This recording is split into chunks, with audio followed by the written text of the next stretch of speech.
and I gotta be first. Yeah, I gotta be first. They don't know what's gotten into me. How'd I turn pain into energy? Through all the struggle and hurt, remember my worth, and that's why I gotta be first.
Welcome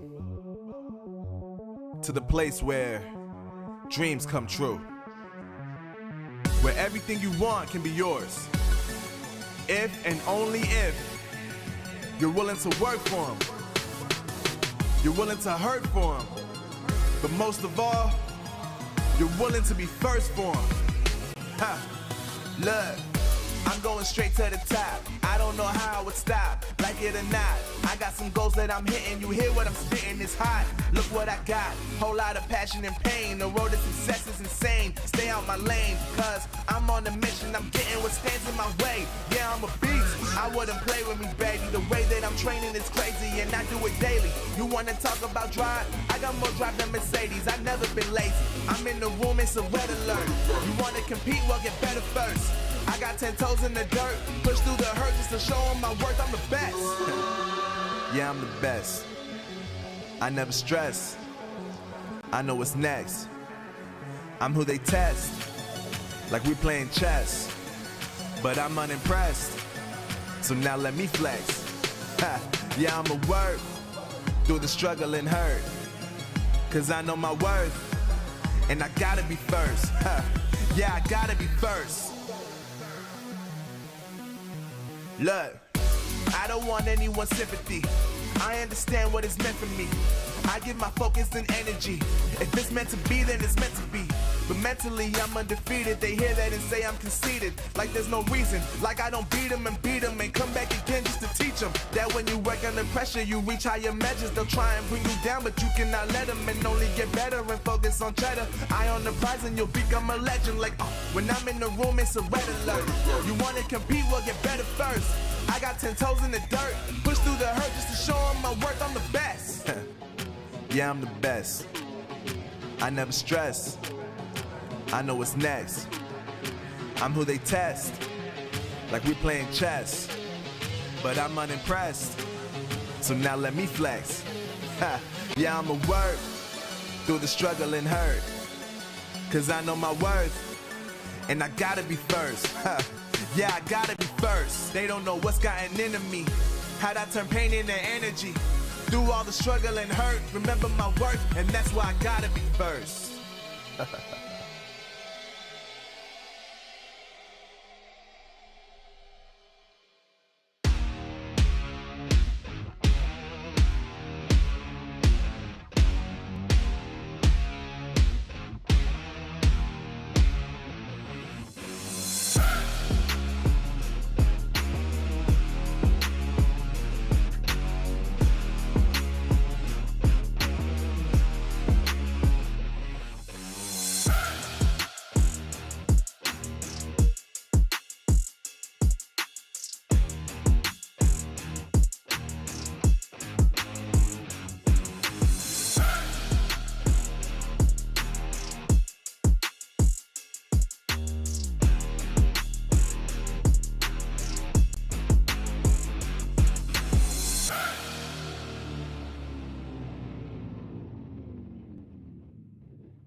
Yeah, can't stop, won't stop going till a player on top know it. Rooftop, penthouse suite. If you really want it, gotta own it. Fight through it, we was at the lowest. Blood, sweat, tears, the components. Riding all year, now's the moment. We are not friends, we are opponents. Yeah, I'm coming for mine. Yeah, I'm making a play, the game on the line. Yeah, I've been on the grind. Yeah, I jump in the spot, I made it my time. Yeah, look in the sky. Yeah, the stars align, no shade to shine. Can't stop it already, emotional work and devotion. We put in this time, look.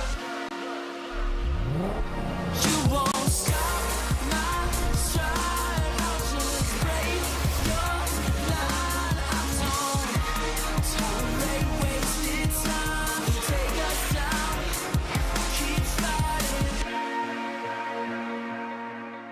The Snapdragon Pro Series powered by Samsung Galaxy is brought to you by Snapdragon Elite Gaming, Samsung Galaxy S23 Ultra, Monster Energy, and DHL. Good evening, good morning, and good day to all of you fellow Clashers out there from around the world. Welcome to the Snapdragon Pro Series Season 3, and today we have Town Hall 12 action for you in store. The Town Hall 12 Retro Cup number 2 is on, and I'm casting with my friend Eve Kalle. How are you doing, Kalle? I'm doing great. Welcome everyone who's joining us for today's action here in the Snapdragon Pro Series. Town Hall 12 is all about today. We will have an amazing field of teams here who are competing for a big prize pool and are battling out who is currently the best Town Hall 12 team in the world. But first, last week we saw the Town Hall 9 Retro Cup, and it has been an amazing action there. So let's check out the highlights of the Town Hall 9 first.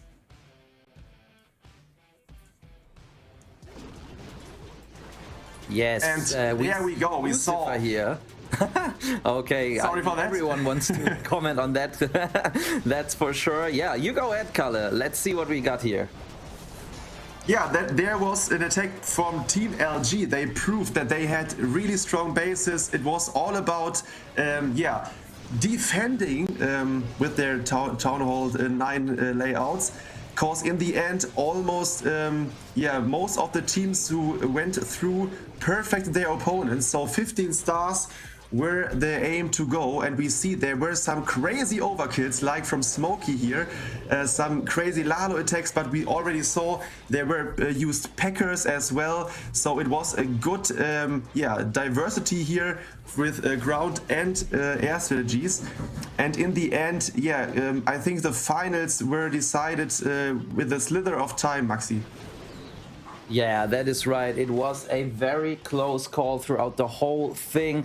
And in the end, Team LG and Avengers were in an incredible final. But you said it. We saw a lot of ground and a lot of air strategies, but mostly two strategies. We saw the P.E.K.K.A.s used a lot going through the base. We see them right here, and some Lalo attacks. But I think that today is actually going to be a little bit more diverse when we look at the strategies, because on Town Hall 12 we have a lot more troops, we have a lot more heroes, but still it was very nice to see all of the Town Hall 9 actions, Kalle. It raised some good memories from earlier on. I mean, I remember when you and me were playing in 11 Original, we were planning Town Hall 9 attacks for like hours, and these guys last week, they only had a couple of minutes. Still, they came up with very sophisticated plans, and yeah, you said it, perfect wars left and right, 3 stars pretty much in all the attacks. That was very impressive stuff.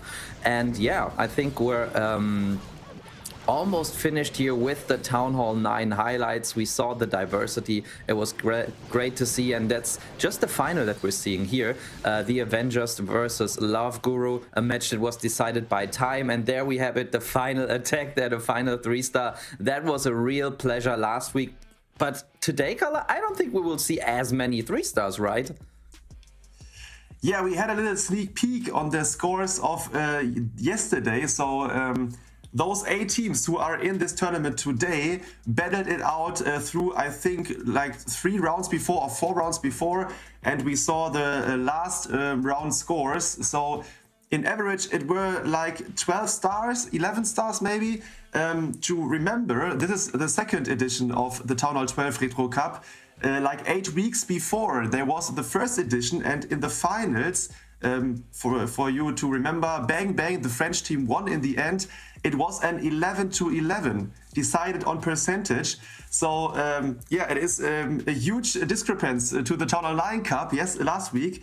So hopefully we have a great performance by the teams today. We will see some triples, maybe we will see some 1-stars, but yeah, for sure the diversity will be higher. We will see.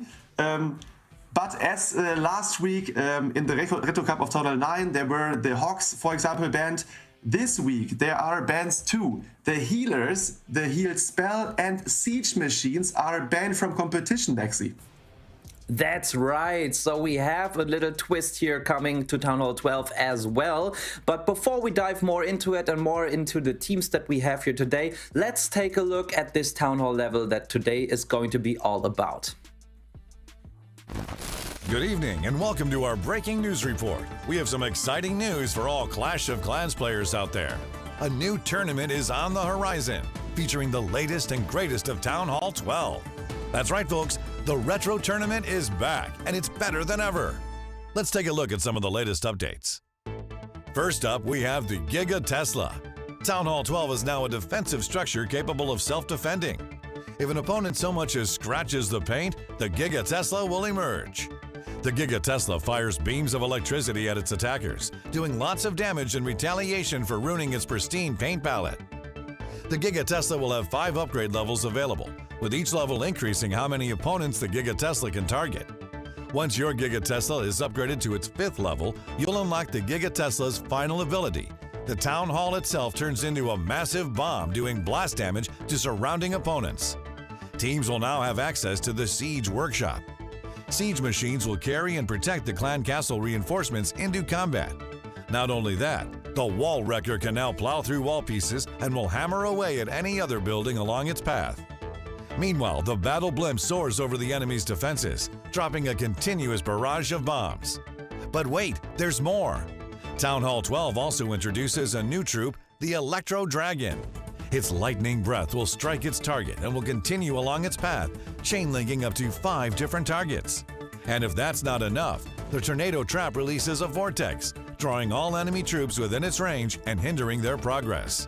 Lastly, teams will have access to 2 new powerful items. The Bat Spell, which is a new dark elixir spell that targets enemy defenses with an army of angry bats. And the Stone Slammer, a siege machine that targets enemy defenses from the skies by dropping devastating boulders and causes splash damage. Are you excited yet? We sure are. Stay tuned for more information on the Retro Tournament featuring Town Hall 12. This has been your Clash of Clans Breaking News Report. Thank you for watching. So many new things here coming along with the Town Hall 12 Town Hall level, Town Hall stage. So unfortunately, as I mentioned before, the siege machines are banned, but we will have so many new troops or traps like the Tornado Trap in action today. But first, let's have a look into the tournament breakdown. So as I mentioned before, yesterday there was the first day of competition. Many teams signed up here for the Snapdragon Pro Series Town Hall 12 Cup. So in the end, we started on day 1 with a battle of like around 70 teams here. And in the end, 8 teams survived day 1 and are now here today on day 2. It is elimination bracket here. You see it below. Day 2 is broadcasted live, so we will see all of the matches today until we have a big winner, Maxi. Yeah, that is right. Just one team can get away with the title of the best Town Hall 12 team. You said it before in the Retro Cup Town Hall 12 number 1, it was Bang Bang, but they are out of the competition already. So it will be someone else, a new team that will crown themselves the current Town Hall 12 champions. But there's not just the honor of calling that themselves on the line. There is also a huge amount of money here. So let's take a look at the prize pool color. Yes, and it is every week here a madness, cause the Snapdragon Pro Series offers so much to gain here. So not only the Champions Trophy, but also you can gain up to $1,000. All of those 8 teams are in the money already. So if you win a round here today, you are doubling up your prize money. It will goes up from $125 over 250 for place 3 and 4. The second winner will gain $500 and the first place will receive $1,000. That is a great amount of money, I would guess.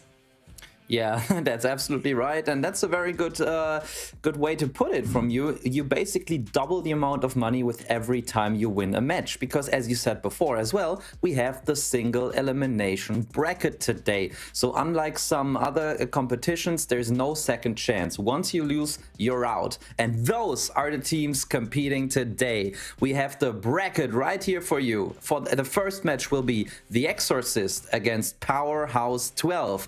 Powerhouse, actually a team that we saw compete last week in the Town Hall 9 Cup as well, where they got into the quarterfinals. Then we have Midnight Madness against Banana Skin, and yeah, to tease it already, we will be seeing some pro players in the team of Banana Skin. Then Kalle, tell us the other matches. It is Bayrangdal against Waiso Series, and Waiso Series was already in the Town Hall 12 Cup number 1, so they are competing again and they will try to battle it out. And the last quarterfinal will be the Noob Dustin against Too Late for Win. And like last week we saw at Town Hall 9, there were so many Indian teams which were really good and performed so well. Today there are again at least 6 of those teams from India. So crazy stuff here, that those Indian guys are so good at those lower Town Hall levels. Especially us both, we performed on Town Hall 12 when it was the highest Town Hall level in a good way. So we qualified for Maxi qualified for the first World Championships, which was held at Town Hall 12. And we won the ESL Town Hall 12 Cup. So hopefully, we can give you a good commentation here today on those new pros here on Town Hall 12, Maxi. Yeah, for sure. But don't worry, everyone at home who is missing her. We will also be seeing Susie later on. So there will be some more power coming to the casting desk as well. But yeah, as we just saw the bracket, I think you guys are interested in what matches we're actually going to be showing you. And the very first one will be the first one in the bracket, The Exorcist against Powerhouse 12. So I suggest we take a look at the lineups from those two teams so we know exactly which players will be doing the first Town Hall 12 attacks for today, and maybe you will see some familiar names from last week. Yes, and there we go. Powerhouse 12 is showing today again with a strong lineup. JOP, Let's, Leonidas Caetano, that is a nice well-known name here in this team. Pushkar and Piyush 15 are trying to battle it out. Powerhouse did a phenomenal job yesterday. They finished in the last match with a high score of 13 stars in the end, so great job by them. They are here for today's quarterfinals, the first team we are showing on screen, Maxi. Yep, that is right. So Powerhouse, a known name with some Brazilian addition there. Caetano helping them, and this is who they're fighting against. The Exorcist, and they are comprised of Sajal, Prime, Twilight, Supi, and Rishi. And both of the teams had to go through the bracket yesterday, as Kalle showed you before in the format. And I have the score, or checked the score of both of these teams. The Exorcist had a pretty common score of 12 stars, which was, as you said, more or less the average. But Powerhouse, they had 13 stars, but with a 1 star. So they were actually able in their last match yesterday to triple 4 out of 5 times, and the 1 star was a 98% 1 star. So a very, very close fail. Maybe that already shows that the team of Powerhouse is going for the little more risky approach, you know, Kalle. So if the Town Hall is backend, they will be like, whatever, backend Town Hall, we will still make it. And maybe that might be an advantage for the Exorcist. Let's see. I'm very excited to see what types of attacks we're seeing. So what do you think, Kalle? I guess no queen charges, right?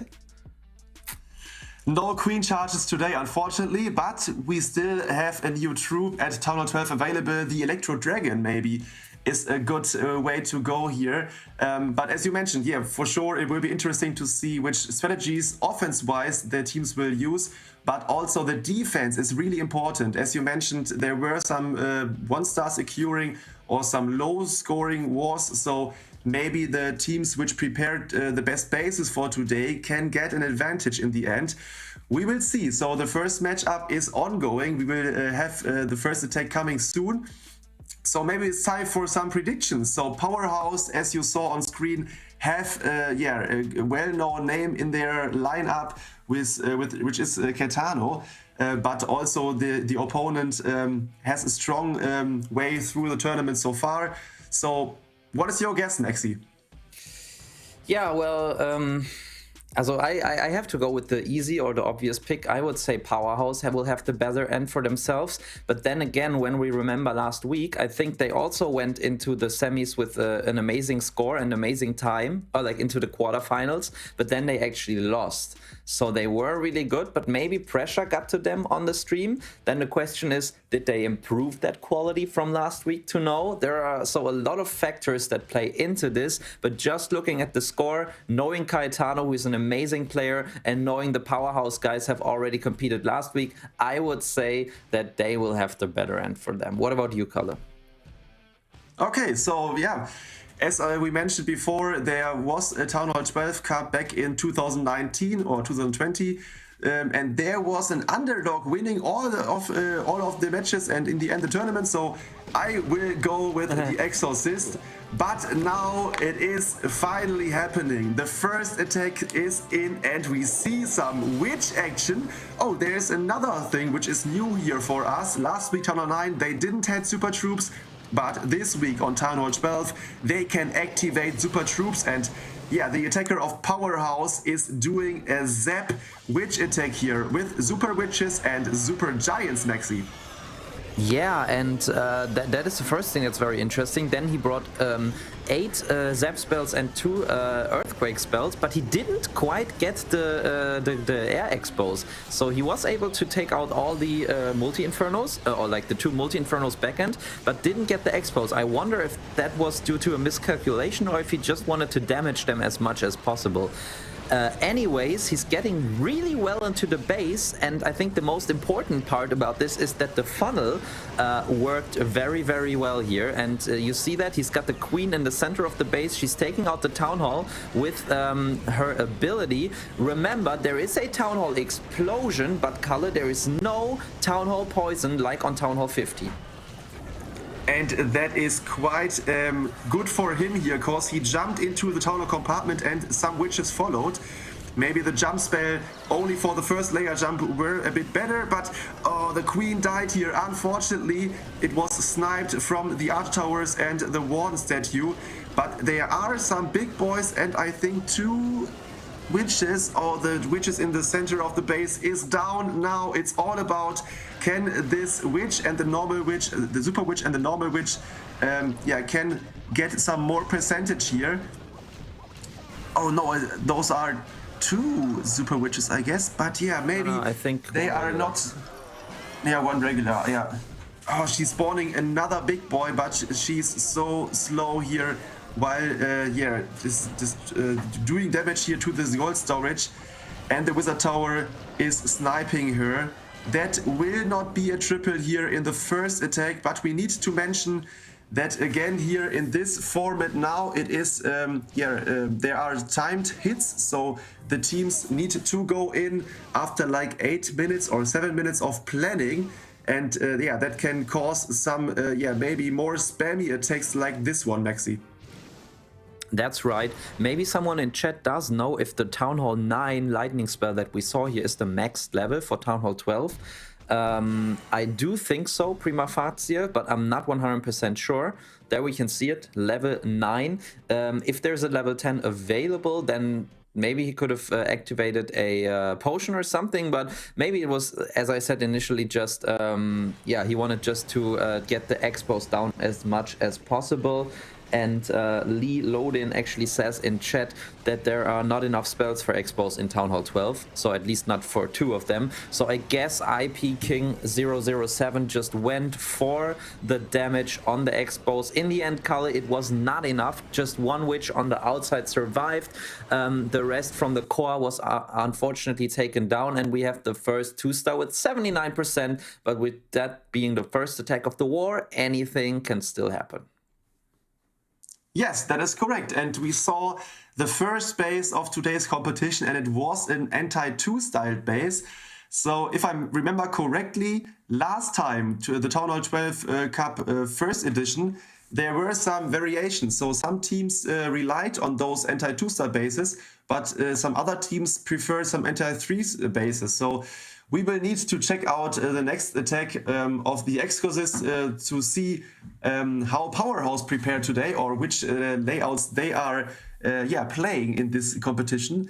So the first attack was not a triple. So, oh yeah, it's another anti-2 star base here, which is likely known, the structure around the eagle. So heroes and all the 4 expos are protecting the the way to the core.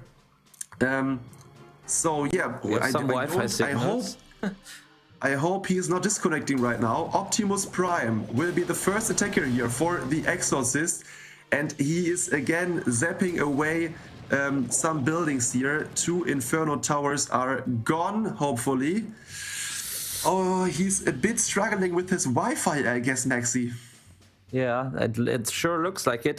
But I saw the first zap spells raining down to this multi-inferno, and I was wondering why he didn't snipe the sweeper there as well. But I guess it is a 3x2 difference, or like distance, and that's sometimes a little too hard to do. So he's rather going with the safe choice, and I think the multi-inferno is way more important than the sweeper. But what is even more important than the multi-inferno is the internet connection, Kalle, and right now it seems like Optimus Prime is struggling, but there we go, we're back on it. Super wall breakers coming in, and no, another Wi-Fi symbol. Please, Optimus Prime, keep on putting down troops. We really want to see that attack. And that sign is so annoying. So as an attacker, you know this sign. For most of my for the most times when it happens to me, I'm only live in Legends League, but it's always a pain. But I think Optimus Prime is good to go, because he's placing every troop now. Hopefully he can deliver it all. Only 3 witches are missing. There we go. They are now placed all on the field. 2 big golems and some super giants are protecting those witches. He's using only the normal witches, but I think the biggest threat is not the eagle and the expos. It is his Wi-Fi, Maxi. Yeah, I definitely agree. But yeah, you were probably right. He was just putting everything on the field as quickly as possible. But yeah, still hero abilities, still some, especially the jump spell to deploy. He has to get into the town hall somehow. If this goes on, I suggest maybe we could just watch the replay. Otherwise, if we get stuck here every 5 seconds, then the next attack will already be starting before we will see the outcome of this one. But actually, right now it's looking good. Now the wall breaker opens the wall where he already placed the jump spell. That is not ideal. Maybe he wanted to use the jump spell first and then wall break, so he could have a jumping wall breaker. I'm not quite sure, but so far it's looking good because the golems are tanking the splash damage while the witches are spawning skeletons on the top side of the screen, and the heroes are making their way into the town hall. Now finally we have some fluent gameplay, Kalle, and yeah, nice back end rocket loons here for the mortars. Now we will see a warden ability. There it goes, and it's not looking too bad here. That is true, and if we see here the first triple with this Wi-Fi, this would be insane. So Optimus Prime is giving it all here. The Queen is hopefully stepping back and taking the jump. Yeah, there she goes. Outside, he's placing two giants in front of the last switch here, which is coming from 4 o'clock. So that is a really nice touch here. It is all about getting the rest of the base down here. Oh, we see the crossing swords in the corner. The next attack is happening, but we want to see if he is able to triple out this base, and it looks good, Maxi. It does look good, so already to production. Let's jump right into the next attack after this one is finished. But we will first look at the outcome of this. But with the last defenses being taken out by the witches on the bottom, the queen on the top side, and the outside troops, yeah, all the defenses are gone. This is a 3-star, so let's jump into the next attack right away and see what Powerhouse is doing, Kalle. Wow, that is a nice production team here in the back. They are reacting perfectly, so we can see directly the beginning, the opener here of the attack by Powerhouse. It is another zap spell attack here, but he's this time hero diving some important parts of the base here, which is like the multi-inferno tower at 6 o'clock, and then he is lallowing through the town hall, it seems like. Yeah, I really like the approach. You can already see that there's a good chunk of the base taken out, and a nice pathing is creating. There is a sweeper in the center, but it's not pointing towards the town hall now. I hope he sees that the queen is under pressure by the headhunter. Okay, she kills it. Anyways, let's take a look at the town hall. Nice warden ability. Hopefully the town hall goes down before it wears out. Yes, it does. Town hall explosion didn't do anything to his troops. He's got a free spell. Perfect timing there on the multi-inferno, and this is looking crushed, Kalle. Wow, that is a really nice attack here. Some kind of attack which would have Maxi done back in the days when he was Town Hall 12. So I think you are happy to see such kind of nice Lalo attacks here. Really, really nicely done by maybe we can find out what those Chinese or Japanese letters are meaning, or what's the meaning is. But a really great attack here, and that is the answer. After the first attack, which was a 2-star by Powerhouse, they are now able to triple out the first base here in the second attack. Great job. Yeah, really good job here. Impressive stuff. So many balloons alive at the end, and I really much liked this attack strategy, and it was a very quick one as well. So a good start here, and we will have to wait and see if the teams keep on 3-starring. Yes, and meanwhile I found out that this name, the Japanese, it is Japanese language. It means see again. So his nickname is Let's See Again. So he's hopefully coming back each ESL tournament here to show us his perfection in his attacks. Great job here by Powerhouse.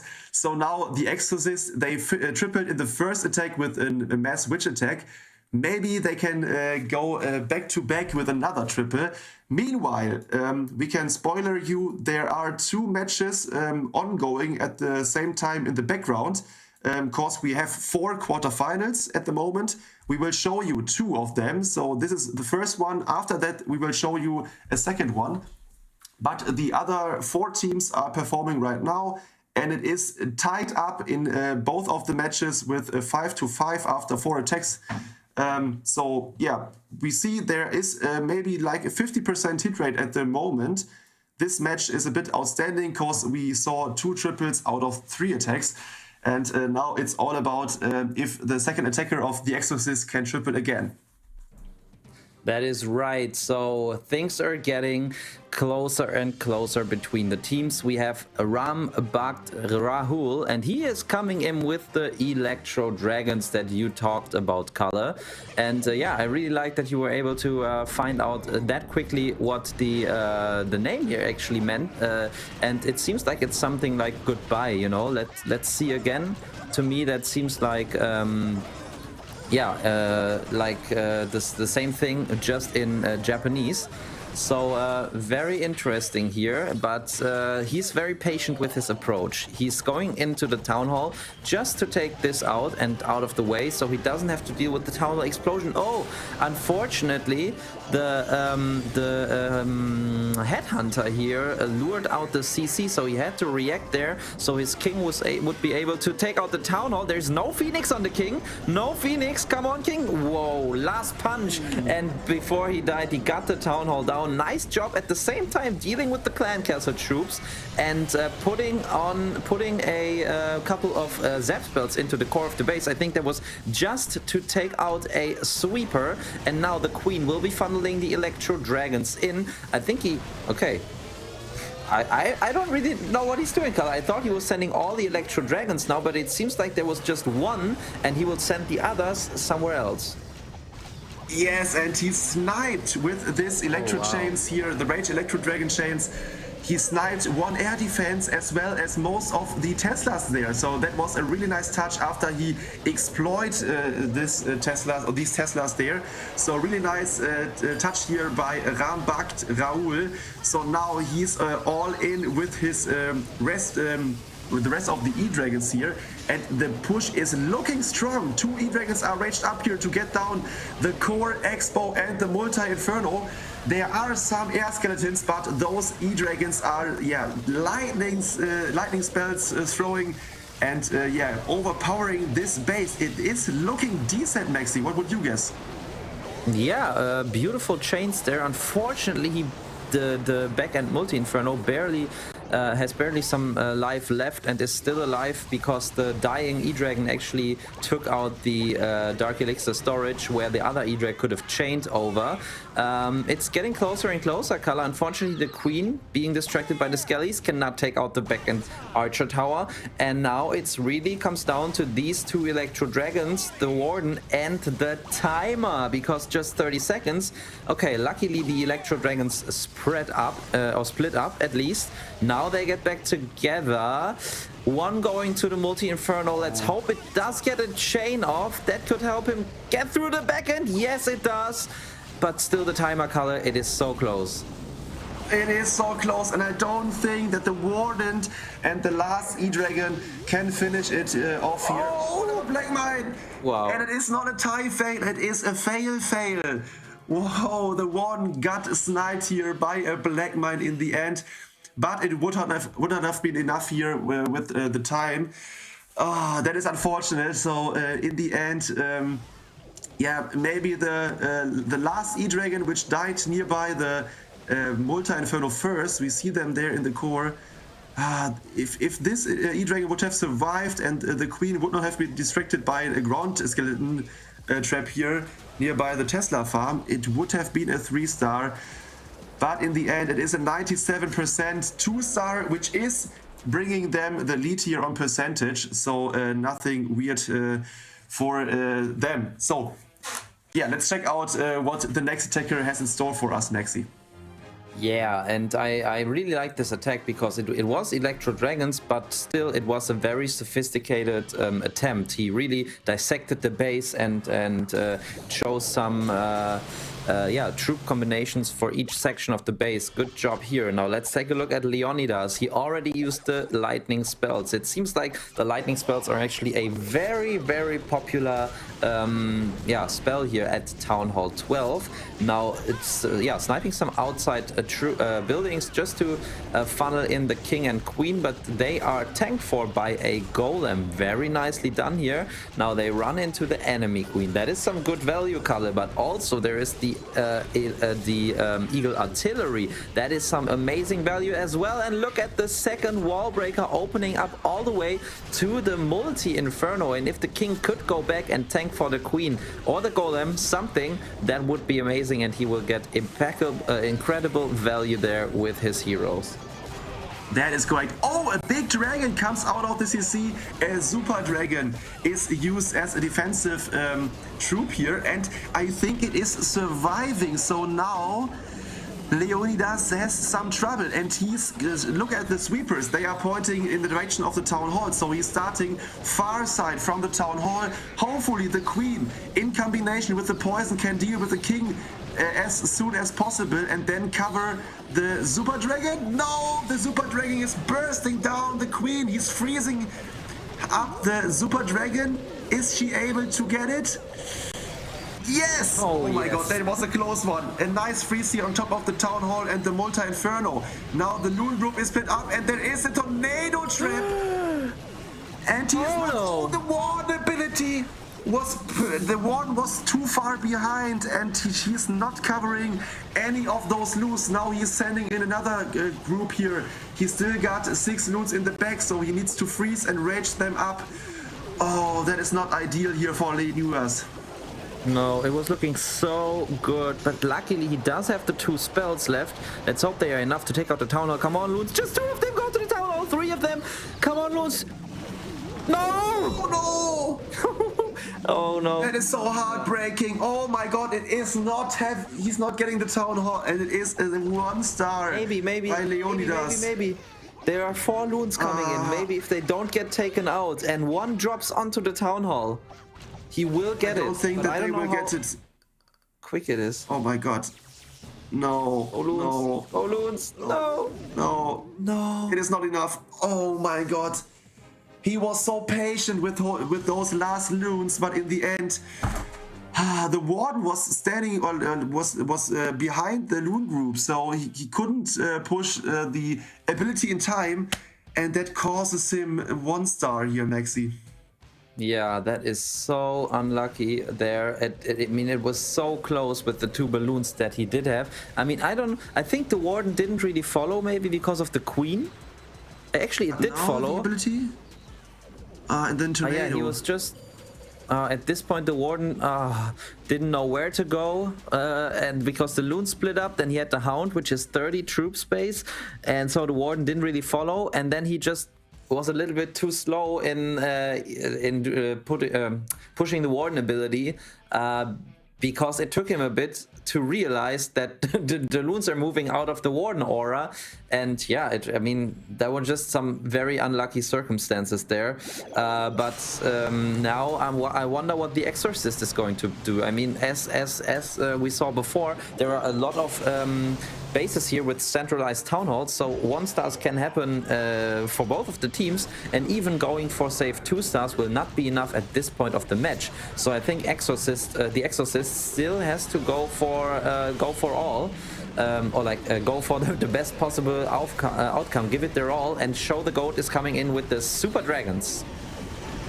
That is true, and those Super Dragons are looking good, cause there was a hound tanking for all the splash or the air damage here, which were caused in this area. So now the heroes are going from the outside around the base, and hopefully 1 or 2 dragons are going for the town hall. Oh, that is a nice wall ability here, really clutch.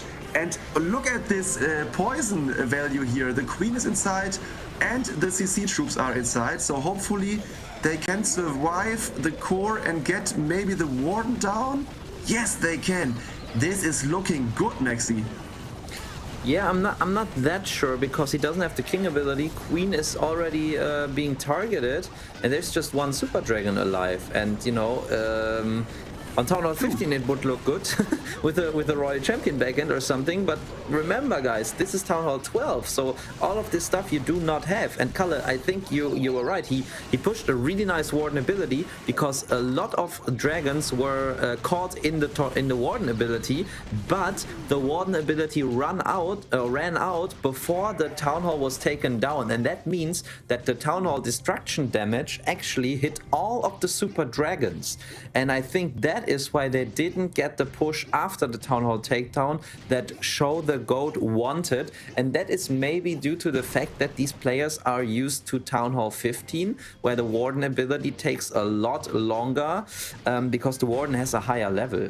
But that's a lot of speculation right there. In the end, this is going to be a 2-star, and that means that we still have a very open match, color, because it's just going to be a 1-star lead for the Exorcist, even though Powerhouse just had that 1 star. Yes, maybe I was a bit miscalculating the core action there.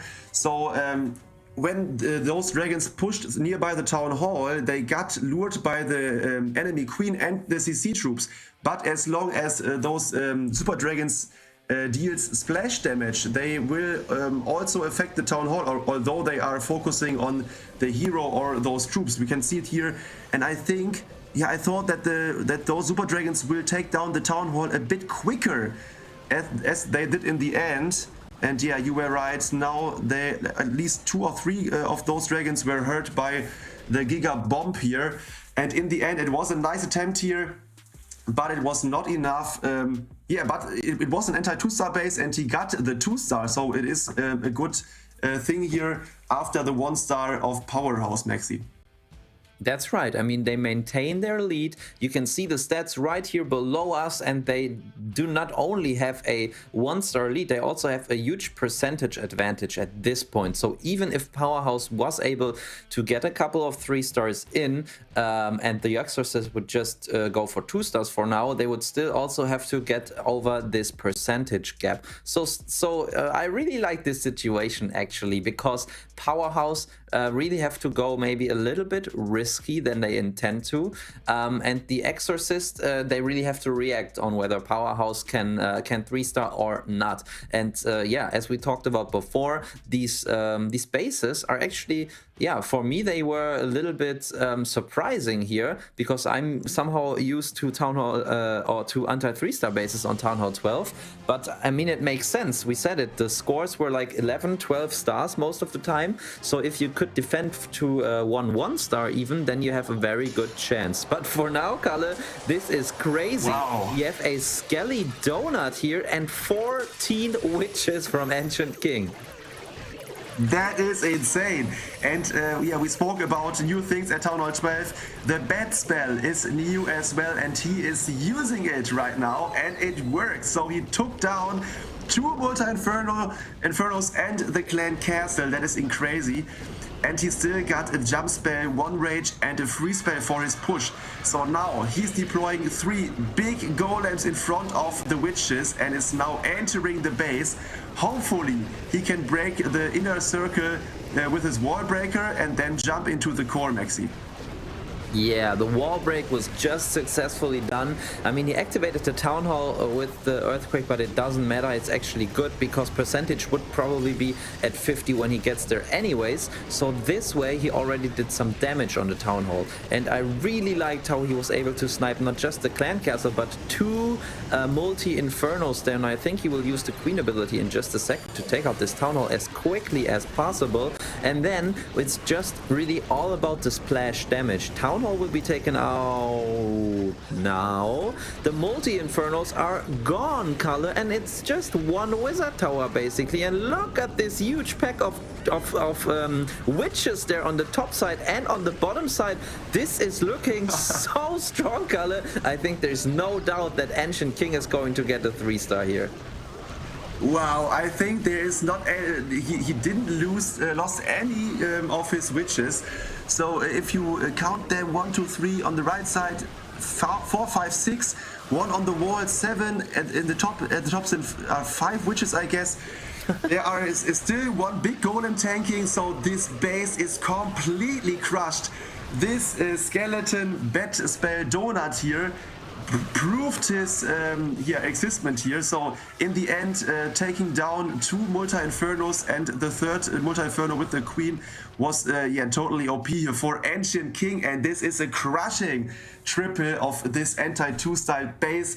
GG, really nice done, Maxi. Yeah, very well done indeed. Ancient King bringing back the powerhouse here with his 3-star. We said it really depends on Powerhouse's performance, what the Exorcist need to do. Now with this 3-star, it actually puts some pressure onto them, because if the Exorcist are not going to 3-star now, we will be back to a star tie, and then we're at the situation where Powerhouse can actually make the pressure even higher if they get a 3-star. But same goes for percentage. The percentage will gap will also be decreased if they get the Exorcist do not get the 2-star now. So this is as close as it can be, and the psychological situation is just perfect for us as viewers. The teams are really with their backs against the wall and still have to perform the best they can. They are, and if you remember for Maxi's report in the beginning of the stream, yesterday in the final war, Powerhouse did a 13-star count in the end, or 13-star score with a 1-star. So they had a 1-star yesterday also, but tripled 4 times. So at the moment they are in the direction to this to happen again. And Twilight is now having the next shot for the Exorcist, and he is doing again a Zap Super Dragon attack by zapping down some air defenses. A sweeper is gone, and the Multi Inferno with this airborne, and at 3 o'clock he's zapping away another air defense. So now those dragons should have a good pathing here through the base nearby, next to the town hall, Maxi. I think he's going to come in from the northwestern side. Exactly, from like 10:30.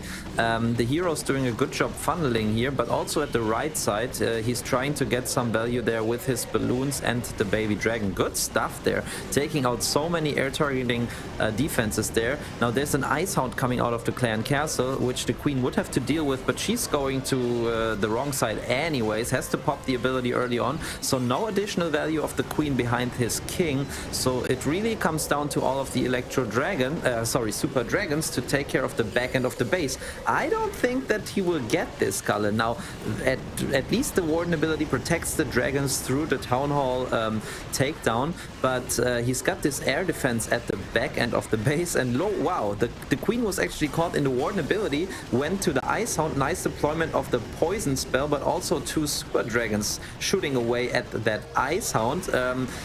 I'm not sure. I mean, it's crazy how the Queen is still alive, but I don't think that he's getting into the back-end defenses as quickly as he would have to.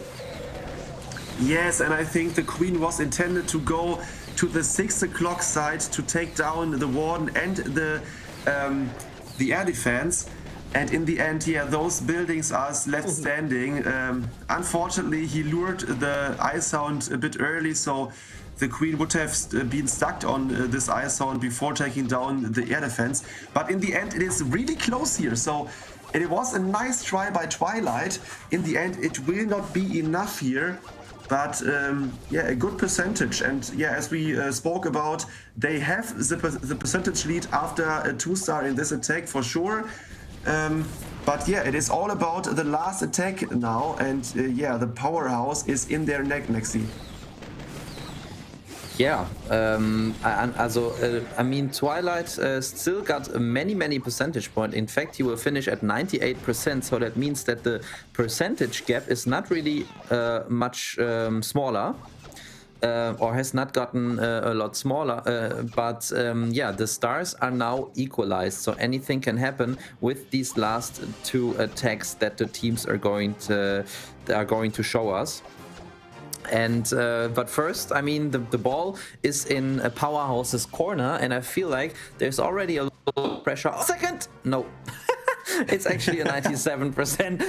I just realized how close it was with that archer shooting away at this building there. But the pressure is on Powerhouse's side, and I think that is because they need to 3-star now, because they are not in the leads with percentage. In fact, let me check real quick. They are 3.6% behind on average. That is 18% in total. So if they get 18% less on a 2-star than the Exorcist, that means the Exorcist wins. So for Powerhouse, actually, they really do need a 3-star, because even if they get, say, a 2%, a 2-star, 99%, the Exorcist would just need 82% 2-star, which is not that much. But color, it is Caetano coming in with the Yak Paetano account here, and he will bring the dragons.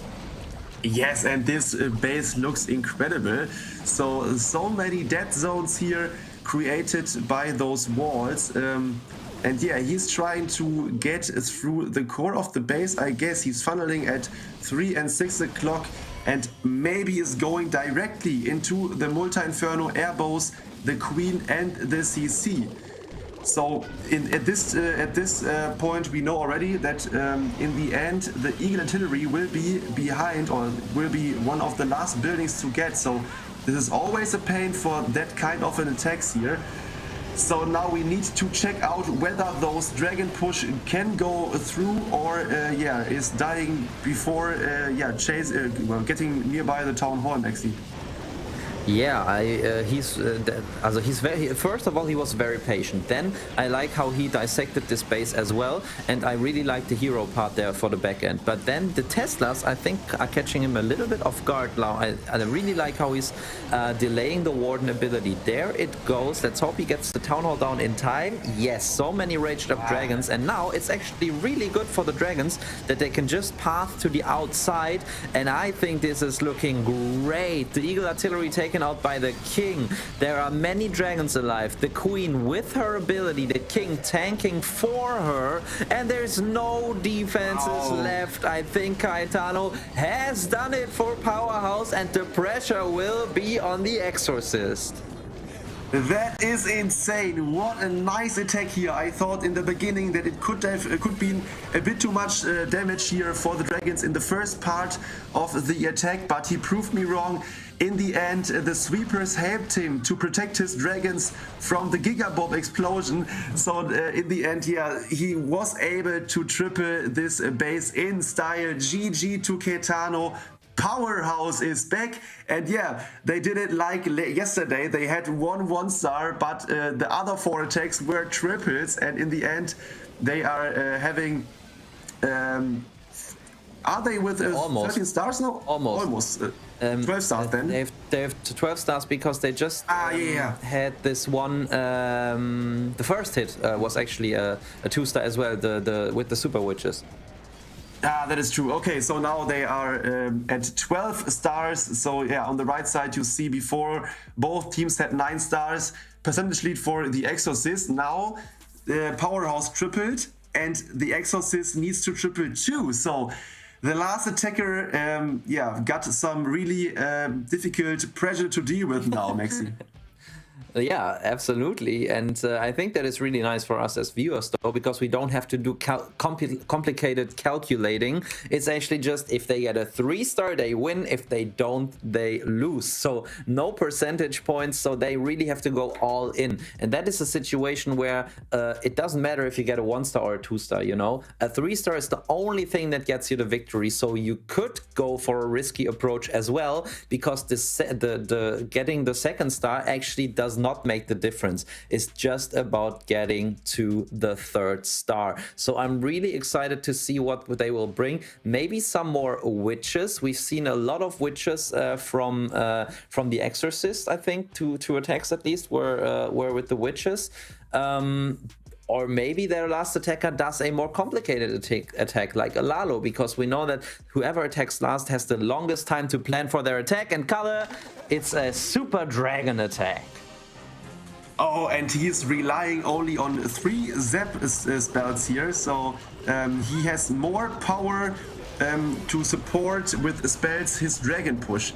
Super Dragons and Super Loons, maybe to snipe some air defenses in the back of the base.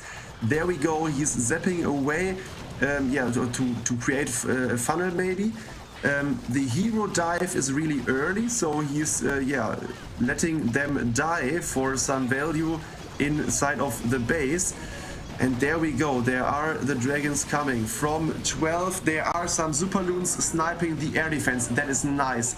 A baby dragon to funnel more, a loon to snipe an archer tower and to support the baby dragon. And there goes the push. Now we need to focus. In the core of the base there are airbows, multi-infernos, maybe red and black mines. So it should be obvious that he will stay, or that he will keep his ward ability to get down the town hall. Oh no, another ice hound, but the ice hound is going for one barbarian outside of the base. So the queen abilities saved those dragons for before they targeted the ice hound, Maxi. Yeah, and what's really nice is that this ice hound is now on the outside, and the super dragons will not face it. Nice super loons there once again to take out this air defense, so there's no air defense to worry about anymore. But there's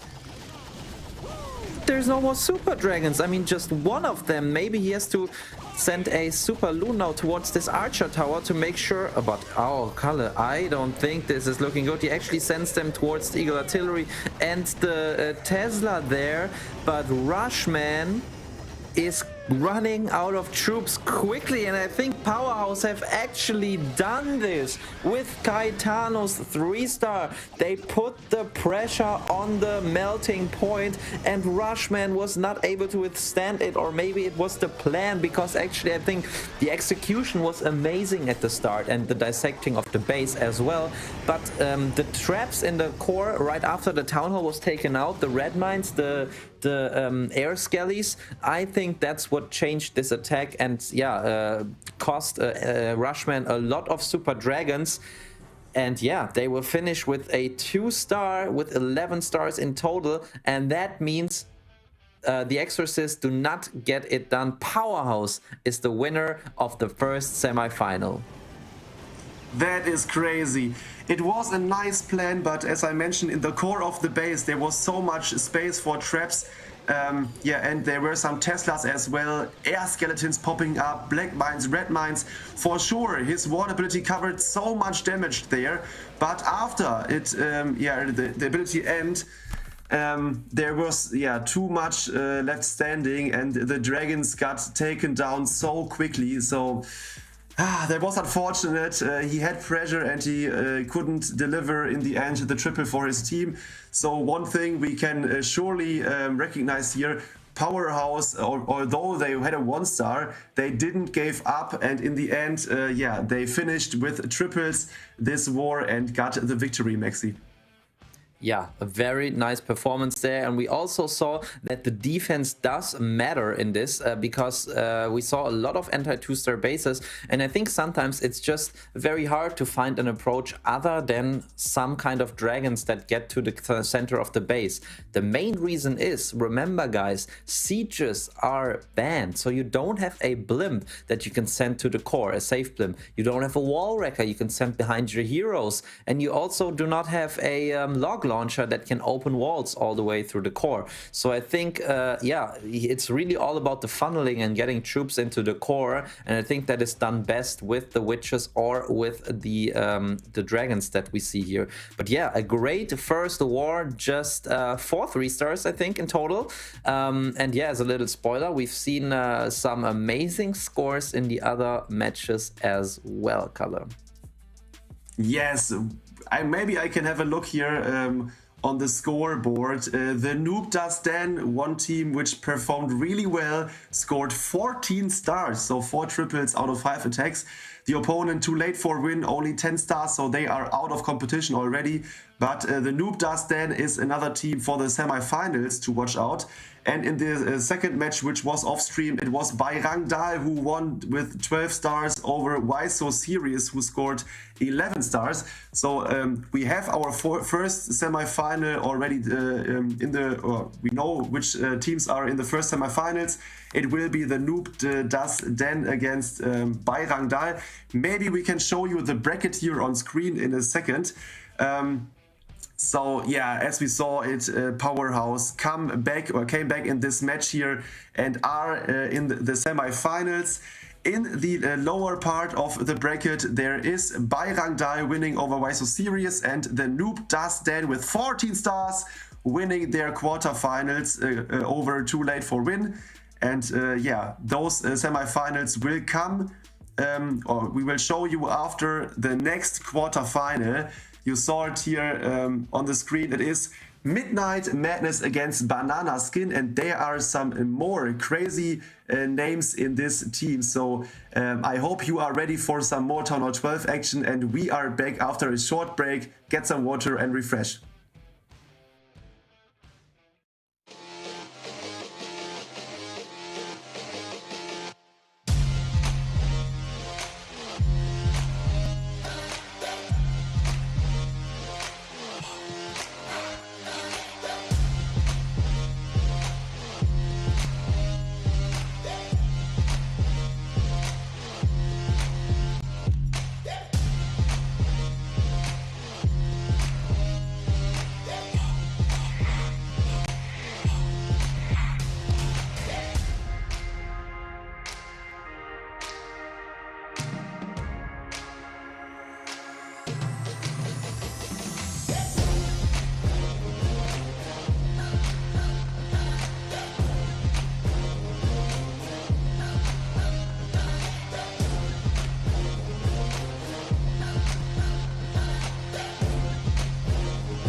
Welcome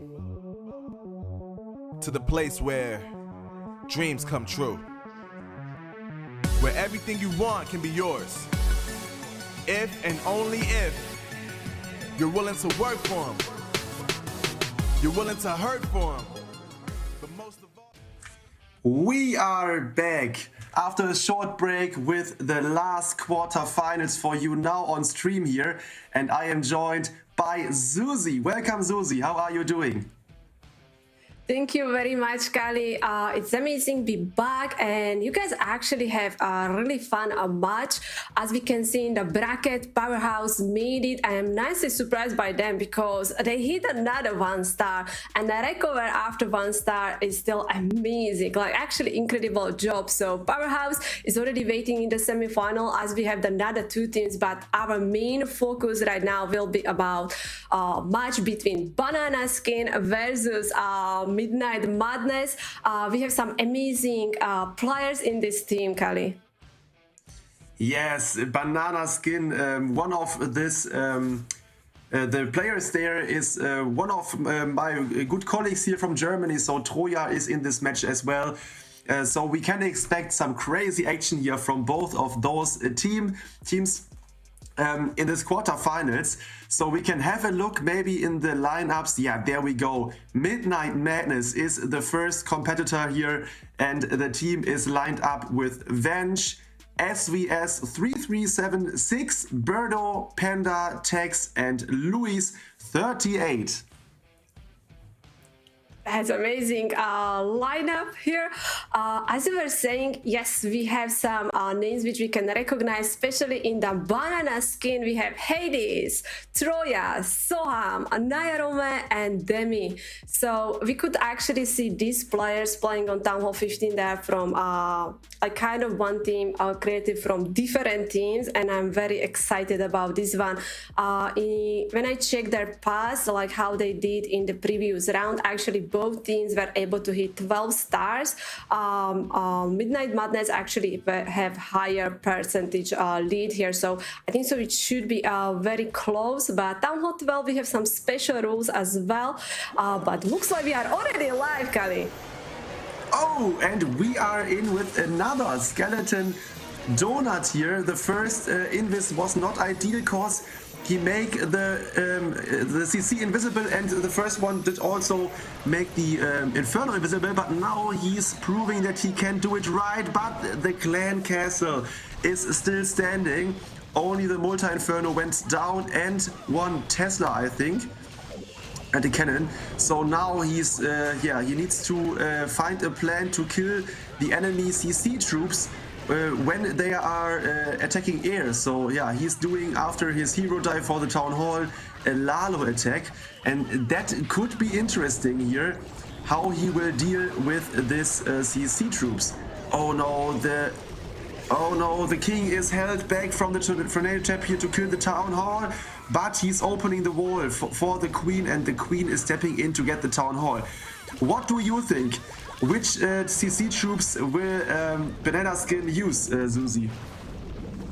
It would be nice if that enemy clan castle troops actually have lava or something, you know, it's not dangerous to his loons, but here we go, Dragon, the worst, probably the one of the worst CC, because they are like Super Dragon is such a tanky troop, and I don't even think if his lava puffs can deal with that. So that Super Dragon now gonna be chasing his loons, and he has to start moving quickly. He's actually investing the free spell over that Super Dragon, protecting these loons as long as it's possible, but that one was his last free spell. Now we are just using the haste, trying to get through the core of the base where we pull or trigger some of the Teslas, but when we look at the end of the base, there is still multi-Inferno waiting, Kali.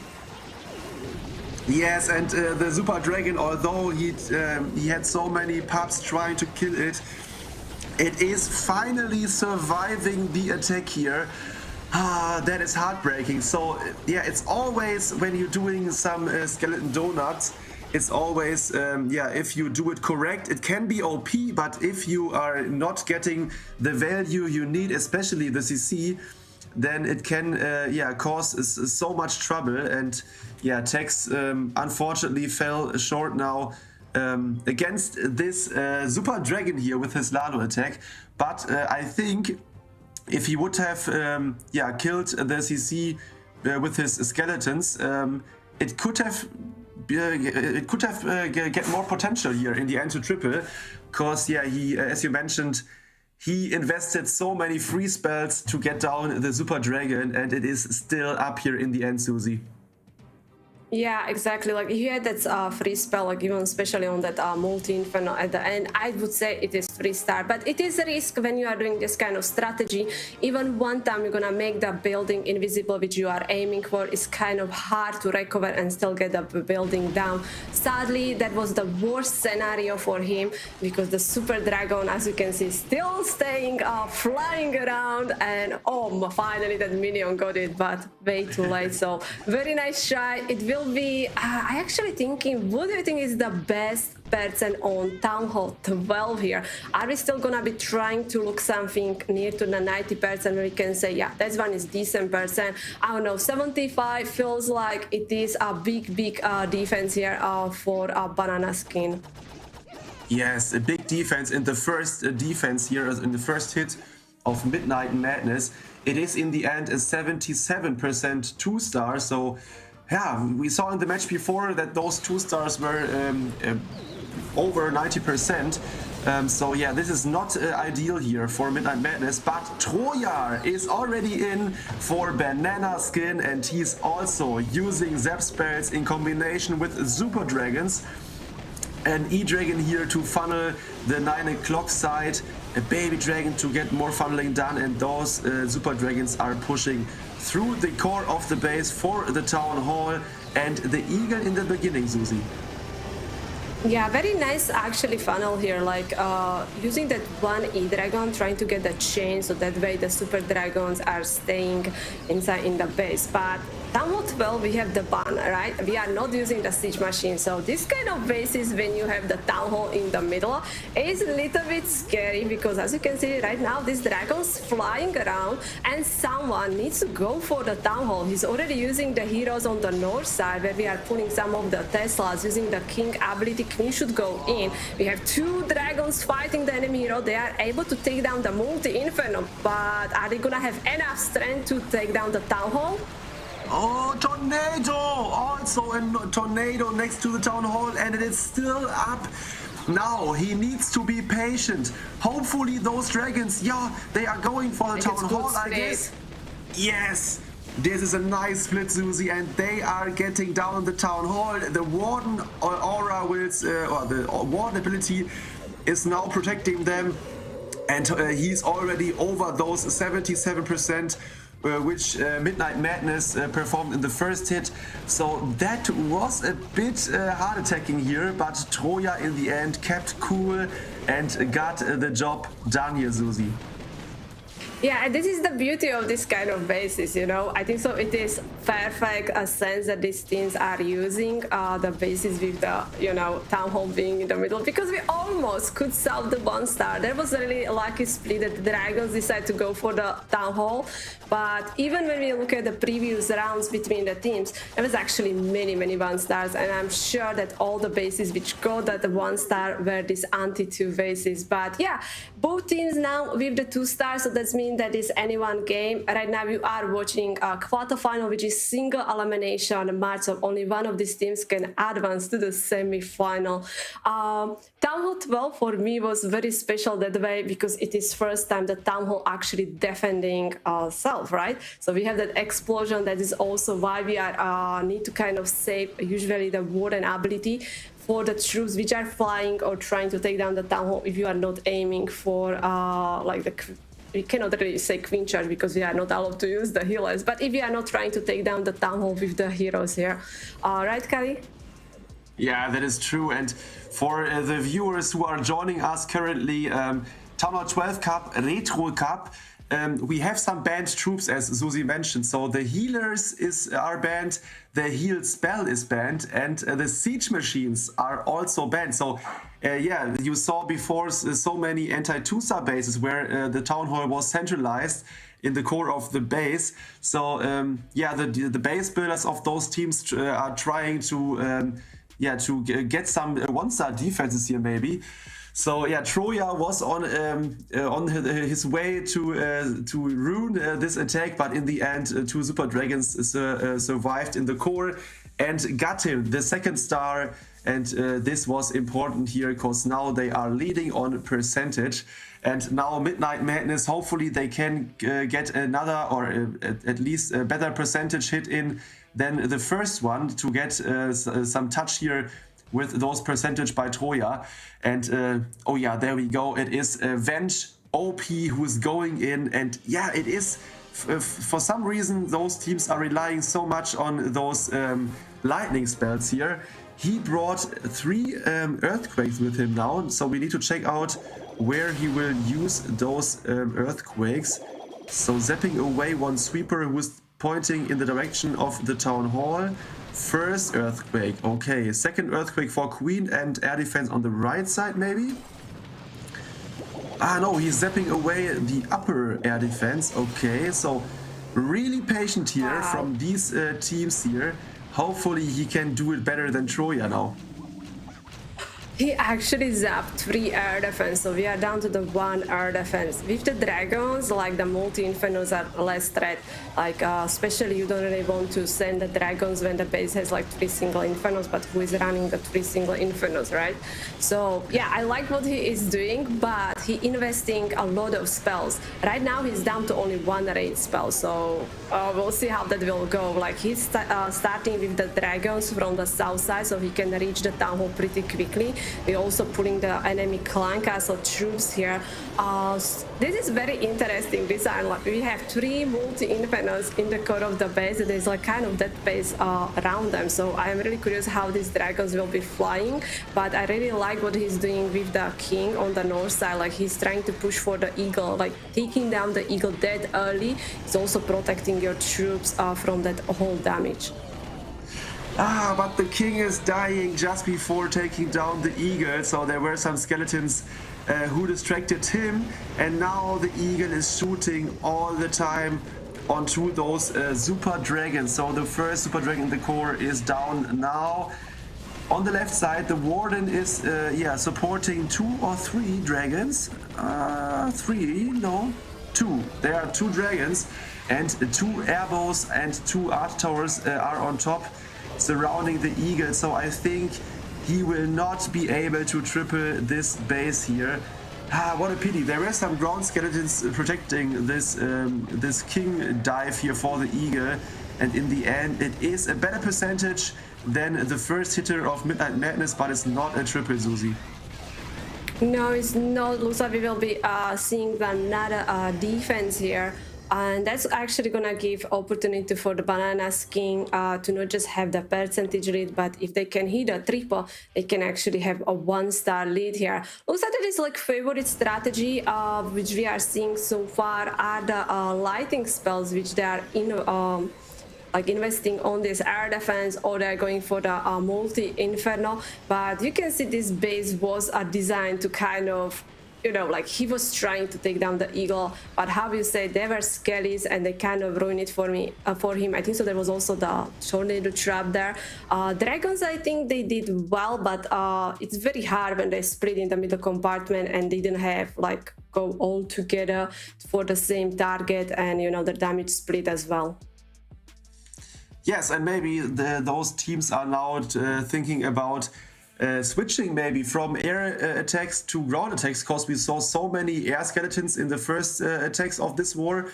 Now we had some big compartments protected by ground skeletons. In the last war, we saw that those witch attacks with maybe a skeleton donut or some zaps for multi-infernos were very efficient. So maybe they are thinking to switch things up in the next attack. So we can hopefully see some more variety here than Super Dragons. But Demi is in, and he's also using the Super Dragons, but this time he is sniping the Town Hall with Super Goblins, and that is nice. Yeah, you have to actually, like, if you want to use this strategy, always check for the traps. So you kind of want to bring 1 to goblins to check for the traps before you're gonna deploy the resolve. And don't make the mistake as Susie usually does, that she make the Town Hall invisible. That invisibility spell has to be perfect, protecting the sneakies, and of course keeping the Town Hall visible. But it is a nice way how you can deal with the Town Hall like this. So a very nice job so far. But again, we are coming in here with the Super Dragons. He is using the Ice Golem, getting some early tanking for the hero, so that way the hero is not gonna die that quickly here, and using just 1 Super Dragon to funneling that 12 o'clock side. That way that all Super Dragons will go inside the core when they can reach this Inferno Scully. That is correct, and there we go. There is a lava hound inside the clan castle. So this lava hound is chasing the king. So the Super Dragons are getting distracted here, but are now dealing here to kill this lava hound. The king is inside of the core, running around the corners here, raged up by the rage spell. So now it's all about, can those dragons survive this multi-inferno? He's raging them up, try to get rid of the eagle soon. The queen is taking damage so quickly here from the cannon and later on from those point defenses here at 6 o'clock. So he needs to pop abilities soon. And they are still 3 expos in the center of the base. This is too much left standing here, and I think Demi is not able to get a good percentage here in this attack. He still got a freeze, but it will not be enough to catch up with the highest percentage so far in this match, Susie. Yeah, actually, this is kind of probably the lowest percent we saw so far, and that's gonna be playing for the Midnight Madness. We will see what will be the final percentage here, but looks like Midnight Madness has one building lead. So this match is seriously very, very close. Anyone is in this game. But when I look at this base, I am confused. I'm like, I honestly don't know how I would attack this kind of bases. They look so weird, and it's like, what kind of strategy you would actually bring? Like, base builders seriously made their homework, you know? Like, there's some really unique bases, and so far we are just seeing 2 stars here. Yeah, those separated compartments here are really, really difficult to approach. And so you guys at home, if you are a Town Hall 12 or if you have a Town Hall 12 account, go for it and copy this base. I think it's pretty good as it was shown before here in this attack. So yeah, the base builders of those teams have a big impact here on the outcome of this tournament here. So hopefully we can see some more of those crazy styled bases, as you mentioned. But the next attackers hope for 3 stars. So we saw already 4 attacks, but no 3 stars so far, Susie. No, and you were talking about that we may be gonna see some ground strategies. I'm just like thinking they banned the hill, right? So with the ground strategy, usually like you cannot really use the hybrid, right? If we are not talking about queen charges like mass miners or hawks, you know, you kind of need that hill spell. But we are switching to the ground. Okay, we have super witches. Super witches, first of all, always when I say super witches, downfell. So you have to be very, very careful about the time, because super witches are awesome, but they are so slow troops. So you can't really spend much time with the funneling. You almost has to go all in. And look at the CC troops. We are going here against Super Dragon, Kali. Yeah, that is true, and I think it is one of the first hits where the attacker don't use any lightning spells. So he is pushing his troops through the core with a double jump to get down the town hall and those expos in the core. Unfortunately, at 12 o'clock, the witches are getting targeted by the cannon and the archer tower. He needs to freeze them. Oh, he's using an invis spell. That's true. That is okay too. So now it is all about if those troops can surround the base and get down the enemy heroes here. Nice ability. The queen is also protected here in the core. There is the jump, but the queen, just go off to the upper side. And now we need to focus here on the 6 o'clock part, Susie.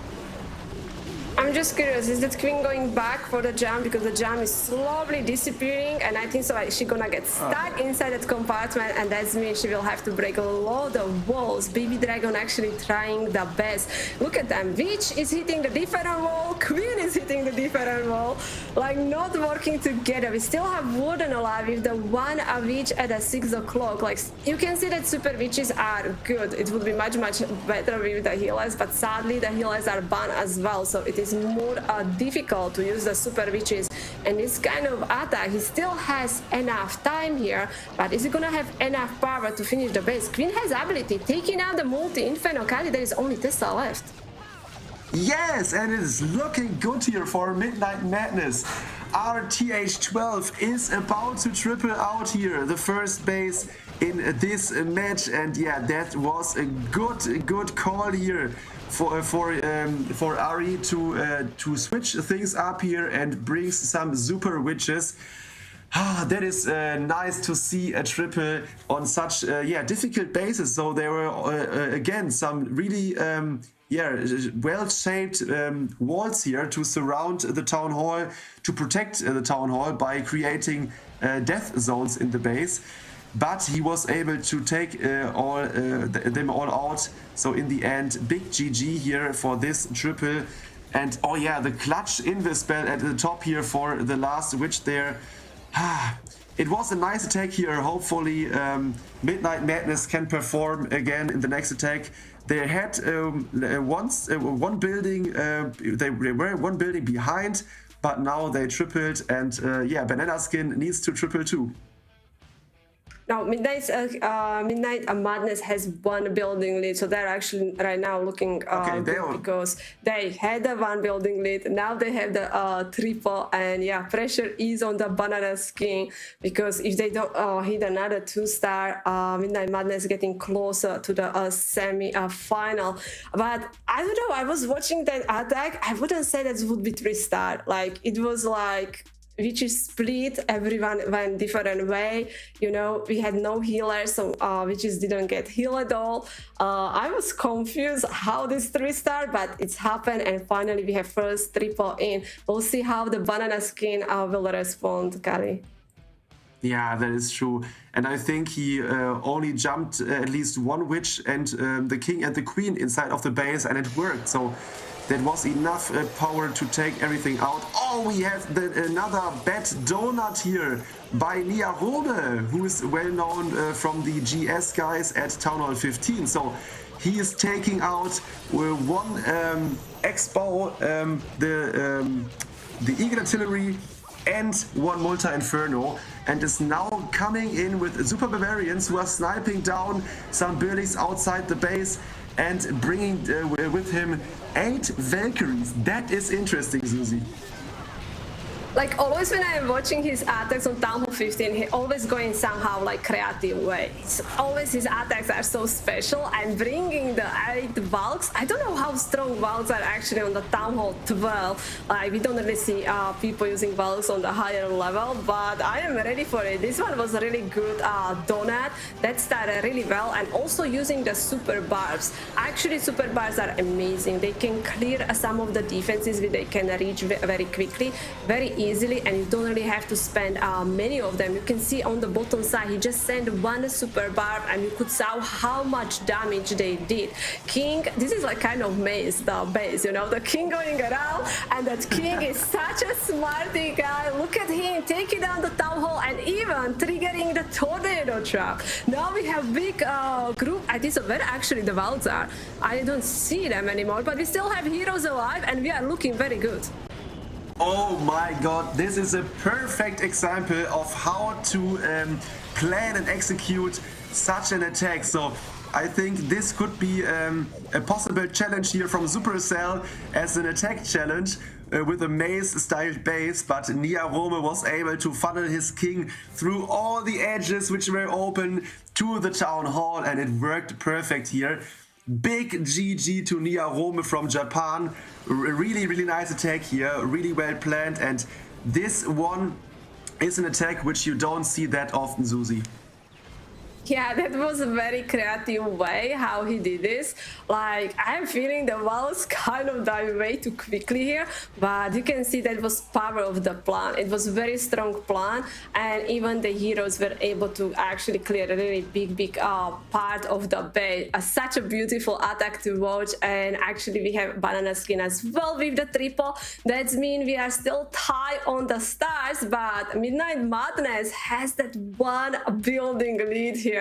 Very exciting match here. Yeah, that is incredible. And we need to point out for sure, not only the Super Barbarians and the Valkyries were outstanding, but also in the beginning, the Bad Donut for 3 really important defenses. The Eagle, 1 Expo and 1 Multi Inferno was the key for this attack. So he took out so much damage and DPS here from the space in the beginning that in the end, all the other troops crushed the base completely. So yeah, big shout out here to Nia Rome. That was, I think, my favorite attack so far, Susie. Yeah, I immediately when I saw Banana Skin is playing, I like, yeah, this guy's gonna show some amazing hits, but Midnight Madness as well. We already saw as well a triple from them. More attacks are coming, but also I like that was something a different strategy. Like we went totally different way. We broke the walls, which you don't really see very often on Town Hall 12. Even the super barbs and work awesome for him. So I'm ready for another hit. Midnight their madness, I would say still have that one building lead, so they are still, you know, like in the lead, but they have to keep hitting the 3-star. And we have Matt coming in. It will be another super dragon attack. Jeez, look at the base here. They are such a different design here. He's investing so many spells on this multi-infernos, but we got 2 infernos down, and now we are starting with the dragons, and we will be flying through the town hall. There's still gonna be some of the enemy heroes which are gonna be distracting these dragons, so fingers crossed they will be reaching the town hall pretty quickly. Yes, and this is maybe a box style base like we know it from Town Hall 15. So the attacker is approaching this base like he would take a base at Town Hall 15, but at the moment the Super Dragon at the Town Hall is struggling. Is he? No, he's not able to take the Town Hall down, so now he needs to invest the Queen already early in the hit here. He still has 2 big golems here to support his heroes while going around the base. But after dropping his Queen so early for the Town Hall kill, I think it's not going after plan here for Matt. Yeah, that was so close. Like the Town Hall has 0 HP. Okay, the Queen just trying to break the wall. It's gonna be so hard to recover because the dragons didn't really did that much. Like they cleared the town hall, few defenses around, but when you look at the base, there is still like 50% of the base left, and all what he has are the heroes. Like the golems needs to be perfect. They need to tank, especially the X-bow. And when you look at the north side, we have the X-bow sadly lock on the king, and that's not what we wanted. That king is taking the damage and already being forced to use the ability here. Yes, and if you look at the bar below, he brought 1 bat spell with him. I think he was the bat spell was supposed to take down the eagle, but the defender has sneaked in a Tesla there, so he cannot use the bat spell for taking down the eagle. And in the end, it is really close, but it will not be a 3-star here for Matt, for Midnight Madness. But it was a nice plan in the end in front of the town hall. There was too much distracting the Super Dragons, so the town hall was only targeted by 1 Super Dragon, and this was not enough. It is a nice try here by Matt, but it is not a triple. 92% 2-star in the end. And that brings Banana Skin back into the action, Susie. Yeah, doors are open for them if they can hit the triple or anything. I don't think so how the persons looks like, but yeah, triple for them definitely would give them a lead here. I just don't know, like this dragon sadly got pulled by the enemy heroes. That was the reason why the enemy heroes were in front of the town hall, and most of his dragons got distracted, and sadly only 1 super dragon was targeting the town hall. You can see it is such a good percent, 92% 2-star. If he could clear a little bit more with the super dragons, I would say it is triple all day. Still very interesting plan from them. It's not over yet, there is still hits for them. If they can get the defense, they are still in this. For sure, and 92% are still a high percentage here in the end. So Banana Skin, quite needs to triple out here to get a star advantage here for before the last attackers are going in. So we are again in a very interesting situation. All those matches here in those cups are mostly intense here in the end. So the teams are really OP and are at the same level of competition here. So this is the last quarterfinal for this round here. After that, we will show you both of the semifinals, and in the end tonight there will be the grand final for the most part of the prize pool here. And meanwhile, Killer Dawn is the next attacker here for Banana Skin, and he also brings the Super Barbarians in, but is doing here some kind of a big hero push inside the base. 2 big golems are protecting the heroes to get maybe for or to take down the town hall maybe. He has a jump spell here, which he's placing now, a skeleton spell to distract more defense buildings. The king got or used his ability. The queen needs to step behind the big golem. Yeah, the hound pops. I don't know exactly if it is enough here to get the queen next to the town hall without using the ability too early, Susie. Yeah, sadly the poison is already gone, so not really helping the queen anymore. He's using the invis on the queen. That's actually smart play there. He's still holding on that queen ability, but we still have some of the lava pups. Right now the queen is on the clan castle building using the ability. Oh my, this is gonna be no way. She's so far away from the town hall. She was able to take down the multi-inferno, but sadly we have still town hall up. But luckily we still have warden with the ability here. So you have to be careful and try to hold on that warden ability until loons are getting a little bit closer here.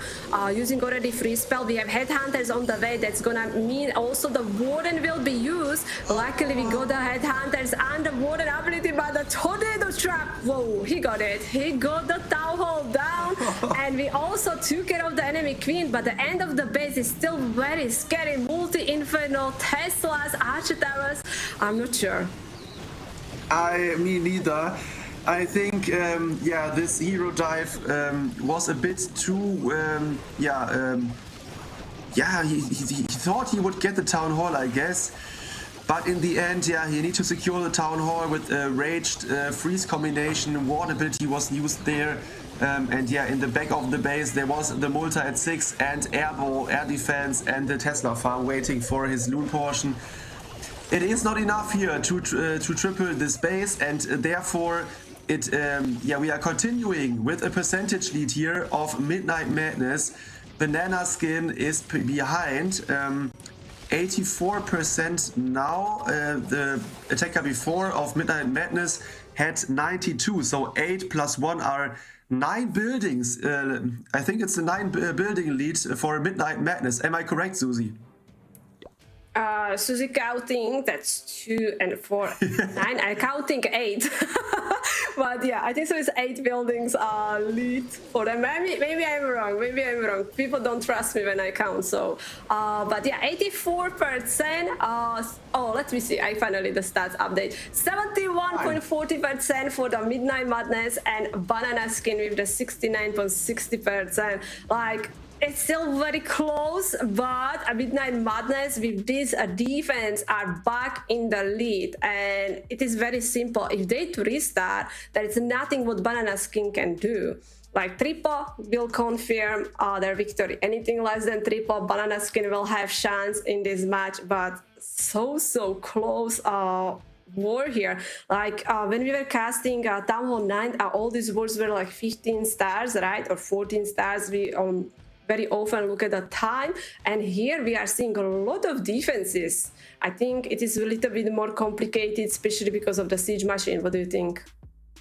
Yeah, for sure. We see those anti-2-star bases with the core town hall. Here another example. Birdo is going in and he's using the super wedges here, again without zap spells but using 2 jump spells.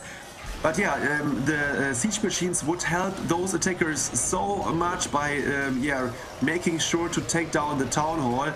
Oh, here is so much going on in front of the Eagle. There is the Tesla farm, the enemy heroes, and all of those expos and the Eagle are shooting here on his push here in the core of the base. So we need to check out whether Birdo can overwhelm this section of the base or not. So he has 2 jump spells, but he needs to make sure that those multi-infernos are going down as well, because they are causing trouble to the witches. But at the moment it is looking decent. Yes, the king is going for the town hall.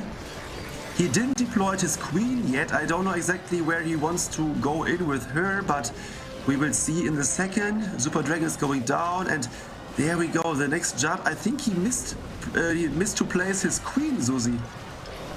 Yeah, maybe the spotter mistake, because I don't see the reason why he would hold on the queen here. And yeah, now the queen coming in. Oh wow, look at this, the Skelly guy opening the wall, but the queen is taking the jump and she's taking this like more complicated way here. We don't have many troops alive. We have 1 super witch. Like if that queen went actually through that wall which was open without taking the jump, that would be much better, because now again she can reach one of the buildings, but after again has to break the wall. He has still freeze and invis. Is he gonna be investing these spells on the queen here? Not doing anything. The queen going down.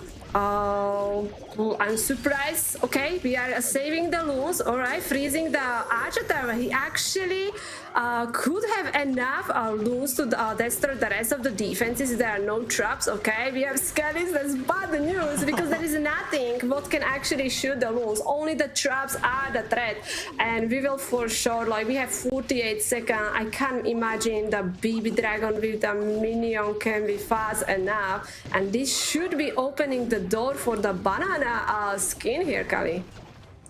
Yeah, unfortunately he plays a minion next where the baby dragon's way is.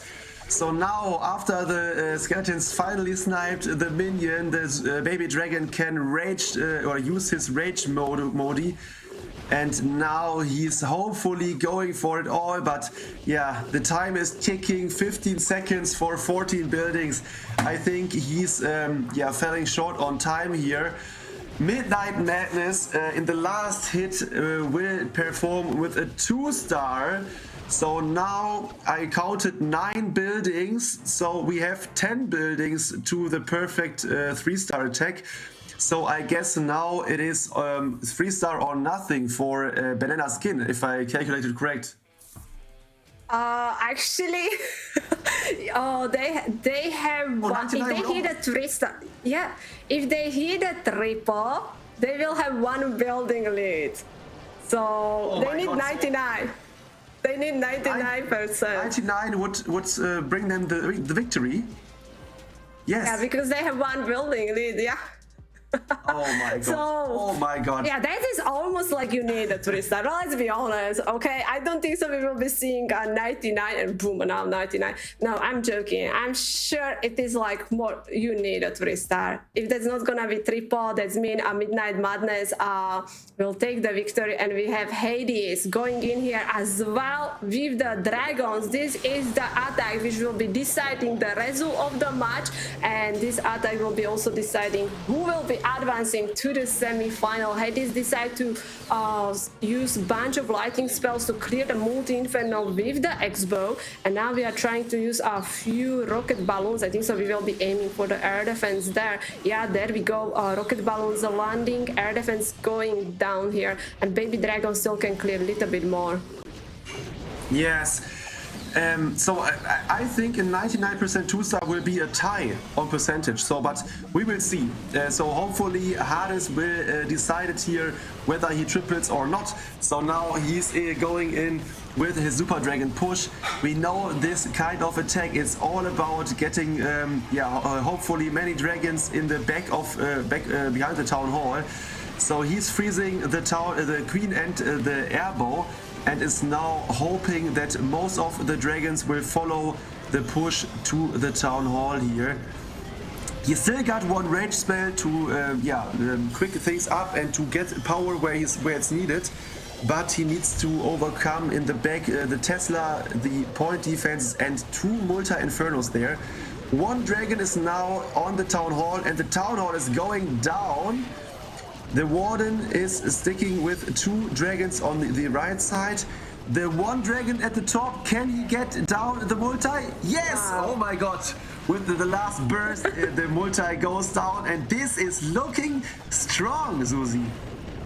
Yeah, I wish that queen went for the multi-inferno, but looks like she will go around. It is not win yet, because we still need to clear that multi-inferno at the end. King using the ability.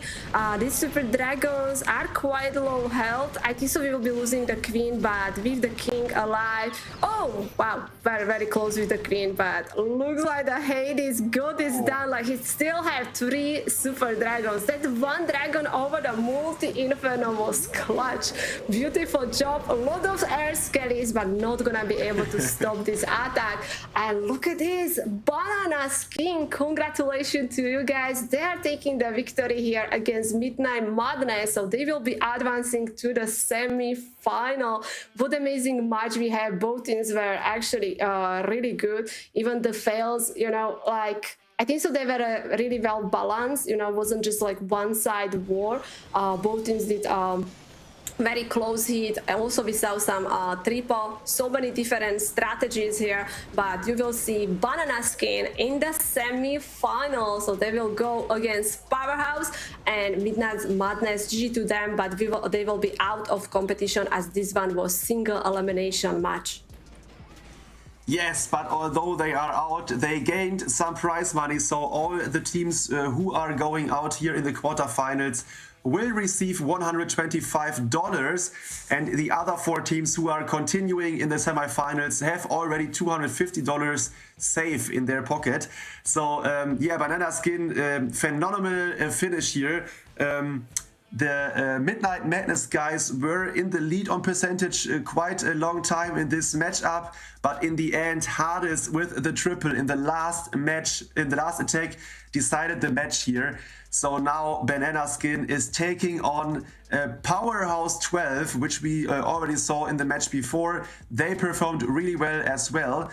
But the second semifinals by Rang Dahl against the Noob Does Den is quite interesting because we only know the scores from their quarterfinal wars, but we are now seeing them the first time in action. What do you expect, Susie?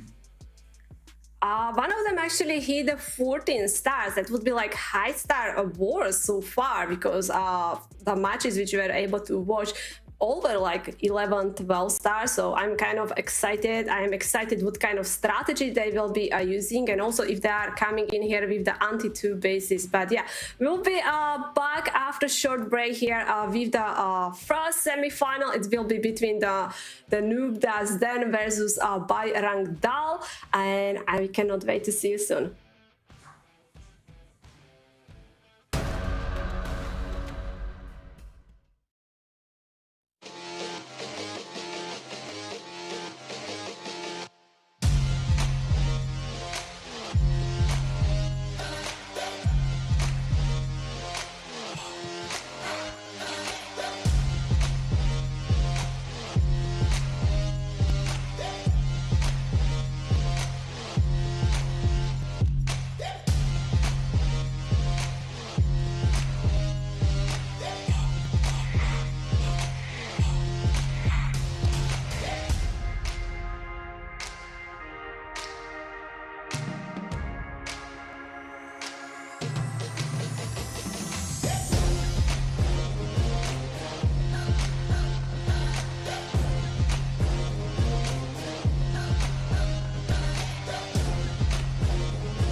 Welcome to the place where dreams come true, where everything you want can be yours. If and only if you're willing to work for them. The Snapdragon Pro Series powered by Samsung Galaxy is brought to you by Snapdragon Elite Gaming, Samsung Galaxy S23 Ultra, Monster Energy, and DHL. Welcome back, everyone. Welcome back to the Snapdragon Retro Town Hall 12. It is time for the semi-finals, and welcome back, Maxi.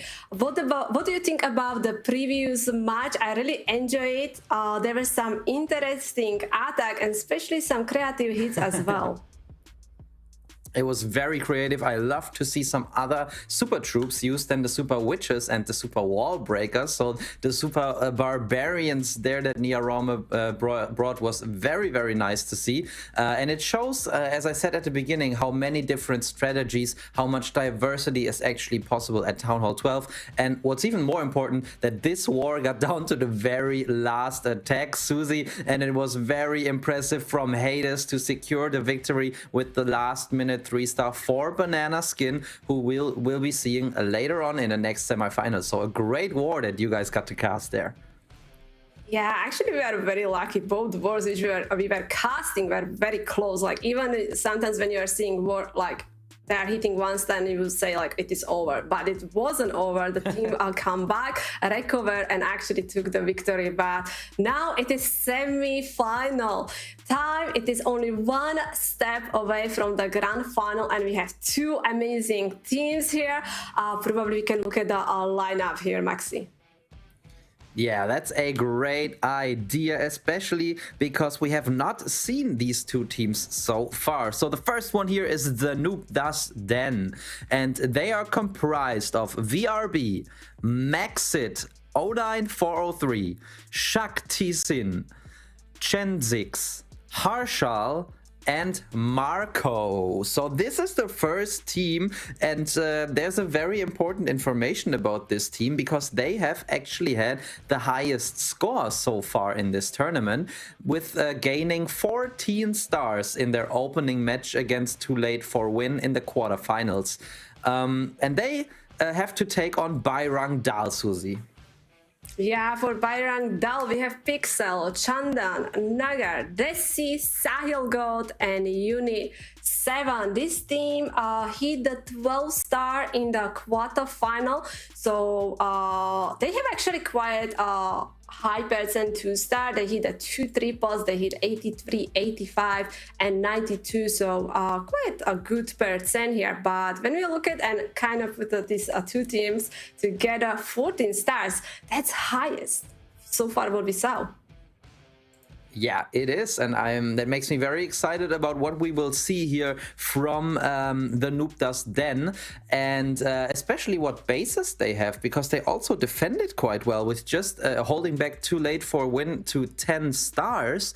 We've seen at the early stages of the tournament some anti-2-star bases. I think the same goes for the last war we saw. So a lot of centralized town halls, even some styles that reminded me of Town Hall 15s, where it seemed like Town Hall 15 bases, where it seemed like the town hall is quite outside, but then it's protected by, you know, Testa Farm, King, and a lot of high damage buildings or defenses there. So that will be a very interesting strategic aspect of this next match. But definitely we're going to see the first finalist, the best 4 teams now, Susie. So do you expect that we will see maybe even other strategies than we've seen so far? I'm really hoping we're gonna see something different. I'm just kind of thinking what other strategy you can bring. Like there's so many options for the air. Like you can go with any kind of dragons, right? And of course the Lalo. But without healers, without heal, I think so the ground strategy is kind of tough, because so far we saw that Niaroma hit which were Valks, but you know, who would use the Valks at Town Hall 12? So I'm really curious. I would love to see something different, something special, you know, some unique, definitely unique plan for this basis. But I kind of agree with you. I think so we will be also seeing a lot of anti-2 again, because we saw it in the previous matches, and they are getting defenses. They are getting 2-star, sometimes even 1-star. That's right, and I think Hog Riders would be very nice to see. Oh, but we're already alive, guys, with the first attack. The Noob Das Den have brought 14 stars in their opening match, and here they come in with their first attack. And we will see first a very nice lightning spell with the Earthquake combination. Got a lot of value, taking out the whole 12 o'clock corner. Now patiently funneling there with the Wizard, and then Susie, it will be about the Super Witches getting into the core of the base. Yeah, I was like, oh, he just brought like 3 Super Witches, but he also brought the Super Witches in the Clan Castle, so that's kind of much better. I was like, oh, 3 Super Witches, are they gonna be able to clear the base? But yeah, double jump spell here, so we're not gonna get stuck on the walls. He opening actually that corner of the wall, so that way we can go for the Inferno. We have still golems tanking, and looks like the one Super Witch is aiming for it. We already cleared the Town Hall, so safe 2-star will be in, but the first jump spell even connecting that multi-Inferno, I think so he's looking good. Like, he's still holding on the Warden ability, which is using right now as we are start taking a lot of damage from the X-Bow, but also for the CC troops.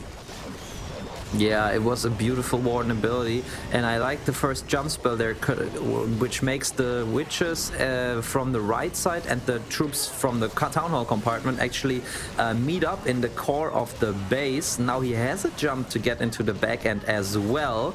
He's got the little scary looking Warden there down at the bottom side, but the big guys are tanking while the Super Witches take it out. Queen still has the ability. There are some skellies distracting her, and the witches are not yet tanking, so he needs to pop the ability soon. But a lot of Super Witch and big guy power still in the mix, Susie. I think he's looking quite good. Yeah, like he still have over 1 minute left. The Wooden is still alive and actually still doing some damage. We have, wow, that Queen is smart. She's taking the jump, step in front of the Warden, so giving him some few extra seconds. Actually, the Warden went out of the range of the defenses. Now we have big boys tanking here. So, wow, look at the golems stuck behind the walls, the mini golems there. Sadly, the Warden tanking that cannon. Do you think these witches can finish the base, Maxi? I do think so. There are 3 very healthy looking big guys and just a couple of point defenses.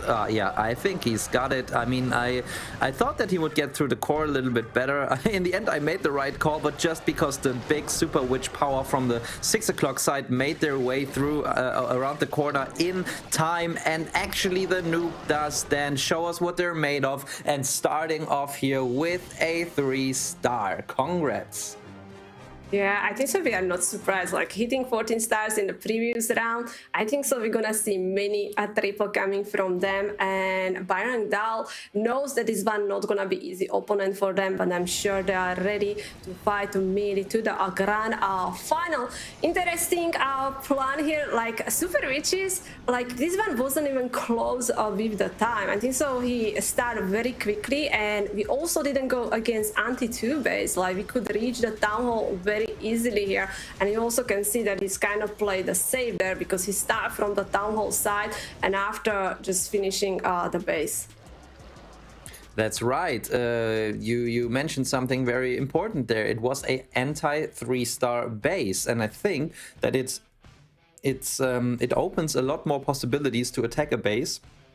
And also the way that that Winchester dissected or like took a look at the space, taking out this 12 o'clock compartment with the Zap spells and realizing that he was able to actually create a path through the base for his heroes and the Super Witches. And I think that anti-3-star bases just allow for more creativity. Now we do see they're defending layouts for the first time, and they're actually using kind of a box space with a more outside Town Hall. But Susie, interestingly so, Byron Dahl coming in with the Super Witches as well. I don't know how I would attack this base. Like, this base is like boring me already, but yeah, let's see what he's doing. Like, coming in here with the witches, using the free spell to own the X-Bow. Warden ability already being used. That means we don't have Warden inside the core of the base. We are trying to survive that heat from the Town Hall, and of course the troops also going through the poor zone. we had a super wall breakers, but I don't know how many of them. Was that the troops will be now beating the wall because we have no... Did they open the wall? Oh, my bad. The wall is open. I'm not sure it was wall breaker or actually troops. But what is interesting, he has 6 bats with the 3 free spells. So he's trying to specially take care of the defenses which are doing splash damage, or as is the Wizard Tower, and of course his multis. Yeah, but there are so many. I mean, there are 2 multi-infernos that he cannot reach. Oh, the giant was too late. Okay, finally. Actually, the Wizard Tower retargets. He needs to freeze now, though. And I think he may have overestimated his super witches there, because I think he wanted them to at least get this back-end Wizard Tower there, or the multi-inferno. But Susie, this attack is over before it started, basically, because he will not have any free spells to get through the back-end splash defenses. Yeah, I'm just thinking about this plan. Like, it was... Have you said there was like still so many splash defenses, right? Like, even if the witches, as they clear the core of the base, like when you look at the end of the base, you still have Wizard Tower and multi-inferno. I'm not sure what he was planning, how he was planning to take down these defenses, because for the bats you will need like so many free spells to try to protect them all over the base here. So a nice try. I hope so we can push for a little bit more percent. Right now we are only on 77, deploying bunch of loons at the 12 o'clock. Oh, maybe that's what was the plan. Also send some loons on these Wizard Towers here. Okay, the percentage game is going a little bit better here, but very interesting choice of army, super witches and the bats, Maxi. Yeah, but to be honest, it looked a little bit YOLO to me, because he didn't have any chance to control the troops after they went into this town hall compartment. Just one super wall breaker there opening the town hall compartment, and then we have like, look at this okay, now we don't see it anymore, but there are like 9 similar compartments. The base is like a square, or like a Sudoku map, you know, with 9 compartments that all look the same, 3 by 3, and there is no chance to predict where exactly the super witches would go. Look at this. You can see that the clan castle is actually right at the wall, so there's a high probability that the troops will not go to the left or right, but go into the core of the base. But after that, to get to any of the multi-infernos is actually quite the gamble. And with bringing 6 bats and just 3 freezes, it means that you cannot freeze through 2 multi-infernos. You need at least 2 free spells for each of them. So it seemed to me that he was pretty much just hoping that enough super witches and heroes would survive and go to one of the multi-infernos corner. So I didn't like the plan too much, if I'm going to be honest. But anyways, Susie, the super witch action is not stopping. Noob does then coming in with them as well. Wow, he actually got the eagle with the Inferno. That's a not bad value, but we invest some of the spells. We still have the jump and 2 free spells. Also, we'll be starting from the town hall side. Like, again, we have another base where we can reach the town hall very easily here. So looks like these teams are totally switching the base layout, you know, like the previous teams. Most of the bases which we saw were anti-2 bases here. So far, opening the wall here with the super wall breakers and trying to set up the funnels using king and also a regular witches, so the super witches will go inside in the base. And with the jump, he's opening actually quite a lot here. They can go for the multi-inferno, they can go for the second multi-inferno. I really like they were able to reach the town hall without taking the jump. Yeah, I got lost a little bit looking at the witches on the left side there, because they actually had some were struggling a little bit because of this mortar taking out the skeletons and thus allowing the point defense to shoot away at the witches. But you are commenting the right things going on more towards the core of the base where it matters with the super witches, and he's doing a great job sending everything into the core. Unfortunately, this free spell there was a little too late while the multi-inferno was already gone. He still has a king ability. King's on the outside though. Queen already gone, so he doesn't have too much power, especially with those super witches running low on HP. The Warden helping out a ton here, but he is running out of troops quickly, Susie. There's no super witch left. A full life Warden at this point will not gain him too much. Just a couple of witches and big guys, and Kenshin will not get the second 3-star for the Noob does stand.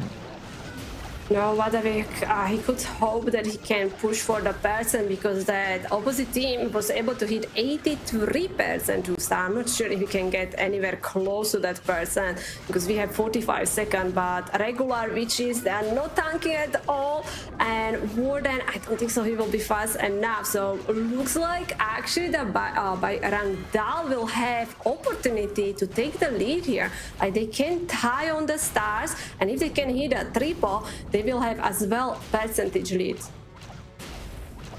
That's true. They are looking good here, but yeah, we only have won 3 stars so far, and in that relation, they are looking good, because their bases seem to hold strong against any opponent here. So far, we've seen 6 attacks on them, and none of them were 3 stars. So with the triple in the back, I think they can still feel pretty relaxed, but still they shouldn't underestimate their opponent and keep on planning their attacks well, so that they can get the biggest possible advantage out of them.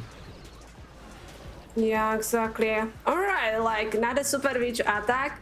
Eric would enjoy this. Like, so many witches, you know, almost every hit. Let's go, witches.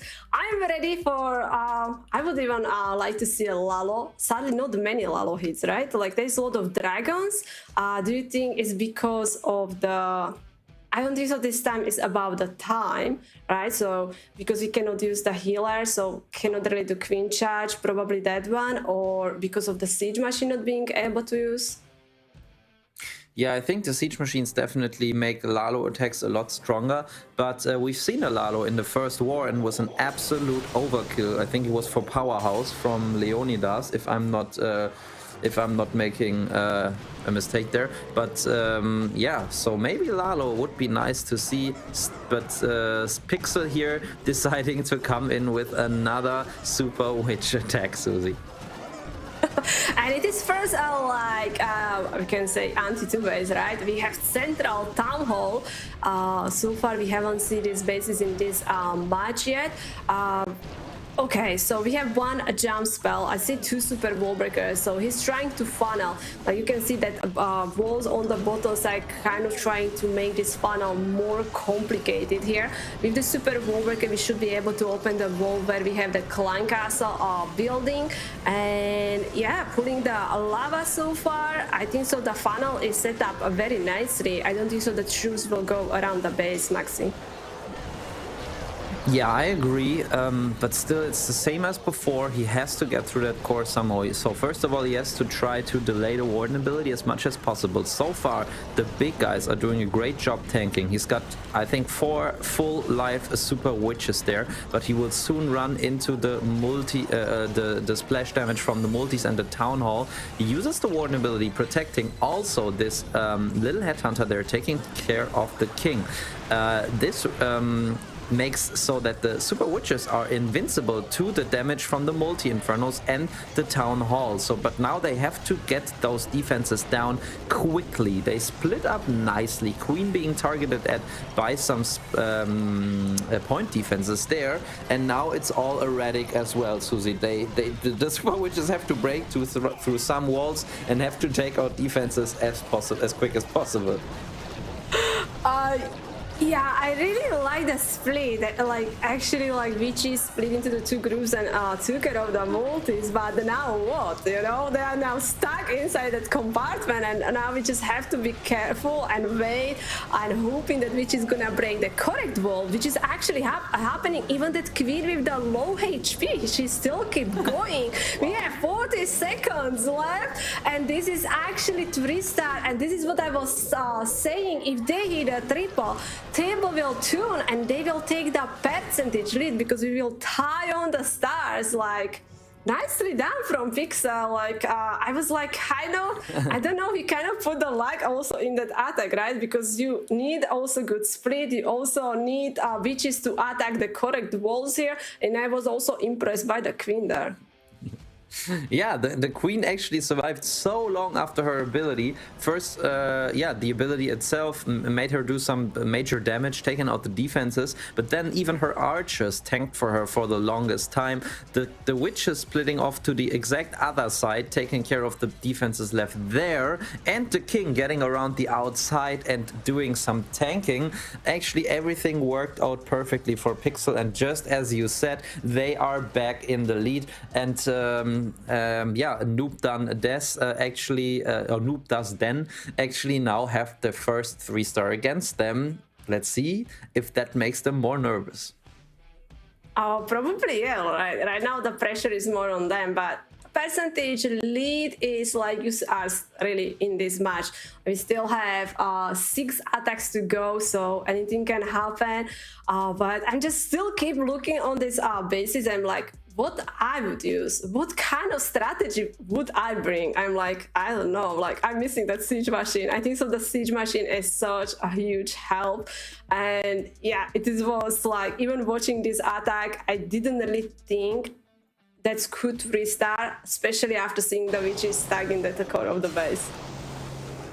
Yeah, what I think the whole time is that you could easily snipe those town halls with the sneaky goblins. For example, in this case, you just need 3 sneaky goblins for the outside, and then you can send them in for the town hall with an invisibility spell. You will most likely also lure parts of the clan castle, and then you could lure it on the outside, do a hero dive, and then Lalo, for example. But not many town hall takedowns with the super goblins so far. Instead, we see dragons sent right into the town hall. Unfortunately, oh no, Susie the headhunters went to the warden, and the ability was forced. Now he's dealing with the town hall. The town hall damage will affect some of the dragons. Wow, I mean, I don't know, Susie. I don't see this going through. So many dragons are already low, but he's got a little Lalo there for the back end. Yeah, wow, like, whoa, losing the warden like this, even like not protecting the dragons from the explosion from the town hall, that's tough. Like, he needs very OP heroes, like they seriously needs to help. And I don't really have feeling that Lalo even got the value. Like, he used the lava there, tanking for the loons, but as you can see, there's still many defenses on the right side. Like, we have multi, we have expo, and especially we have air defense behind the storages. So I would say these dragons have no chance, and it's gonna be a hold here. Yeah, and quite a low percentage. I think the minion will be able to take out one more building on the right side. But this dragon is about to die. So we will finish here with, yeah, 75% something. I was actually, during the hit, I was quite impressed how many stages followed up to the dragons, because I didn't realize that he was going to do a Lalo afterwards as well. So actually, you know, turning things around, doing kind of a dragon kill squad into the town hall, then a little Lalo for one corner, and then the hero's back end is quite the fancy creative idea. But I think it was mostly the headhunters there that kind of made him lose his game there. And I mean, especially with the town hall poison doing a lot of damage, doing a lot of damage to the dragons, it was very, very hard. There we can see the early warden ability against Susie, but still very creative plan from Noob Does Den. Yeah, if he had that warden, and like, I probably would cross the core of the base and definitely maybe even push for that multi-inferno. That also would help his Lalo for sure. Like, the loons will be clearing a little bit more here. But yeah, perfect headhunters. Dragons ignore them, targeting the warden, and it's happened. And actually, this one is second, kind of lower percent. The previous hit was 76%. This one was 75%. So they need to start hitting the 3-star. Kind of, you know, like they were hitting 14 stars in the previous match. It looks like they are struggling on this basis here. Yeah, it does look like it, and it's very, very interesting to see how quickly the tables have turned here. First, they looked very OP with their initial 3-star, leaving no doubt, but then they fall short, and Bayrangdal are actually able to get the 3 stars. Let's see who follows Pixel here with the next attack, and if it can be such a convincing 3-star as well. I mean, so far we've only seen Super Witches from them. Let's see if they stay on that track or spice things up a little bit. Yeah, this is like kind of, if you see the team using the one strategy, you know, it is kind of easier for the base builder to bait them.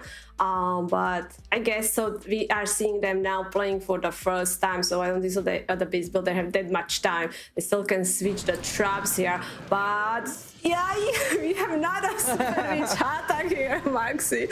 It's gonna be another 4 super witches, and again, very interesting base.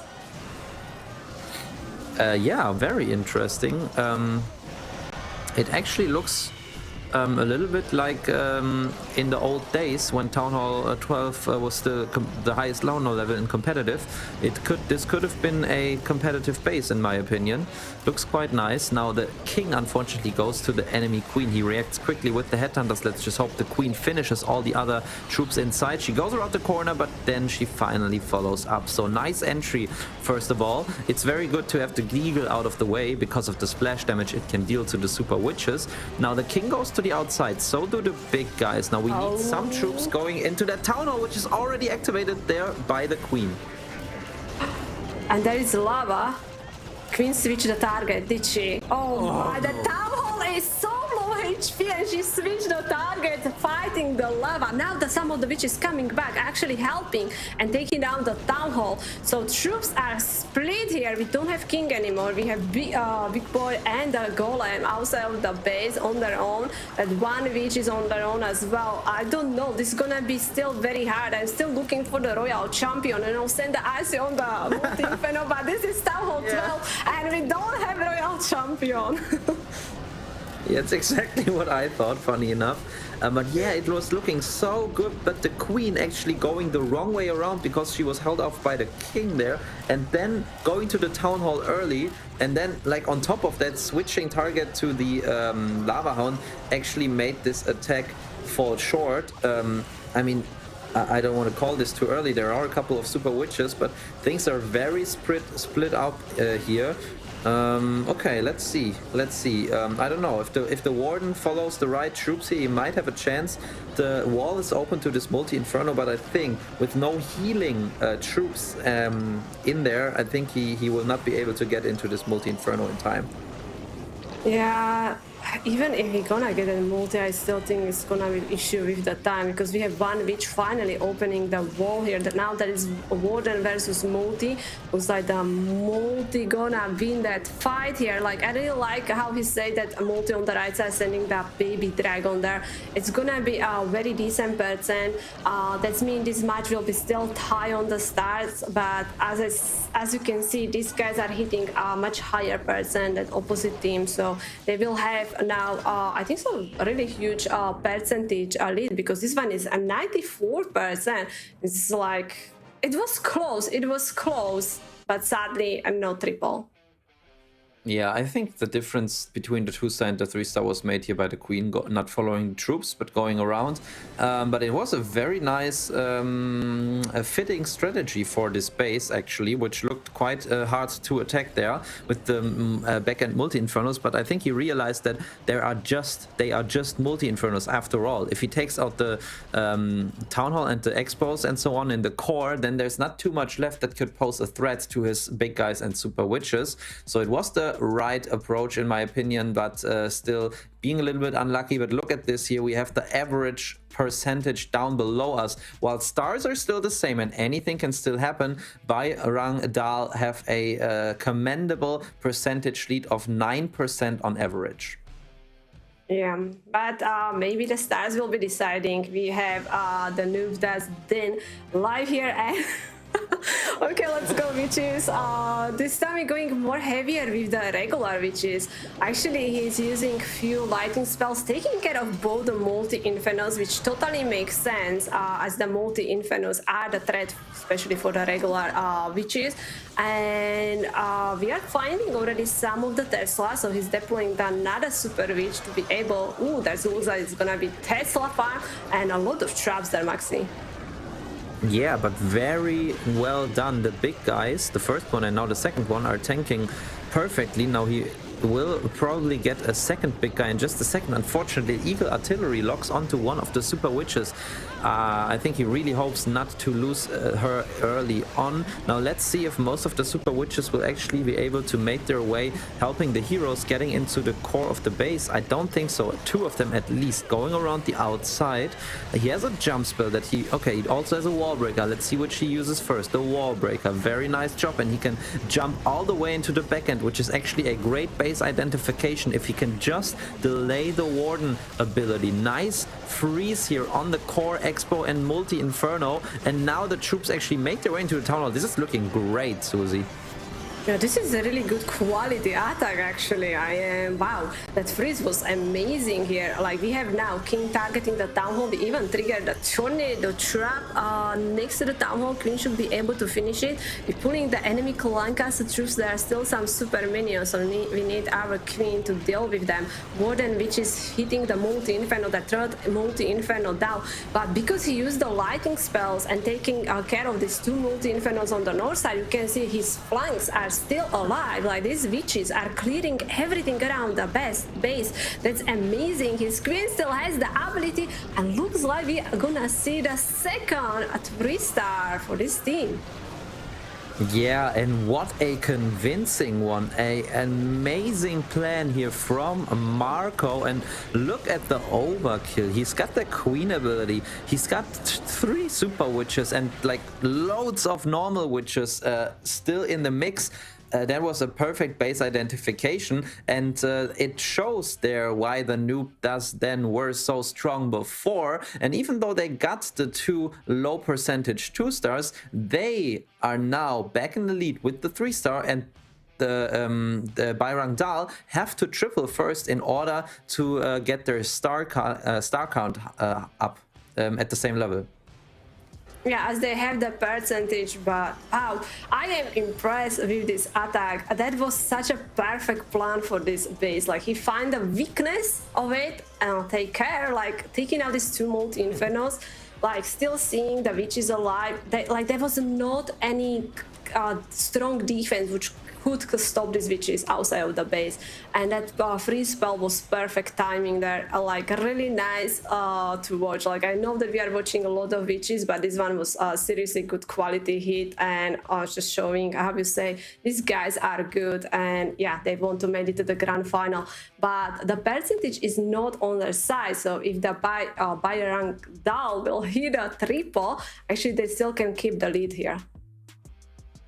Yeah, that's exactly right. So that's the only thing that matters now for them, to get the 3-stars as well, put the pressure back on the noob dust then. Yeah, I mean, 2 3-stars, or sometimes 3. I think 2 seems to be about the average of all the teams here, and the noob does then already have that, and Bayrang Dal still have to get it. And the guy to do it is Sahil God, who is playing the Ink Jerry account, starting off with the with the lightning spell, Susie, and of course he's coming in with the super witches as well. So this is definitely the battle of the super witch teams. Yeah, what a surprise here. We are actually going here with a lot of super witches, going heavier with them. So he took care of the south side, like also not just like taking care of some defenses, but also setting up the pathing, like the witches immediately going inside the compartment with the jump spell. We have access for the town hall, but also we have access for the multi-inferno. We also have the second jump spell, which I think gonna be connecting these final multi-infernos. We have to deal with the super dragon, and so there's gonna be issues, especially when you're going here with the witches. They're gonna be targeting, and also the Queen. Town Hall about to being clear. I think so most of troops actually going through the poor zone, but with that second jump, look at this, can reach both multis. Yeah, really nicely done. And I think the Warden ability ran out before he took down the Town Hall, but with the big guys beating away on the Town Hall and all the other troops having quite the range, he wasn't even affected too much by the Town Hall death damage. So very nicely done. Now, and he should be able to take out this multi-inferno quickly enough so the super witches on the outside do not die. Queen ability force. There are some Teslas in this back end compartment there, but the witches from the outside, okay, unfortunately the witches on the outside are not quick enough. And look at this, in the core of the base, one lonely super witch is stuck in the compartment because she was not able to take the jump in time. Yeah, on Town Hall 12, the jumps has the limit, like it disappears, so you have to be very careful when you are dropping the jump spell. But finally the witch broke the wall, but I think so we need to break much more there. And I don't know, it was looking good, but now the witches are tanking, especially that one, a super witch is tanking. So we are down to the one witch, that the last one is low HP and all defenses are on them. These big boys seriously did the job at the end, and it's gonna be defense, and Maxi, the table will turn. That's right. Yeah, I mean, Taoki has incredible defenses there. They really decided to pick off the worst possible troops for the attacker one after one. First, they go for the Warden ability, for the Warden, which makes him lose the additional hit points for his troops. Then they go for the witches, so they cannot produce any more big guys. And then finally, they go for the big guys that are stuck on the outside. So, great job by Taoki's point defenses, but as you said, it means that now we have a new leader here in this match, and it is actually the Noob Does Den. And if they get the 3-star now, Susie, nothing can happen anymore to them. They will have the victory for sure. Yeah, but if they don't hit the 3-star, actually Byron Dahl will have opportunity because there is the person on their side. So, like, it's still very, very close. It really depends on this next attacks. I'm really curious if we're gonna be switching to the different strategies or we're gonna be continue with the super witches. Do you have your favorite strategy on Town Hall 12? Do you remember when you were Town Hall 12? What did you like to use?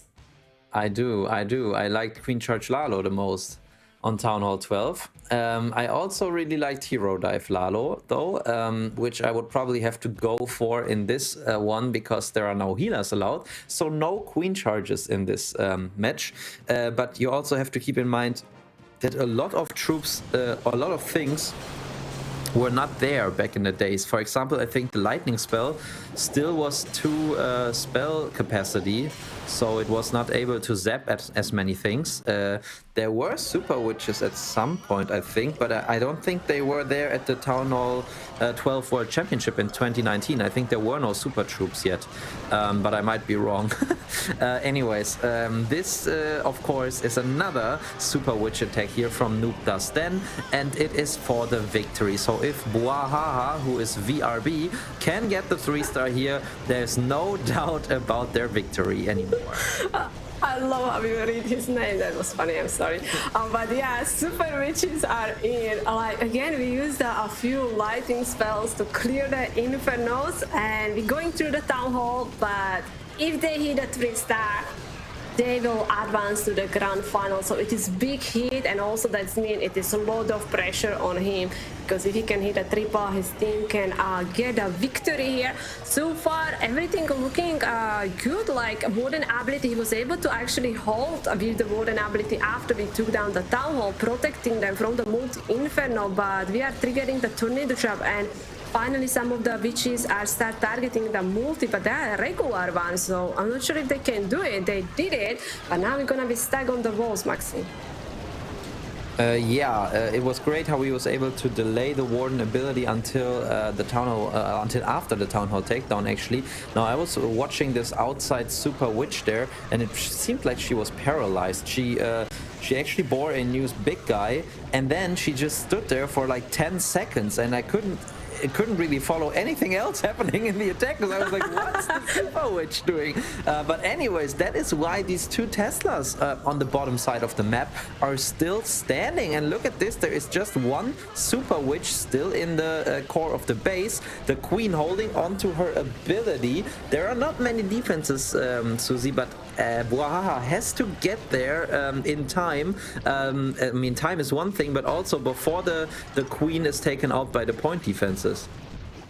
Yeah, and they need a 3-star as they don't have percentage on their side here. Wow, I think so it's gonna be time actually, because luckily that Queen can... Oh, okay, we are using the ability. Of course, the Queen going around. The big boy is gonna open the wall. Now she's going around back, but we have 25 seconds and... Whoa, why she did... Well, she's weak. Oh my god, she's on the wall, but that is good wall, because that wall is almost broke. 16 seconds for 5 buildings. Is it gonna top fail? The storage is probably full HP, and it's gonna be issue max in 7 seconds. So close. He's got it. Oh my god. Come on. Oh wow. I think the storage was already damaged, and wow. The timer was already down. What a nail biter there, but he's got it done, and it means 13 stars for Noob Does Den. Actually, they live up to the expectations around their name, and there's no chance for Bayrang Dal now to get back from this. No, as they, yeah, if they can hit a 3-star, they will be sitting here with the 12 stars. I am impressed. Like, there was many things which happened, like Queen choosing the wall, which was damaged. That was huge. Because when I saw, like, why she cannot go around like all the troops, she just go through the base there. But wow. Wow, so close hit, but job is done, and the Noob Does Den, they will be playing in the Grana finals, so they will be fighting for the title to be champion of the Retro Town Hall 12. Wow, amazing match actually, amazing match, still very close match. Yeah, definitely. Let's hope that Naga's Warden will finally go to the Super Witches. For at this point, he's doing an ego trip on the outside. I mean, he's doing good stuff there, but there's not really a lot he can do. He can protect there with his Warden ability if he's not following the troops. But it doesn't really matter for them because they are not going to be able to win this match anymore. Oh my, this is actually the saddest thing that you can witness. How can this Warden ignore all of the Super Witches? There's like 200 troop capacity and he's just not following them around. But yeah, I mean, that's Nagar's least problem at this point, I guess. They would have wanted to end here with a great attack, maybe with a 3-star, but with that Warden not following orders at all, this is unfortunately not possible. Yeah, but it's the Warden, like, hello, there were all of troops yelling on him, join us, but no, he was just so stubborn and just staying outside of the base. But yeah, it is such a painful to watch that Warden, and you know, just like the Warden ability going off and there is like no troops around at all, and sadly not much he can do. Like, he was able to take down the town hall, but of course the damage and everything, that's where we needed the Warden ability was missing. So nice try from him, but how you say, even if he hit a 3-star, it wouldn't change the result of this match. So still GG to guys. There were some nice attacks. Actually, they were hitting a seriously high percent 2 stars, but also they hit that beautiful triple as well. Yeah, it was a great showing from them. Some very close attacks as well. I mean, it was a little one-sided on the attack strategies used, but that goes for both teams. Let's just see though, yeah. Because it's the first time, Susie, that we saw both of these teams on stream, right? So for the final, where the Noob Does Den is already in, their opponents can actually prepare, and they will have a big set of bases. May it be Powerhouse 12 or Banana Skin, whoever wins the next one. But definitely, they are going to try to defend the Super Witches, I am sure. We see this jolly Warden. Isn't it beautiful, guys? While the timer is running out. I don't know if Narga just wants us to stay on the base he is attacking for a little bit longer. Oh, look at this, Susie. What's that? Yeah, look at the OP skins. I love this cameraman. Like, showing every hero he can. But yeah, as he's not deploying the rest of the troops, we have to wait for the time to run out. But yeah, that was the warden. That was the warden to blame him. What did you do? Why you didn't follow the troops? You just ruined his plan, you know? Imagine spending all this time to get the OP plan, and after this happens, has to feel sad. But still, amazing job. They made it to the semi-final. They already earned some money here.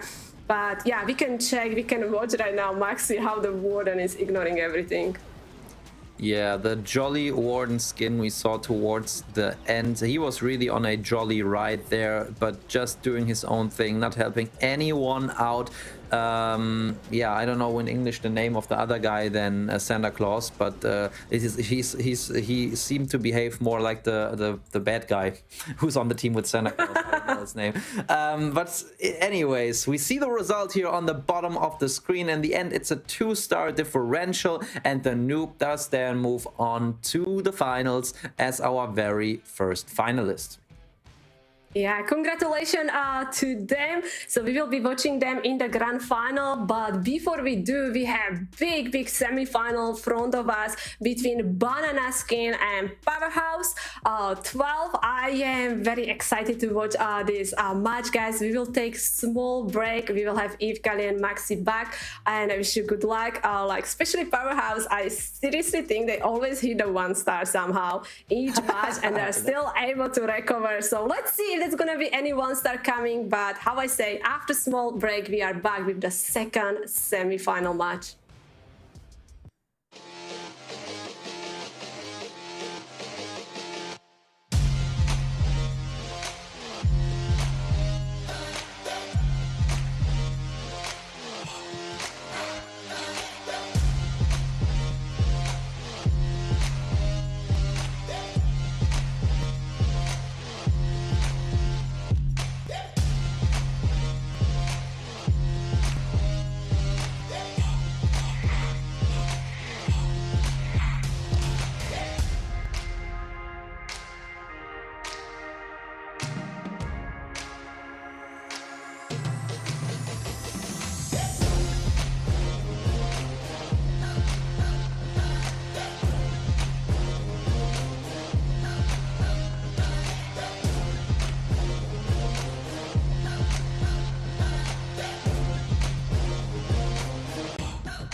And we are back with the second semifinals of the Town Hall 12 Retro Cup number 2 in the Snapdragon Pro Series Season 3, guys. And we welcome back Eve Kalle, who's going to cast this one together with me.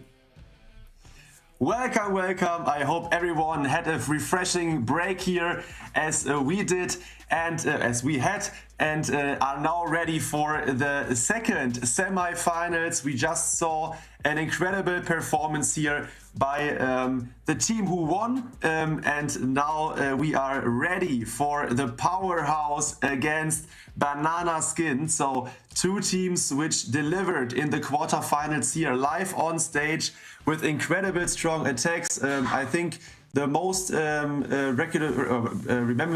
attack was by Niamore or Niamare. It is. Let me check it out. Close enough. Niarome. Close enough. Niarome. With this Bat Donut followed up by Valkyries and Super Barbarians. So I'm looking forward for his attack in this match, Maxi. Yeah, I agree. That was an amazing plan there by him. I just really, I just checked the match results again, and it was in fact Danube Dasten who just won, who was the only team to ever get more than 12 stars today. They got 13 and 14. No other team has gotten as much. But since we are in the semifinals, the other two teams playing now, which are Powerhouse 12 and Banana Skin, will have to show that they have got the same potential. So let's see if they are able to get a score like that as well, or maybe their defenses are just too strong. But before we dive into any attack action, Kalle, let's take a look at their lineups. Yes, especially the Powerhouse showed before why the name is like that, because they powered through this bracket here and now they are in the semifinals. It is JOP. Let's see us again. We already translated this Japanese name, which we will see in a second. Leonidas, Caetano, Pushkar, and Piyush 15. So a really strong lineup. They had a 1-star in the quarterfinals, but they could perform with 3 triples, or could outperform their opponents with 3 triples, and yeah, it showed how strong they are.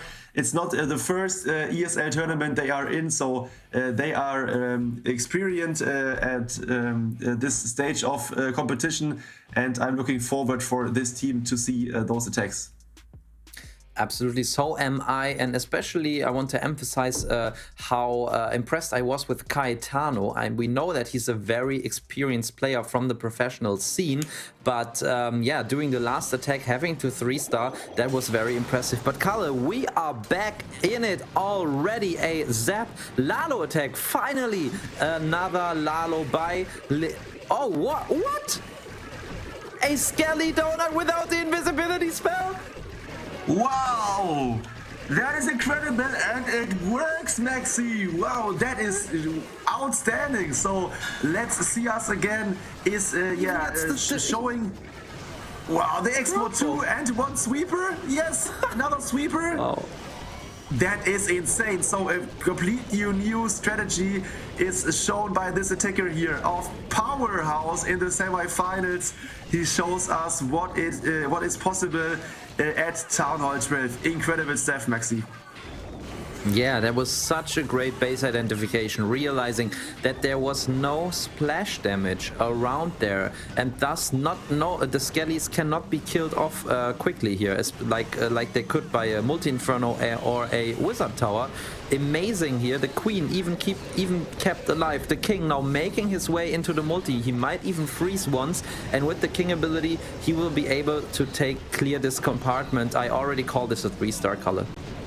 Yeah, insane. So look at those base identifications. So he zapped out a really lone standing Multi-Inferno in the core, then this crazy Skelly Donut without an Invis spell, and now he's completely overpowering the back of the base.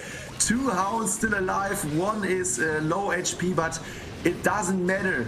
He's completely crushing this base of Banana Skin, and this is a really crazy opener, especially when you remember that he only got like 7 minutes to plan on this base. So big GG in the chat here for Let's See Us Again of Powerhouse. A big triple in the beginning of this semifinals.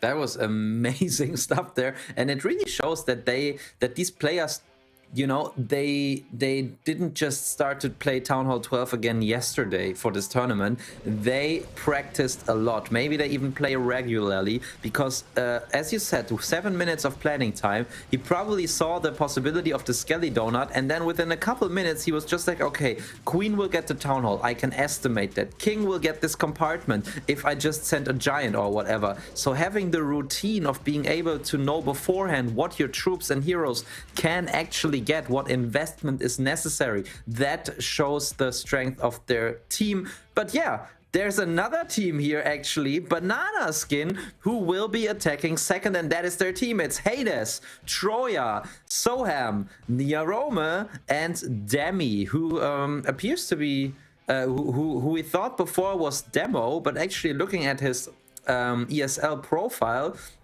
I think that he's actually a German player named Demi, so it's probably not the Demo that we know from Time to Throw and some other team names he's played under.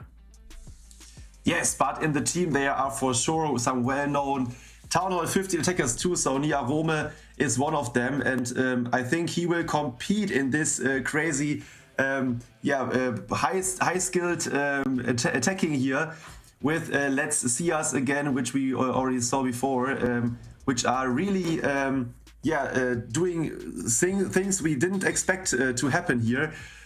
So yeah, I'm looking forward for the attacks of Banana Skin as well, and it is actually Demi, who you talked about a second ago, who's going in first for Banana Skin with a super witch attack here, tanking for those with some ice golems in front, putting his heroes through the core of the base, hopefully.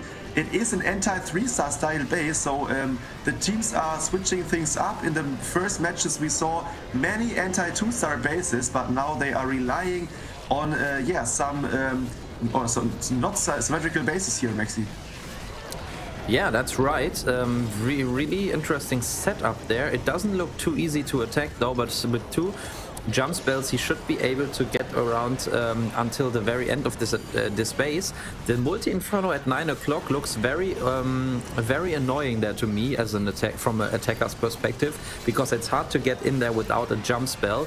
Nice quick hold takedown. A lot of super witches still alive as well, but ooh, this eagle shots hurt him a lot. And remember, Kalle, there are no healers and no heal spells allowed, so it's very hard to get those witches back up in health. And the Skelly spell, once again, very nice touch here in this attack, taking out the eagle artillery, trying to get it early on. However, the Expo was shooting away at the skeletons. Now he just basically has a queen and 2 low HP super witches in the core.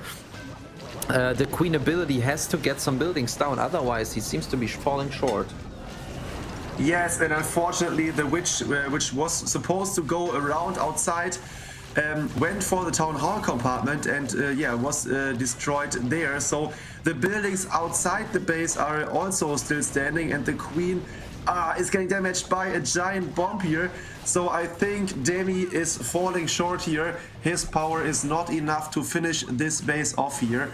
The warden goes down, the queen is going down, and in the end the multi-inferno at 9 o'clock is also left standing here. So it is a nice try by Demi, but with a 96% 2-star, they are not in the lead. Powerhouse, with this incredible attack in the first attack with the 3-star, is now leading by 1 star, Maxi.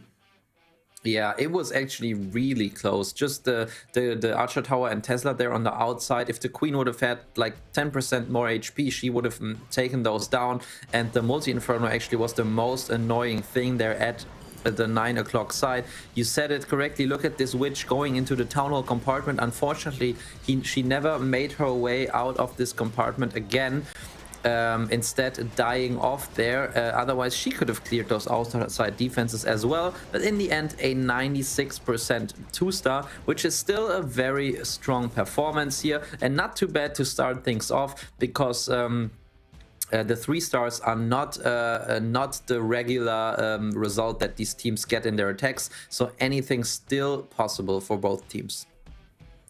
Yeah, and especially the plan was really well planned. So he brought 2 skeleton spells, one for the core.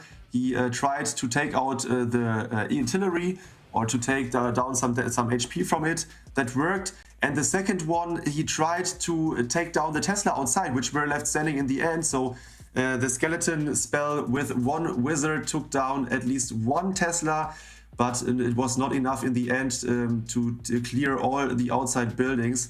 Nice try here by Demi, but now it's for Powerhouse another chance to expand their lead with the next attack, and it is Ancient King. JOP is in, and he also is relying on those super witches without any zap spells. Oh, we know this base. It was tripled before in the match we saw live on stream. It is the same plan like the other attacker used. There's only 1 expo left from the town hall, which is now on ground, not on air. So let's see if those maybe little tweaks can bring the defense here for Banana Skin. Yeah, I think you probably know the plan better than me, because you were casting it. I remember it as well, but I guess I wasn't paying as much attention as you. Now, first of all, we see that the Super Dragon is lured again to the 12 o'clock side, and the witches take it out. Yeah, just had to invest a free spell there to make sure that he's not losing a witch. Now, Warden ability through the Town Hall, I guess. No, he's actually delaying it, wanting to use it more into the core of the base, and then it's about how quickly you can get into the back end, because there are expos, there are cannons, there are multi-infernos, so a lot of ground attacking defenses, and lots of witches actually have made their way around the top side, followed by the Warden cover. Yes, and it looks decent. So in this time the king is surviving a bit longer than in the first attack, and also the first attack was a triple. So I think he's in a good position right now. So unfortunately the Warden is not protecting the heroes in the core. In the first hit, the Warden was used in the core to give the queen a bit more health and to support her taking down the last buildings, but he still got outside witches here, which are dealing much damage. Hopefully at least 1 witch will go for the multi-inferno at 9 o'clock. The baby dragon is trying to. Blackline is taking him out. So now it's all about whether the last witch and the big skeleton can get some point defenses out of their way, Maxi. Yeah, and unfortunately the Warden didn't survive. That would have helped this witch and the big guy out a ton, but Kalle, this is not going to be enough. Even if this witch creates another big guy now, there are just too many defenses still left. There is the big guy. He will try his best, but the space is defending this time around. Nia Roma with the with the important tweaks here in this base, and getting a defense is very important at this point, as Powerhouse have gotten the lead so far, and is actually 1% less, 95%, 1% less than Banana Skin started with. So if Banana Skin would be able to 3-star now, they could actually take the lead. Yes, and there we saw some points of the competitive scene, which is mind games. So if you are reusing a base which was shown on stream in the current tournament and was tripled, it is always a risk. Although you are changing up some traps here, but Nia Rome made some tweaks to this base and was able to defend here the same attack which tripled in the attack before from another clan. So that was a great plan here for defense-wise from Banana Skin. but now they need to perform offense-wise as well. So the next attacker wants to triple the base out, and yeah, maybe Nia Rome is one of those MVPs for this match here after this defense. But first up, it is Troja who is going in again, as in the quarterfinals, with the Zap Super Dragon attack. And this time it's not anti 2-star base with a centralized town hall, but it is a kind of an anti 3-star base. So let's check out whether Troja has some clues for this one, Lexi. Yeah, I think he's going to send Super Dragons through the town hall. Oh, that was unlucky. He wanted to send 2 Super Loons for the air defense and also create a funnel with that, I think. And I don't know, maybe he wanted to even send the Clan Castle troops, maybe it's just balloons, into the town hall to take it out. Yeah, now he has to send a Super Dragon there with a couple of balloons. Ah yeah, it was a Super Dragon in the Clan Castle. Now that is quite unfortunate, but he is changing things up a little bit here. Nice touch there with the loons protecting this Super Dragon, but wow, he has to invest the freeze and the rage now so the Super Dragon can get to the town hall. Unfortunately, it's not going to the town hall, and he doesn't have anything left anymore. Yes, and he decided to push the wall ability to save those dragons in the core. So he's hoping that at least 1 or 2 dragons are going for the town hall. He don't have any free spell left, and this is not looking good here. Troja is 1-starring. That is so unfortunate. As you mentioned before, this Tesla was supposed to redirect those Super Loons which were trying to snipe the air defense, and therefore he was investing a big dragon to go for the tower compartment, but it didn't went after plan. So this is so unfortunate here for Troja. In the semifinals, it is a 1-star here live on stream, and that hurts, Maxi. That hurts a ton, especially because they are now in the they're now 2 stars back. So Powerhouse could actually already go for save 2 stars and just say, okay, unless our opponent is able to get 2 more 3 stars, we can just keep on doing that. So they definitely, I mean, they obviously they try to get 3 stars, but they would not go for risky plans now, I think. So if you would have a town hall backend and come in with something from the other side of the town hall, you would not do that now if you were in Powerhouse's shoes.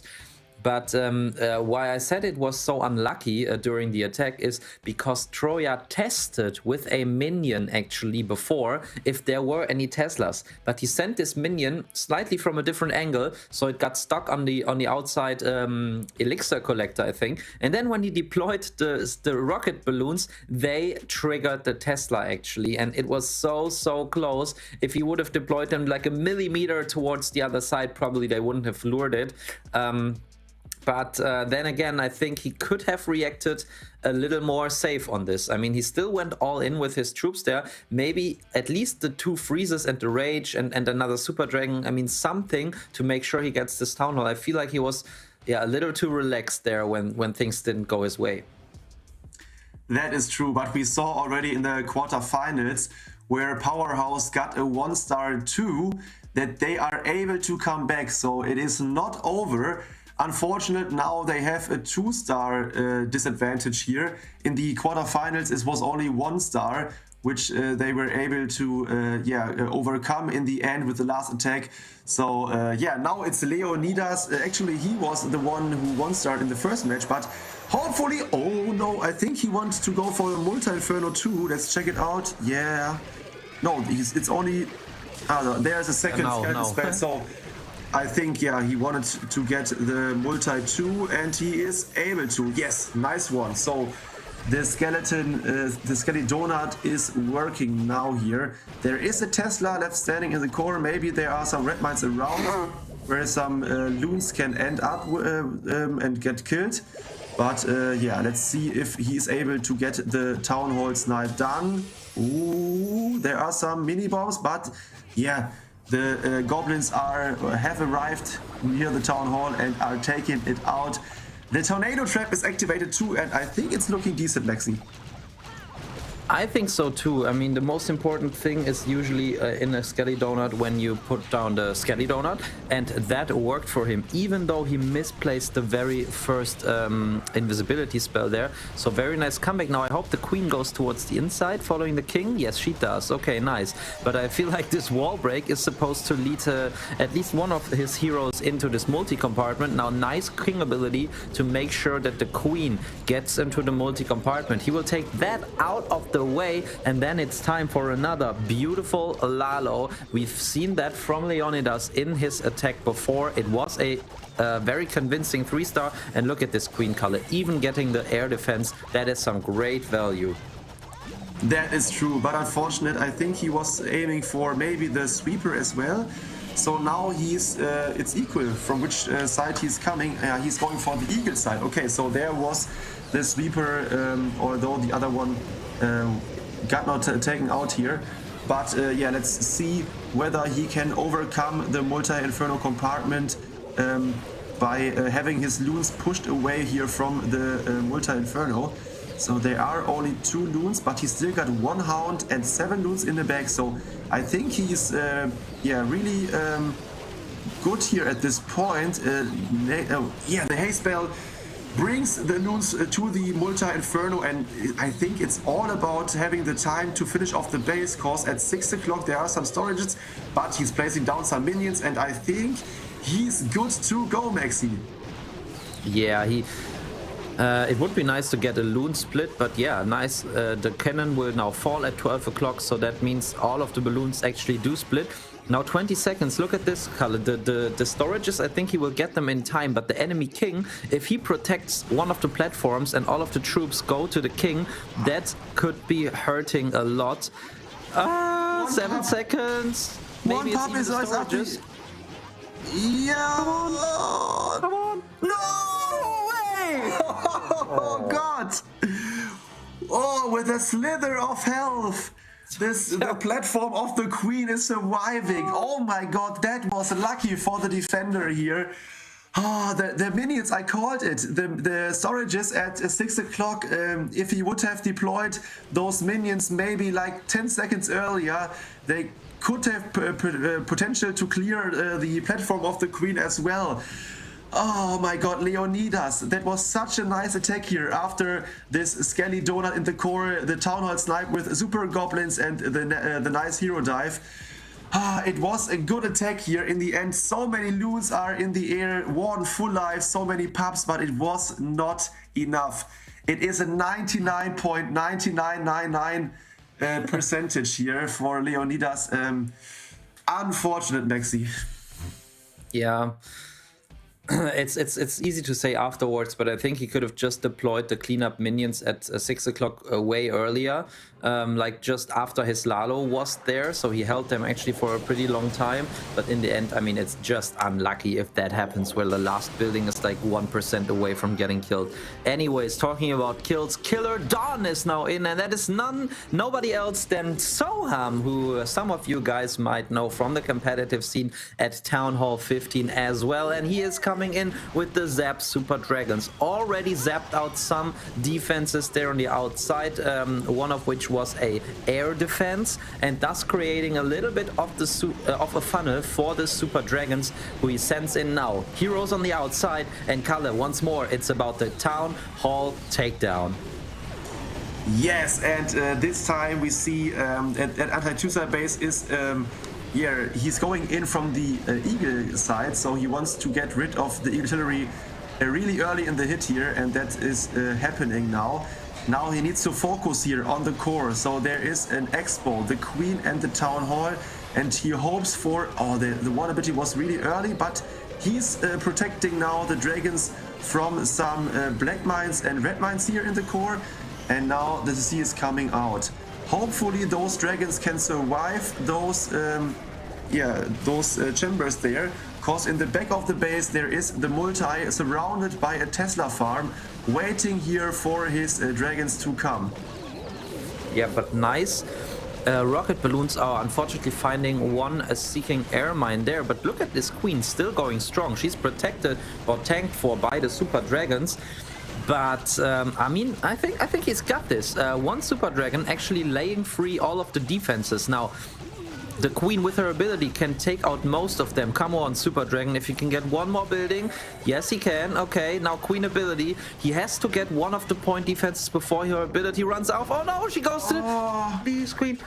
No, she goes for the mortar first. She doesn't go for the point defense. And this is so close. She got it. Oh, wow. What are we watching here, Maxi? Each attack is so close here in the end. Wow! This Archer Tower was damaged already by a Super Dragon, I guess, so the Queen only needs one shot, and this shot went off when the Queen was dying, so it was perfectly timed in the end. What an attack here, and yeah, I was hoping for that for this outcome. So Powerhouse,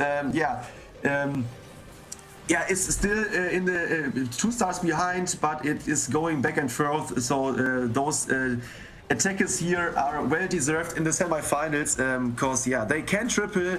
It was unfortunate for Powerhouse that they had a 1 star in the hit before, but yeah, they are trying to get back here in the action. But Banana Skin is proving how strong they are with 2 triples out of 3 attacks here.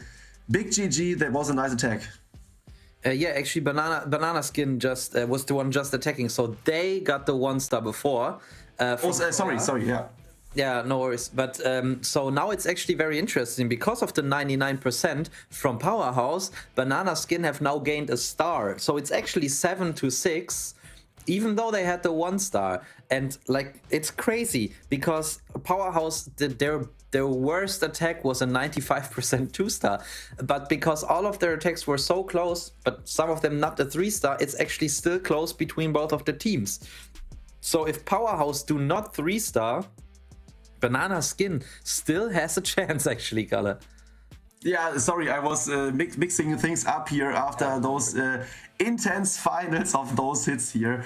So yeah, we have a close war again here, and yeah, the next attacker of Powerhouse will try to avoid getting Banana Skin here in the end back in action, and it is now Pushkar coming in with another attack with Super Dragons, and he brings up 10 lightning spells to zap away 2 air defenses and those expos maybe. Let's check out. It's again a base which is reused here by Banana Skin. We saw one attacker in the match before zapping away 3 air defenses, but now Pushkar is switching things up. He will snipe the Town Hall instead. In the match before, the attacker went through the Town Hall with the Super Dragons, which was not ideal. We see that he has one Invis spell. I think he will make those gold storages Invis to get... No, he's okay. You cannot risk it because of there might be some more traps behind there. Yeah, true. But I think now he should have triggered everyone. I don't know exactly if this is enough. Okay, he did. But is it enough? Let's see if he... I don't know. Yeah, with the earthquake. The earthquake. Nice touch here. At 1 minute off the clock, he's doing very slowly. That is true, and there is not a clear pathing here in the base. So in the end, he will face off against some point defenses, and there is a Hound coming out of the CC. So yeah, we need to check out the time for sure, Maxi. Yeah, 1 minute 30, and there's so much at the bottom there. I mean, for the sake of this match here, I think it's actually good if this time fails, but for the attacker, of course, it is not. But let's see. I mean, a time fail is still means that he would have 3-starred. First of all, he has to get through the core of this base. 3 multi-infernos. I mean, there are no rage towers at Town Hall 12, but still the combination of several multi-inferno beams can actually deal quite an amount of damage. Look at this one Super Dragon. Let's see if he can take out the first multi-inferno and then maybe even get to the second one.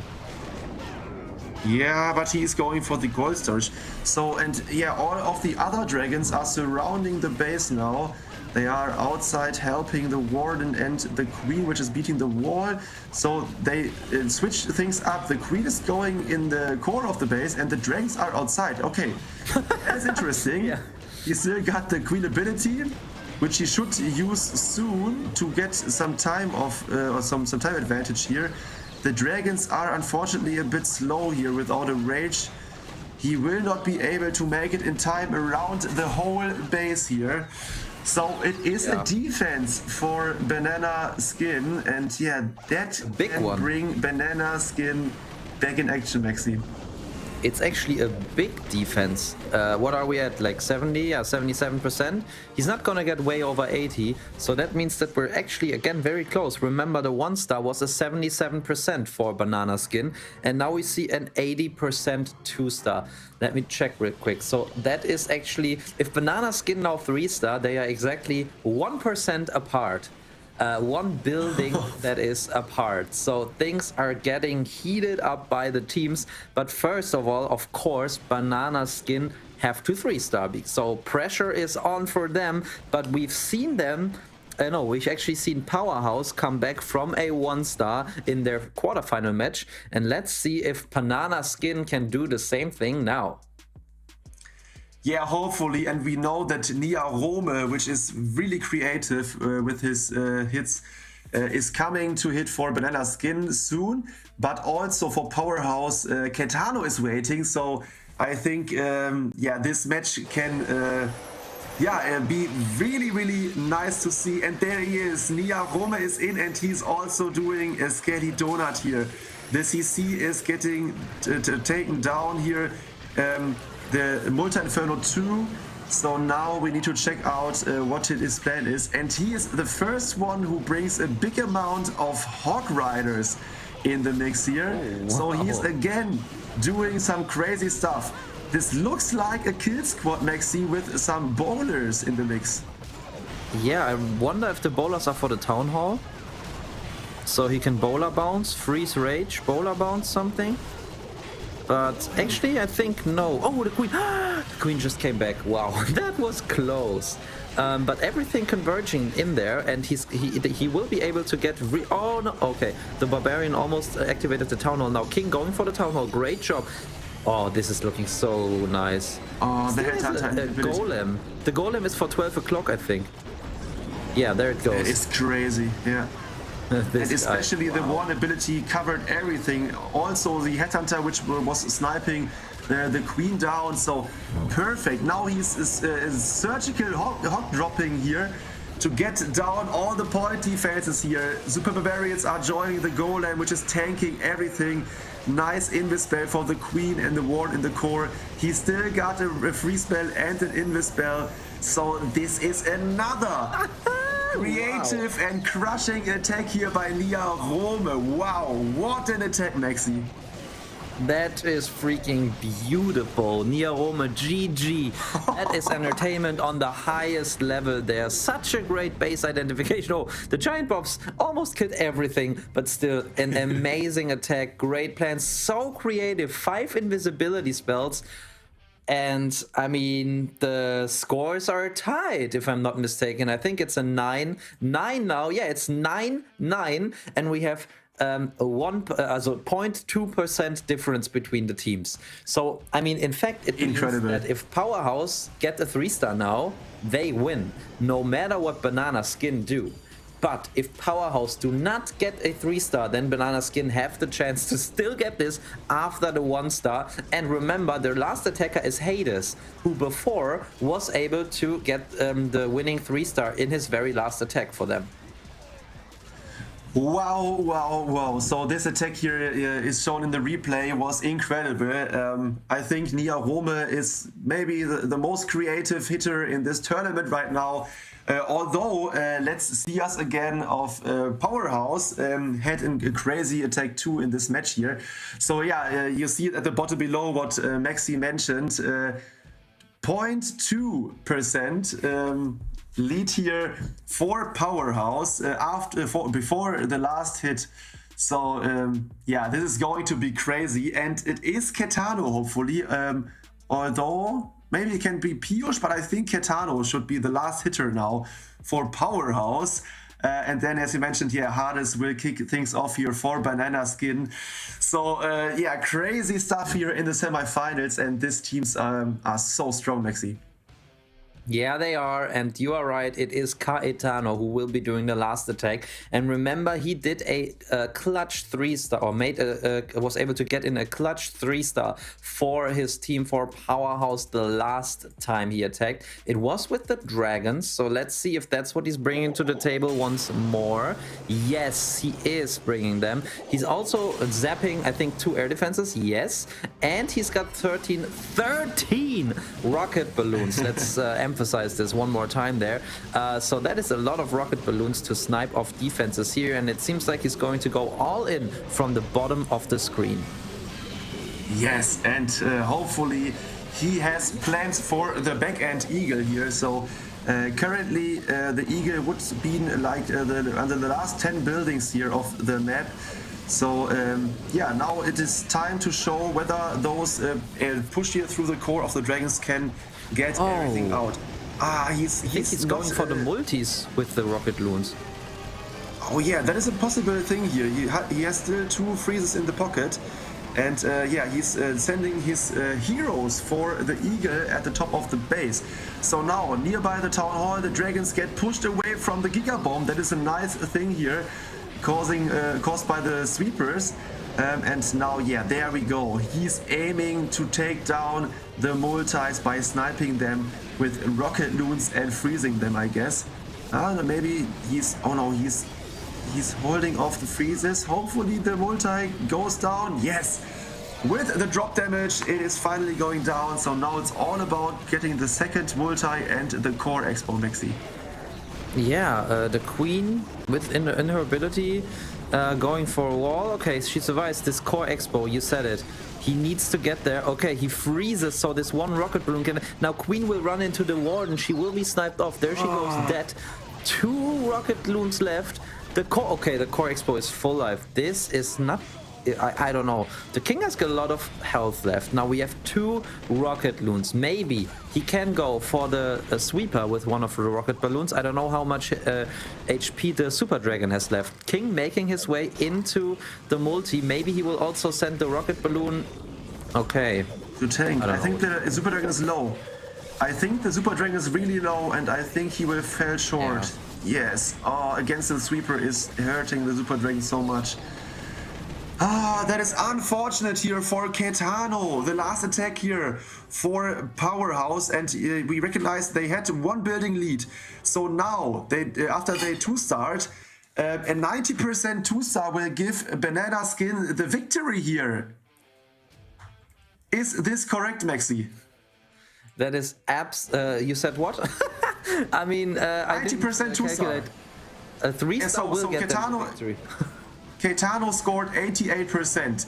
With 1% lead on top, they had an 89 for a tie and 90% 2-star to give Banana Skin the victory here. That's right. 90% 2-star is correct. Sorry, I wasn't really listening what you were saying.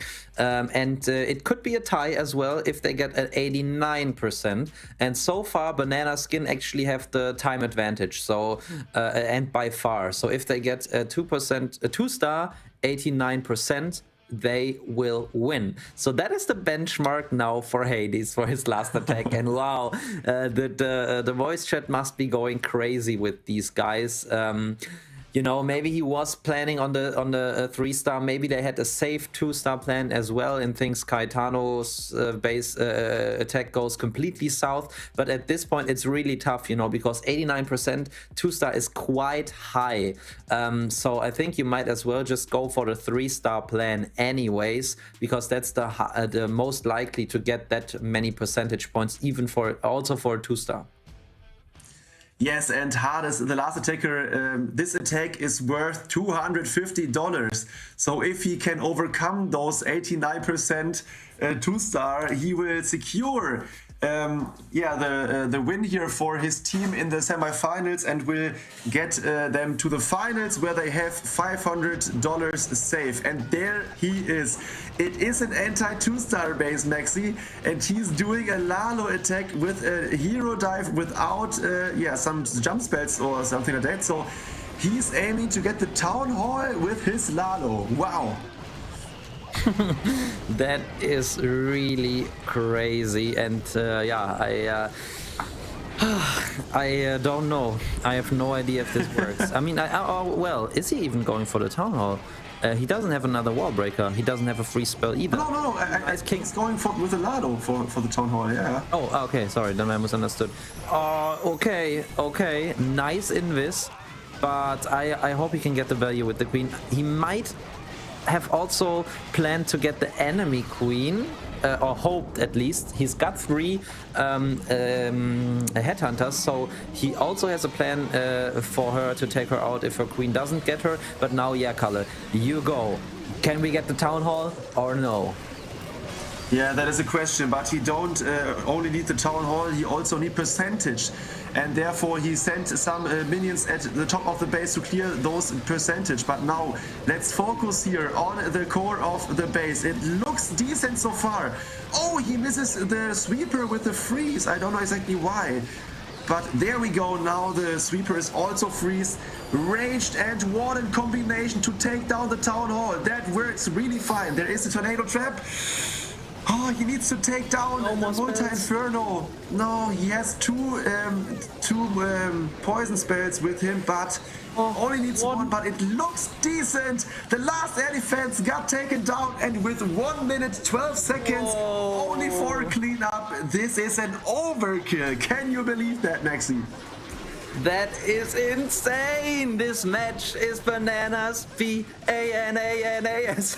What are they doing? For the second time, Nia Rome and Hades both getting the clutch 2 stars. And remember, they were 2 stars back. Troya had a 1 star, but now they're actually 1 star up. They gained 3 stars in 3 attacks. It is a win for Banana Skins, and they are your second finalists of the day. Incredible stuff. Oh, that was insane. This match was perfectly to show some people who are not into Clash of Clans to promote this game. Really strong attacks here, really creative hits by both teams here. We had 1 stars, we had overwhelming triples here like the one in the end, and yeah, now I know what was Maxi doing when he was not listening to me. He was training his performance in singing for Banana Skin. Of course. So there we are.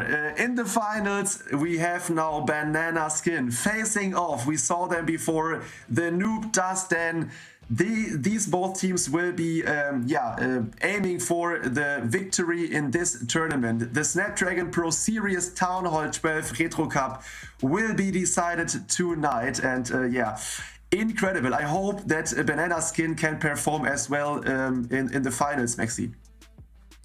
Yeah, so do I. It's going to be a clutch final, that is for sure.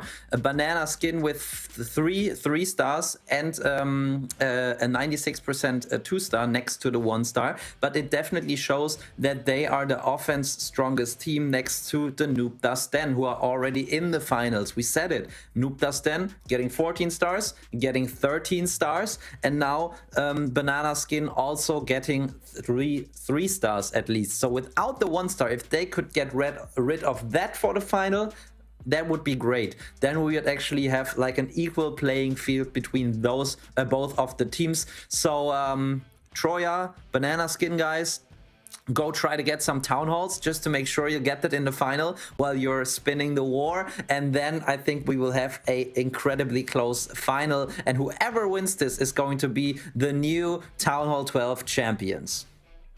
That is correct, and for that finals we are preparing now the countdown.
Welcome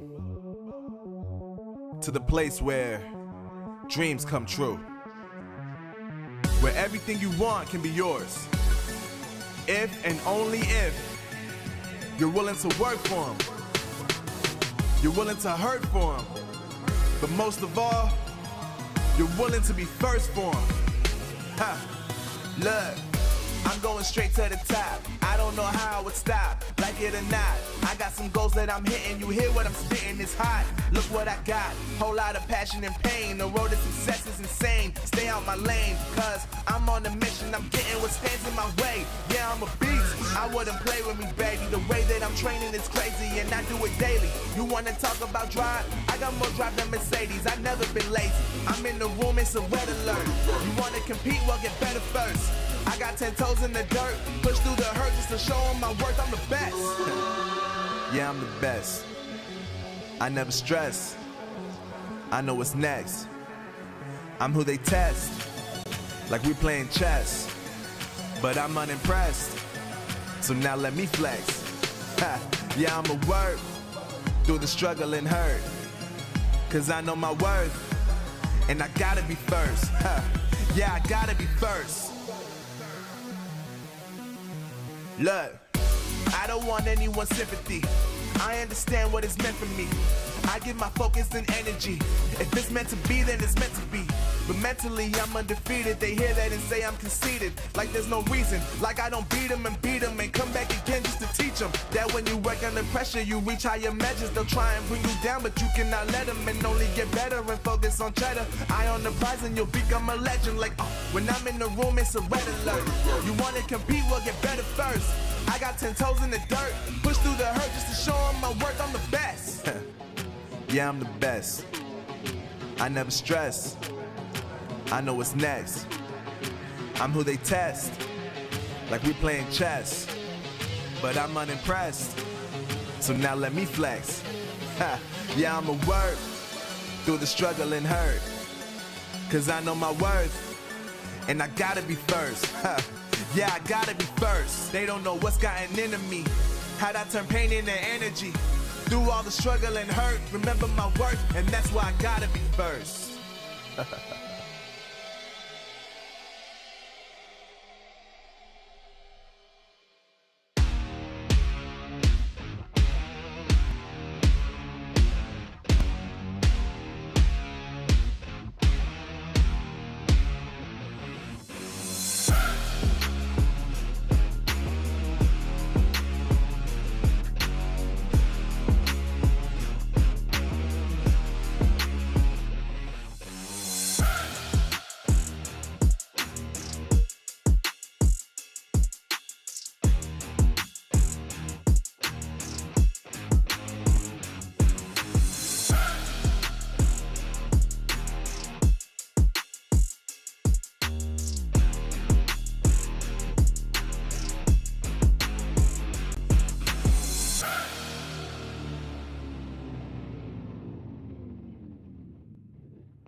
The Snapdragon Pro Series powered by Samsung Galaxy is brought to you by Snapdragon Elite Gaming, Samsung Galaxy S23 Ultra, Monster Energy, and DHL. And there we are again with the big finals of today's Snapdragon Pro Series Town Hall 12 Retro Cup. It is about going to go down here for those last two teams. $2,500 prize pool, and yeah, only two are left. Together with me, it is Susie to commentate this crazy finals. How do you feel, Susie? I am ready. I am definitely ready because even just watching the semi-finals, they were epic. Like we saw second time team which got the 1-star was able to actually take the victory. That's very impressive. Both teams were amazing. Like the Noob Does Den, which were one of the teams which hit 14 stars and 13 stars in the previous round. Banana Skin, like some of their attacks were insane creative. So I'm definitely ready for this grand final. Yeah, for sure. And not only offense-wise, Noob Does Den had a great performance. Also defense-wise, they defended their opponents to 11 stars in each match. So I'm really looking forward for their layouts defense-wise. Maybe you at home are playing Town Hall 12 and need some fresh bases. Here we are in the Town Hall 12 Cup finals where the teams will bring up their best bases.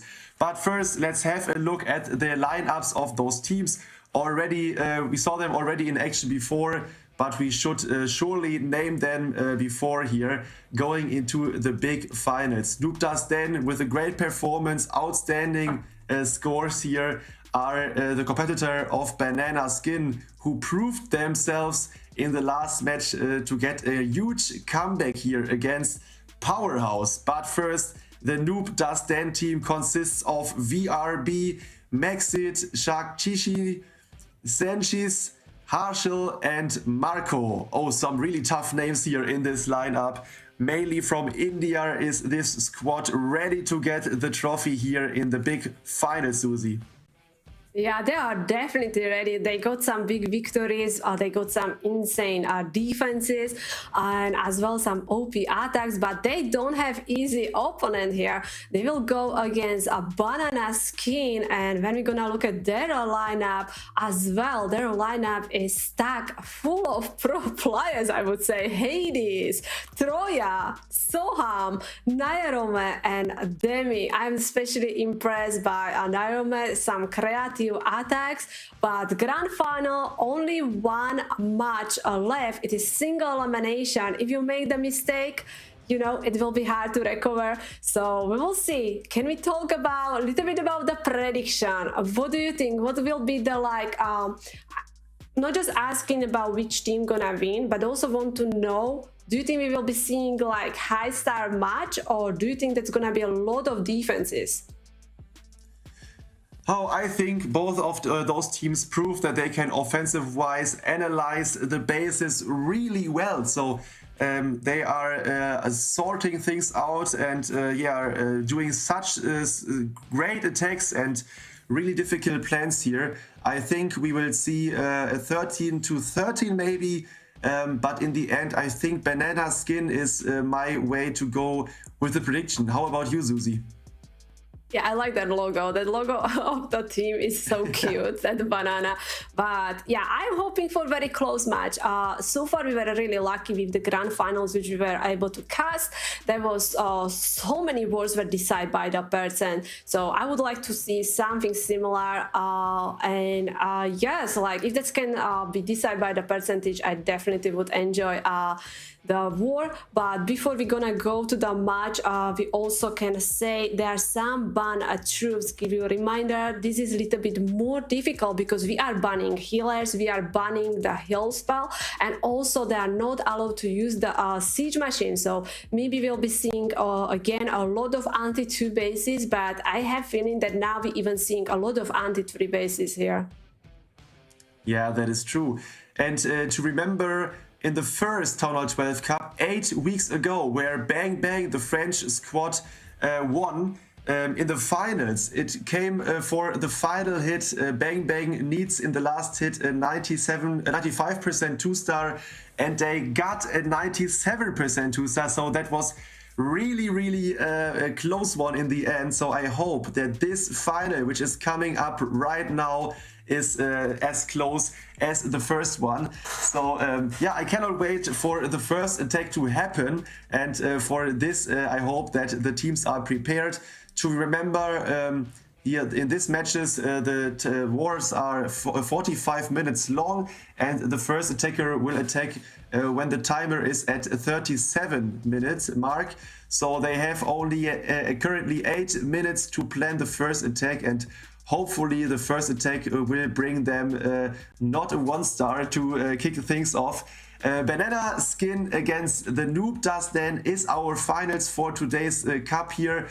For you at home, if you want to participate in such great tournaments, join the ESL mobile socials. So go to Twitter or to Facebook, Instagram, or join the Discord server. All of the links are under this live stream here in the description to find, or here in our live stream it is shown. So join us for such madness here of Clash of Clans esports. Yeah, definitely. So many events are happening, but looks like we are ready with the Grana final, and the Noob Test then will be surprising here with the witches. We actually could sell this base. I definitely remember this base because of the multi-infernos. Yep. And it's always got the defense, didn't? Maybe this time we're gonna see first time triple on it. He actually invests a lot of lighting spells, but look at what he got. He got the enemy queen, and he was able to clear one of the air defense. But we're going with the ground strategy, so it doesn't matter that air defense at all, Susie. But yeah, 3 super witches, 2 golems, so going heavy here with the kill squad. Yeah, so Hades decided to use in all 3 matches which were live streamed to use the same base. 2 times it defended, but now it is on the Noob Dust then to triple this base out, and he is not using super dragons like the attackers before. He is using the super witches with the double jump. So yeah, what we can remember is that those huge compartments of the multi-infernos are splitting troops up. Some are going around the base and only a few went inside the core. But I think this is looking decent. So most of the troops... Oh, they're walking. Oh, even the warden is following. 2 witches are in the core, but there are only multi-infernos, so I think it's okay. Like it's happening right now. So with the queen ability, I think he can get most of the buildings there. Hopefully the queen will get to the left. Yes, the multi on the left can be the core, the key building here, because it is burning down the outside witches, Susie. Yeah, like the queen got destroyed by the looting, clearing the storages. At the end, we were able to clear the multi-inferno. Now the queen is trying to join, but so far that X-Bow is still on the queen, and it's gonna be now a little bit more difficult without queen to be able to finish the base, because we have no spells to protect. And looks like the X-Bow are targeting many important troops here. Finally got that X-Bow down. It's still gonna have king able to clear most of the buildings outside of the base. Sadly, the witch, that super witch, is beating the wall, but after when gonna open the wall, can take the jump. And again, sadly, the warden tanking another X-Bow here. We have 30 seconds left, and that multi-inferno is still standing there. Yeah, that is unfortunate. I think, as you mentioned, he hoped that more of those super witches are joining the queen in the core, so he can take down the multi-infernos a bit earlier. But now it is, in the end, maybe a time fail for the attacker. But it is a high percentage 2-star, so very unfortunate. I think that was the best attempt here on this base by Hades. All of the 3 attackers today failed on this base, so this one is also one you can copy for your account as well here. So yeah, crazy stuff for the start here. It was a 98% 2-star, so it is not the end here for the Noobs Dust Den in the first attack. It is okay. Yeah, totally agree. It is a really good base because he's holding well. Like he is using that base third time, and we are seeing all these defenses. This one was the close one, how you say, a 98% two-star. I wish we could see the difference if the troops didn't work, because most of his witches, included the warden and the golem, went around the base, and only kind of queen was left alone there. So very nice try. 98% is seriously good person. If I fell, I would love to hit a 98% two-star. Yeah, for sure. And especially the first attacker who has pressure, which with the time planning before his hit, it is always good to start a war without a low percentage two-star. So yeah, I think they are glad with this situation now. But we are in again. Demi is the first attacker for Banana Skin, and he is using also Super Witches in combination with Zap spells for one Multi Inferno. And now he's kicking things off, using some Super Wall Breakers to open up all the compartments here from the outside of the base, and then he's striking in the center of the base, Susie. Yeah, he's gonna have two jump spells, so the connecting the town hall not gonna be issue. We got the super dragon. I don't think so that's gonna be issue for the super witches, including the queen is there as well. He's using the free spell over that archer tower at the 12 o'clock, trying to protect these super witches because the big boys were kind of behind. Now they're in front of the super witches, so they can start tanking. So far no one is taking the jump yet. Queen is on the storage, going for the clan castle. After that, I think so she will go for the town hall. I'm really curious how soon he will go with the warden ability here. Whoa, queen and super witches are outside of the range of the warden, so not sure you can get good value of the warden ability here. Yeah, and that is a problem, because now the queen needs support ability. Yeah, she does. But will she get the Multi Inferno? I don't think so. No, and now it is a problem, because the witches outside of the base needs to go through a couple of compartments here, and the jump will end soon, I think. So I think he's running out of power too, so this will not be a triple here by Demi, and it will be less percentage than the first attacker by Noob Does Den. And yeah, this is not ideal here. Banana Skin is behind on percentage. It will be 85, I guess. The wizard and the big boy are trying to take down. Yes, there we go. The gold mine and the archer will take down the barrack, and that gives him 85% 2-star. Yeah, maybe in the end it was another warden which was not following the correct troops, so he could not protect his witch in the core and the queen. So yeah, after that, oh, it will be at 86, I guess. After that attack, yeah, we need to speak about the warden in such kind of attacks. So when you are sending in only a few troops for a center town hall, which is surrounded by death zones created by some walls, it is always difficult that the warden isn't following the main push here.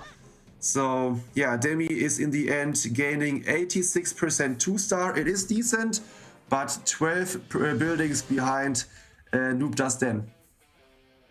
Yeah, that was such a sad to see that warden ability, you know, like sorry, that queen and the troops are far away from the warden. Like we can watch it again, that like the queen being inside that compartment here, and after she actually taking the jump, but how you say, the warden was following the bigger group of the troops, following the king and the super witches, and then he was able to hit a safe 2-star. But we have early lead here for the Noob Does Den here, and so far witches, I'm really curious if they're gonna be trying something different, because I have feeling the previous semi-final of the Noob Does Den, we saw many super witches, and looks like we are coming in here with the Zap Lalo. Yes, and this is an anti-3 base, which is not symmetrical, and yeah, he's taking advantage of this Multi Inferno in the core, so he's zapping it out. Now, The hero dive is going for the town hall. Oh, he's jumping in his hero, so he's not relying that his heroes are going through the open walls here. But yeah, he's opening the way for them with this jump spell. So heroes for the town hall. We saw already the zap spells for the multi in the core. And after that, he will join forces here with the big Lalo push. I think he will start things at 9 o'clock maybe. I don't know, or maybe from 4. It is, I think it's not, it is a Hound CC. That is important here. It's not a Super Dragons or such things here. So now he's fine with his Lalo to start. Yeah, maybe he's going from 9 to get the direct queen kill here in maybe the Warden ability. But let's see. He's waiting a bit of time here. Yeah, I agree. I think so. He will be trying to get the headhunters and the warden ability as well. But this is nice value of the heroes because they clear the town hall. They even trigger the tornado trap here, and plus we have like kind of L shape of the base now. So this is much easier pathing for the loons. Enemy queen is not issue at all, and now we are just trying to path over the eagle. Still have 2 free spells and the haste spell to protect the loons from the multi-inferno. At the end there are some of the Teslas plus the wizard tower. Little bit annoying is the sweeper, so he investing the free spell over the sweeper, so letting these loons actually getting closer to the multi-inferno. But the sweeper is again in the action. Finally the warden sniping it, and look at how many loons he has. That is beautiful. So many loons, and this one was top quality attack. Yeah, insane Lalo attack here by Bob of the Noob Dust Den here. Crazy. That is, if you want to learn a Lalo attack, that was a perfect example here. Really strong attack. He completely took down this base here. And yeah, in the end, it is the first triple in this finals here. And yeah, they are in the lead now. So the Noob Dust Den not only perform defense-wise here, but they can triple out bases, and this was what Bob showed us here. So now it is over at Banana Skin to get back here in this match, but they showed before that they yeah, can get back, although they have a disadvantage by stars, Susie.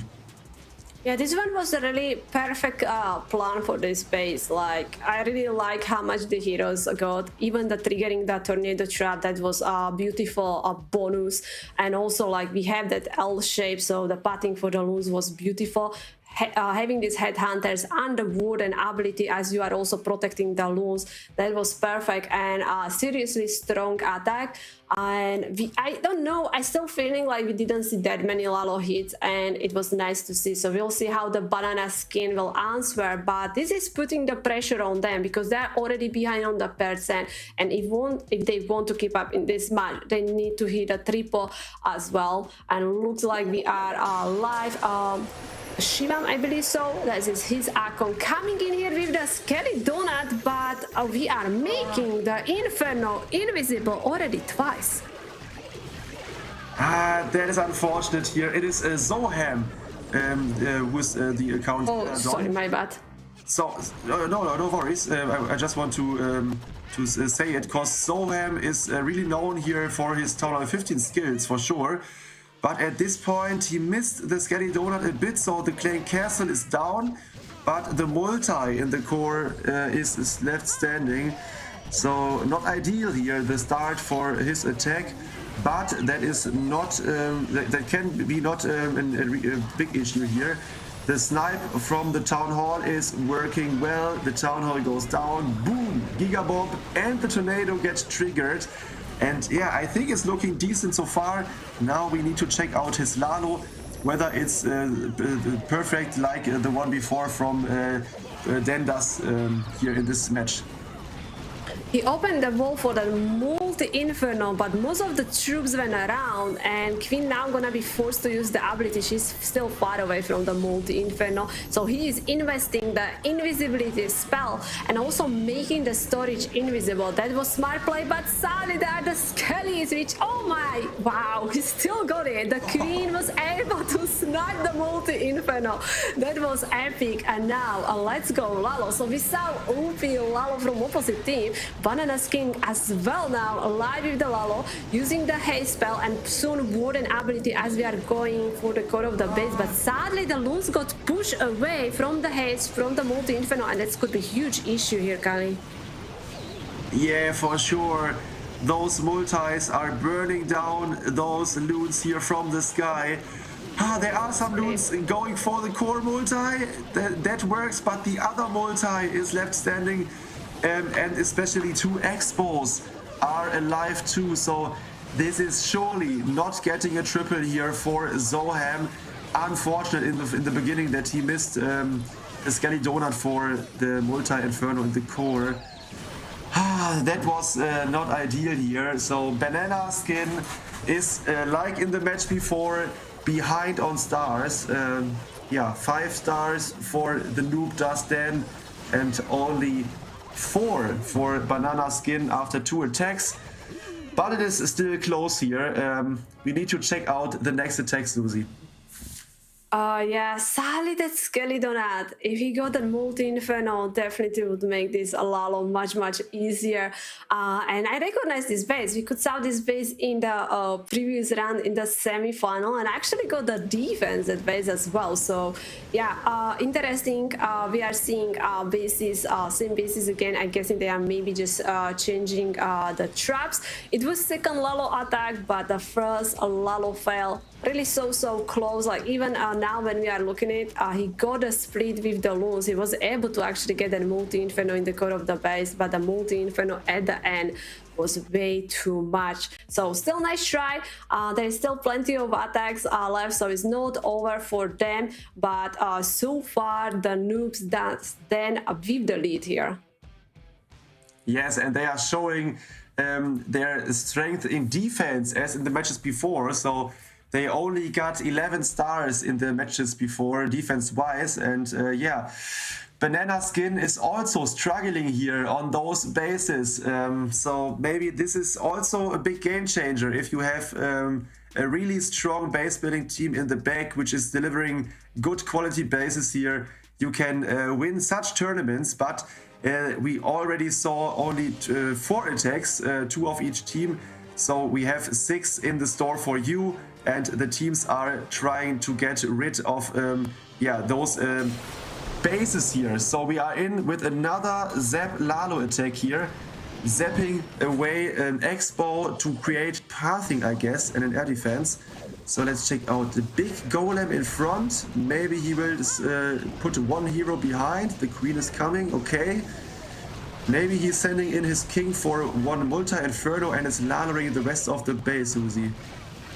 Yeah, the golem should definitely secure the tanking for the queen. There's a lot of skellies and a lot of storages, so the queen gonna spend some time there.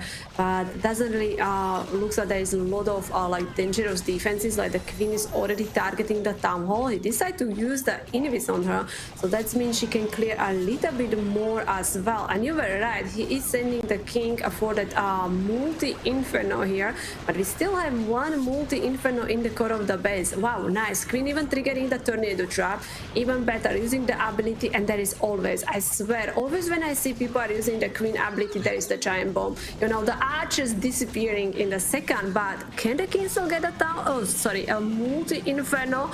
Looks like he's still okay. Finally he got it. I just noticed we have CC trues which we didn't deal, and there is super dragon.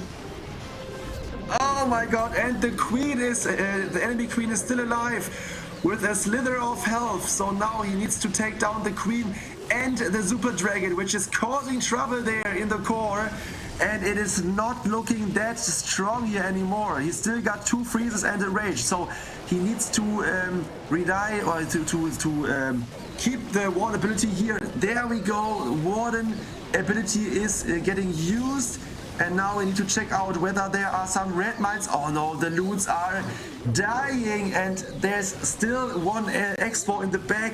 The multi is left standing, so this is not a 3-star here for the Noob Does Stand. It is a huge defense for Banana Skin, and this is what they need, so they can come back hopefully with the next attack and tie things up on stars maybe. So that was a really nice plan, but in the end the Lalo wasn't strong enough, especially this Super Dragon in the CC causes so much trouble, Susie.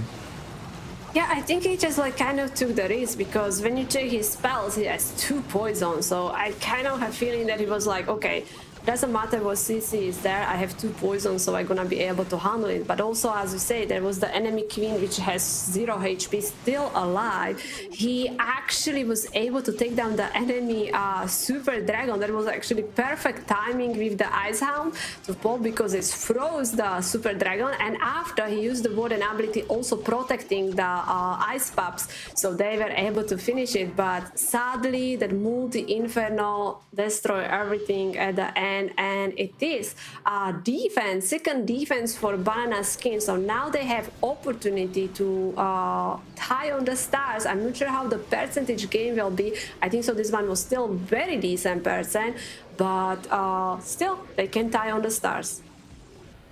Yeah, I just checked it out, and after that, when Banana Skin is tripling in the next attack, the lead will still be in the hand of the Noob Does Stand with 15 buildings. So yeah, as we saw before, the first attack was 98% 2-star and a triple, so they have the percentage lead, although in the next attack Banana Skin will triple. So but Banana Skin needs to triple to tie things up on stars. It is Troya who's in now, again with those super dragons combined with lightning spells. This time it is yeah, some kind of centralized town hall here, so he's aiming again with a big super dragon push directly into the core. The heroes will yeah, go around the base. He don't have any wall breaks with him, so they go yeah, as long as there are buildings around the base. But first he needs to overwhelm this compartment with the heroes, the Tesla and the Multi Inferno, and this is a really nice ward ability and rage combination there. Hopefully the dragons can avoid this Giga Bomb there, so not every dragon will get the damage there. The loons will go down. Okay, but I think it's looking okay. So the expos are on ground, and now, oh, this red mine farm and the tornado are holding back the dragons, but I think they are healthy. Yeah, they're still having actually a lot of health, but if that multi-inferno can go down thanks to that super dragon, he actually can still looking good. I'm still waiting for the royal champion. I was like, oh, we can send the RC for the multi-inferno, but it's not gonna happen. We don't have RC. That's how we are used to it. He has 2 super dragons left. Sorry, 1 super dragon. I don't know. There is air defense behind the storage. I think so he will fall short here, sadly. There is just defenses which can like that air defense behind the storage is the main problem. Very nice try, like it was looking good. Seriously, he still has so many dragons alive after core of the base, after he was able to take down the town hall, because at the start there was the Tesla farm. Also he had to fight the enemy heroes. The funnel was beautiful, but sadly not enough to finish the rest of the base, and it is a third 2-star from them. Yeah, I think one problem here in this attack was the ground bow. So as you see here in the replay, the ground bow locks immediately onto the king, and the point defenses in combination took down so much HP here. The giant bombs took away so many barbarians. So in the end, the heroes couldn't surround the base, and yeah, at 6 o'clock, the air defense still stand in the end here, stand still in the end. So a bit unfortunate, but yeah, it was a good percentage, but not the triple here. So the bases of the Noob Does Stand team are holding well against those high-skilled attackers here of Banana Skin. Yeah, hopefully Banana Skin can get a comeback here in this match as well to tie things up. It is always a pleasure to see those attackers here in action. Every attack is so close, so well planned, and in the end, only some majority or the majority things are happening well in their attacks. But it is not every time a triple here. Yeah, and do you remember your prediction? You were saying 13 stars on the both sides. So far, we have only one triple here, so a lot of defenses. But you are right, like all these attacks are kind of close. Like that first attack from the Noobs Does Then was 98% 2-star. This one from Troya was 92. So they're hitting a seriously high percent 2-star. But right now, only one triple. It is so different when we were casting Town Hall 9 previous week. Like there was so many words, 14, 15 stars. Here we go. We are barely see any triples, right? It is like totally different Town Hall, which we are watching. Yeah, and in the first cup of Town Hall 12 2 months ago, in the finals, it was a score of 11-11. So maybe we have another low-scoring war here in the finals today. But let's focus first here on the attack of VRB. Bevaha is in, and he's also doing the Zap Lalo attack.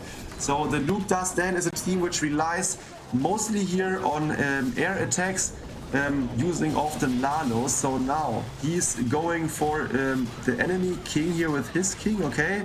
Zapping away both multi-infernos in the core. That is a really nice touch here. 4 lightnings for each of those multi-infernos, and then 1 earthquake to take them out. Let's see when he puts down. Oh, the queen is not going for the town hall. I think she was supposed to go for it, Susie, didn't she? Yeah, that queen is walking, and now the town hall is standing there.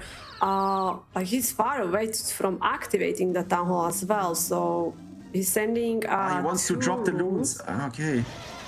Okay, coming with the lava. Oh, Minion will be activating the town hall. Smart play there. That was really smart because, yeah, the loons wouldn't go for it as it's not activated. But with the minions activating, there we go. Loons are over the town hall more than any second. Oh, super minions in the clan castle. He's using already one of the poison. I think so. There is also enemy queen which is inside the poison. But the super minions are tanky. Are they still alive? I think so. He was able to get them done. I don't see. Oh, enemy queen is still there, and that's. Oh wow, she's targeting his warden, and that's wow. He's like trying to recover here, but it is so tough because he had to send a lava through the town hall. He's losing the warden, and now the lose has still big part of the base to clear. That is so unlucky here that the queen didn't go for the town hall for him. So after that happened, I think his plan was ruined. So as we saw, he kept 2 lightning spells because he know that in the core of the base there can be Tesla. So he wanted to wait until those Teslas got activated to zap them away. So it was a decent plan here by VRB, but in the end, yeah, the queen movement was not ideal for him, and the town hall, was left standing. And yeah, this causes so much trouble that we need to show or to highlight that he still was able to get around 84%, 85% 2-star here. So crazy recover here by Bevaha, but in the end it is not a triple. What means that Banana Skin have another chance to get back into the action here, to get back into the match by getting a triple. It will be a time fail here on this clan castle building. So 84% 2-star for the Noob Does Then. Yeah, it was very a good recovery. I'm just checking the percent. Even if Banana Skin hit a triple, they still will be behind on the percent. So even this one was 2-star, it was still a high percent 2-star, which keeping the Noobs Does Then in the lead here. But it was beautiful recovery. Like that queen went wrong way and he didn't panic. He already had plan B. Probably these players, as most of the players has the plan B, plan plan, see if something going wrong, I know how I can fix and go for the safe 2-star. So very nice reaction. I love that minion over the Town Hall activating, and yeah, it is still a really good person after his plan was ruined with the queen. For sure, yeah. So let's check out. Oh, it is already in. Nia Rome. I think until now it is one of the most skilled attackers here in this tournament so far is in, and he brings again this crazy styled attack here with a huge amount of super barbarians combined with those hawk riders. And cause in this tournament the heal spell and the healers are banned. Yeah, nobody is using Hawk Riders besides Nia Rome. So let's check out what he brings up this time. Oh, he's tanking for his heroes with 2 big golems to try to get to the Town Hall with his queen. And it looks decent. King ability against enemy queen, taking down hopefully enemy king as well. And maybe the Eagle artillery. Yeah, it looks OP here. Look at that golem in front of the queen, tanking the ground bow the whole time here, Susie. Yeah, that's awesome. Even like now with, he has access to go with the queen for the Town Hall. But what was amazing, he used the super barbs on one of the infernos. He just opened the wall and you could solve the power of the super barbs. I think so there was like 3 of them which were able to take down the multi. Now we are using the Skelly spell to distracting Tesla, so we can only use few hoggies.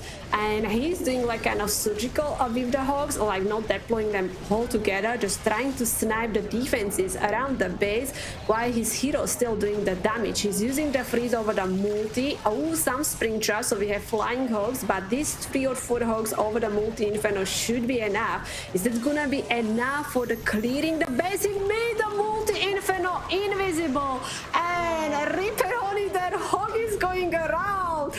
Mistake was made. Oh, and now I don't think so we can recover here. It was opportunity for Banana Skin to tie on the stars, but yeah, sadly not gonna be enough. That is so unfortunate.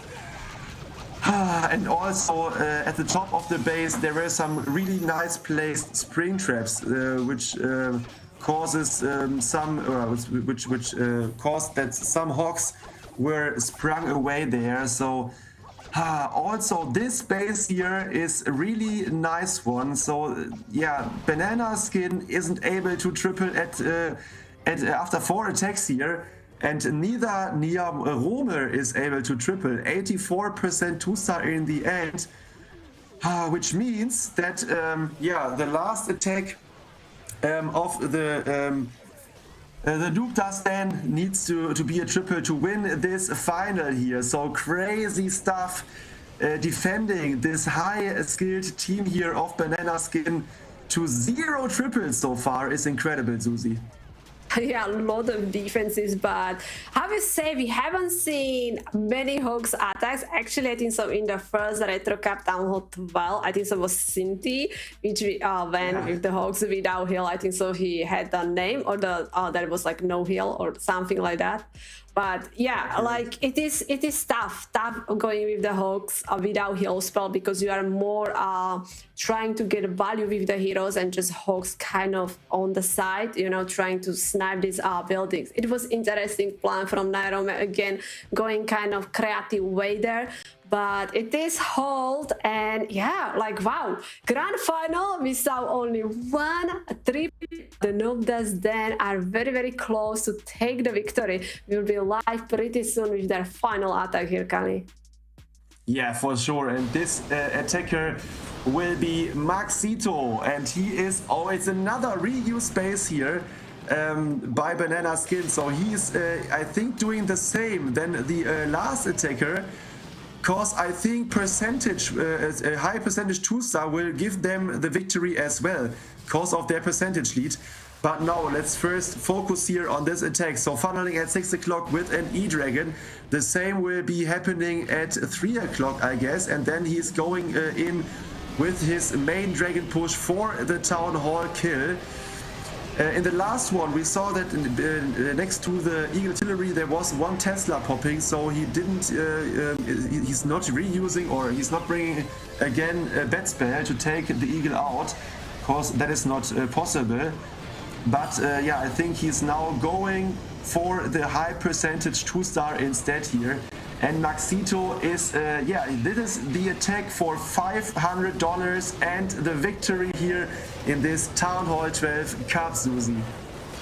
This one looking like it is really looking good. Like we saw attack on this base when they also used the super dragons, but they didn't cross the town hall because they got distracted by the heroes. And this one is much better. Look at how many dragons he still has alive. He was able to take down the eagle, which is huge help. There's still 2 dragons flying around. He also have the ice golem, so if the king for example not gonna be tanking, that ice golem can start tanking a lot of defenses. But we will need someone to go for the multi-inferno. I think so this multi-inferno is gonna be the last buildings we will be clearing as we're going kind of around the heroes, but we are already hitting very high percent 2-star here, Kali. Yes, and I can spoiler you, they had a lead on percentage, and they had a lead about like 23 buildings.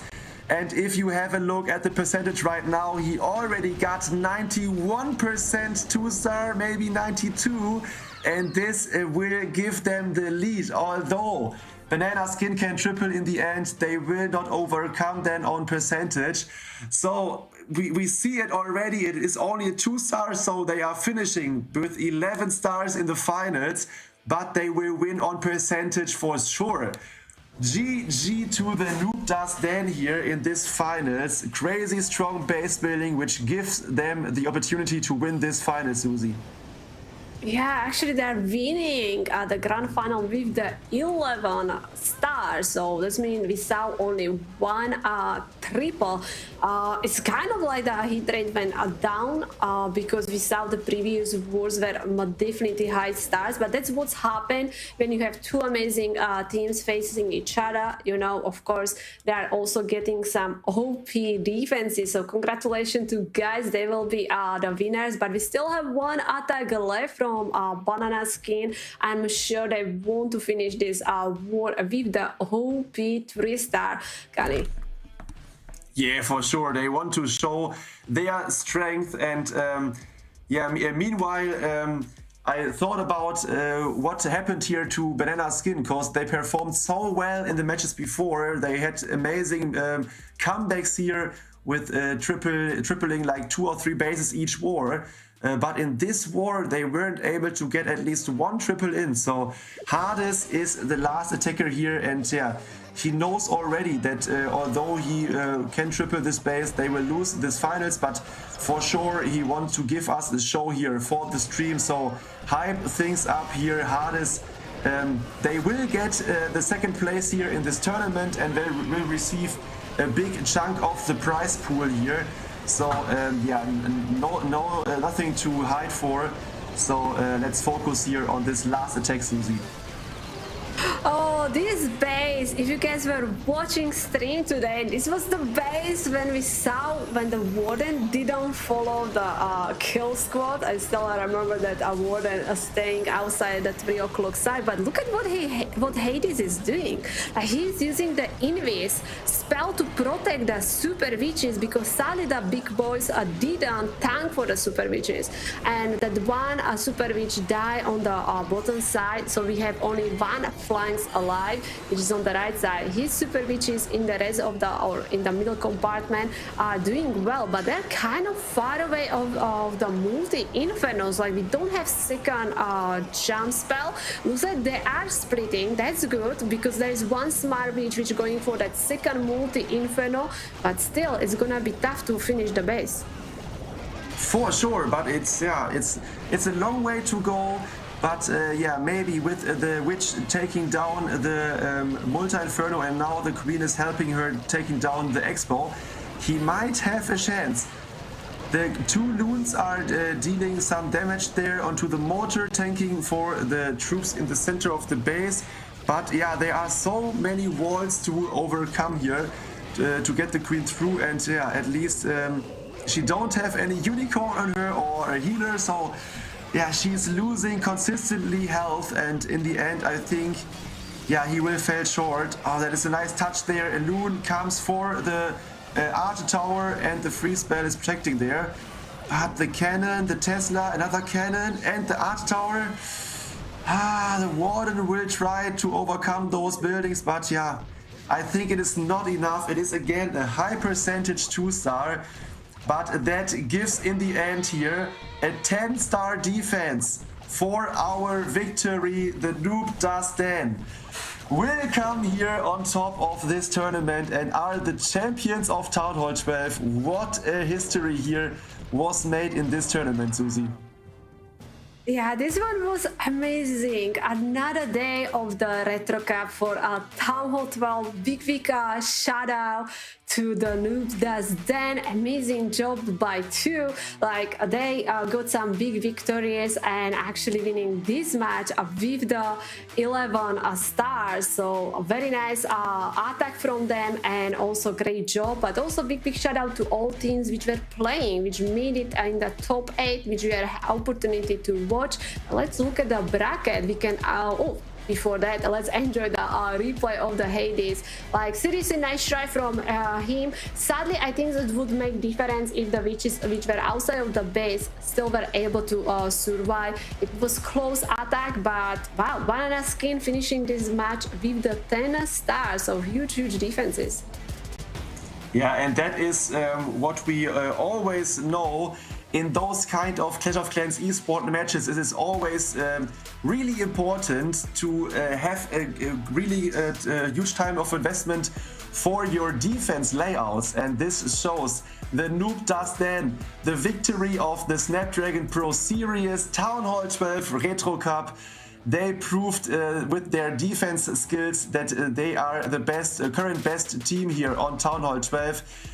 Big GG and congratulations. They will take home the big chunk of the prize pool. They will get $1,000, but also Banana Skin did a great job today getting through the whole bracket here until the finals. They will receive $500. So congratulations to both of the teams. But yeah, the champions are the Noob Does Dan. Yeah, but also big shout out to all teams which were playing in this competition. How we were saying all of them already earning some money. So big shout out to them. There were some amazing wars. Many matches were so close, but huge congrats to Nayarome with the title MVP. I'm sure he deserved it well because he showed some creative hits. Actually, he was able to hit 2 triples with them, and even we have the chance to watch the final attack from him, where sadly a small mistake happened, but seeing the Hawks without heal spell is already like wow, right, Kali? Yeah, that was incredible. So Nayarome, yeah, it was really a pleasure to watch him attacking here in this tournament, and that shows at what quality those players are here in this competition. Once again, if you want to join us here on Discord, go for the link here below us. Check out the socials of ESL Mobile. The Snapdragon Pro Series is an incredible tournament. So again, a huge shout out to the sponsors, especially to Snapdragon Elite Gaming, who are setting this up here for us. Clash of Clans Esport is only one game of the ESL Mobile, so you can check out all the channels here. Leave a sub here below and follow this amazing league through. So it was amazing to cast here this Clash of Clans Esport event. So we had a blast to cast all the cups here which were held in 2023. I hope you enjoyed it as well. And Susie, we are looking forward for the next season. Yeah, like it was seriously a lot of fun, and I especially enjoy also these retro cups, like seeing the Town Hall 9, you know, like the lower Town Halls get the lows as well. I know there's many players which are asking for the lower Town Halls tournament, so it was awesome to see it with some special rules as well, so make it like, you know, more challenging here. But a big shout out to all teams which were taking the part of these tournaments. They always actually prepare so well because we saw so many incredible attacks, incredible matches. Thank you to home who were watching the streams. Thank you to, of course, Kali and Maxi. It was seriously fun to cast with you, and also the production team as well. Yeah, for sure. And especially to you, Susie, it was incredible. Maxi is hopefully enjoying his meal now. We had a blast here with you guys in the chat. So thank you for tuning in. And yeah, you mentioned it. The production here in the background was OP. It was flawless. And we had so much fun casting this amazing tournaments. In the end, we had so many winners and yeah, so many close matches. I hope everyone enjoyed it.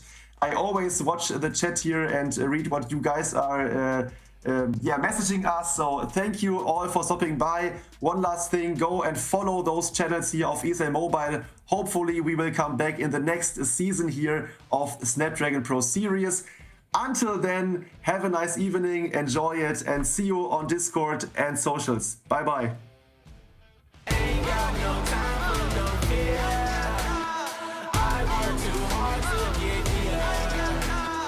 Ain't got no time for no fear. I work too hard to get here. I don't got the time, put me in, coach. I've been going hard, time to let it show. Everything raw, give it to me now. Let me have the spot, man, it's going down. Gotta get it here, I don't wanna wait. Take what I want, then I go train. Gotta get a win, I won't lose the game. This is my year, I ain't gonna break. Strap in, cause it's gonna be a long ride. Working on me every single day and night. There comes a time when your worlds will collide.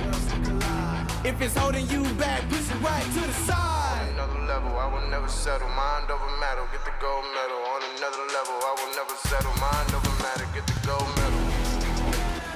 Ain't got no time for no fear. I work too hard to get here. Ain't got no time for no fear. I work too hard to get here. On another level, I will never settle. Mind over matter, get the gold medal. On another level, I will never settle. Mind over matter, get the gold medal. On another level, I will never settle. Mind over matter, get the gold medal. On another level, I will never settle. Mind over matter, get the gold medal.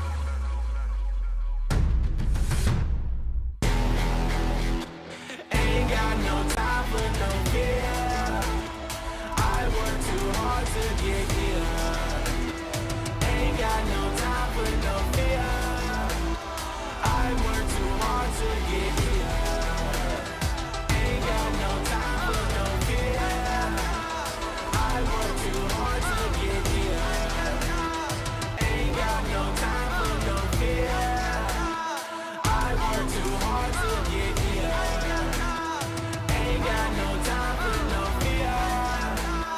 I work too hard to get here. I don't got the time, put me in, coach. I've been going hard, time to let it show. Everything raw, give it to me now. Let me have the spot, man, it's going down. Gotta get it here, I don't wanna wait. Take what I want, then I go train. Gotta get a win, I won't lose the game. This is my year, I ain't gonna break. Strap in, cause it's gonna be a long ride.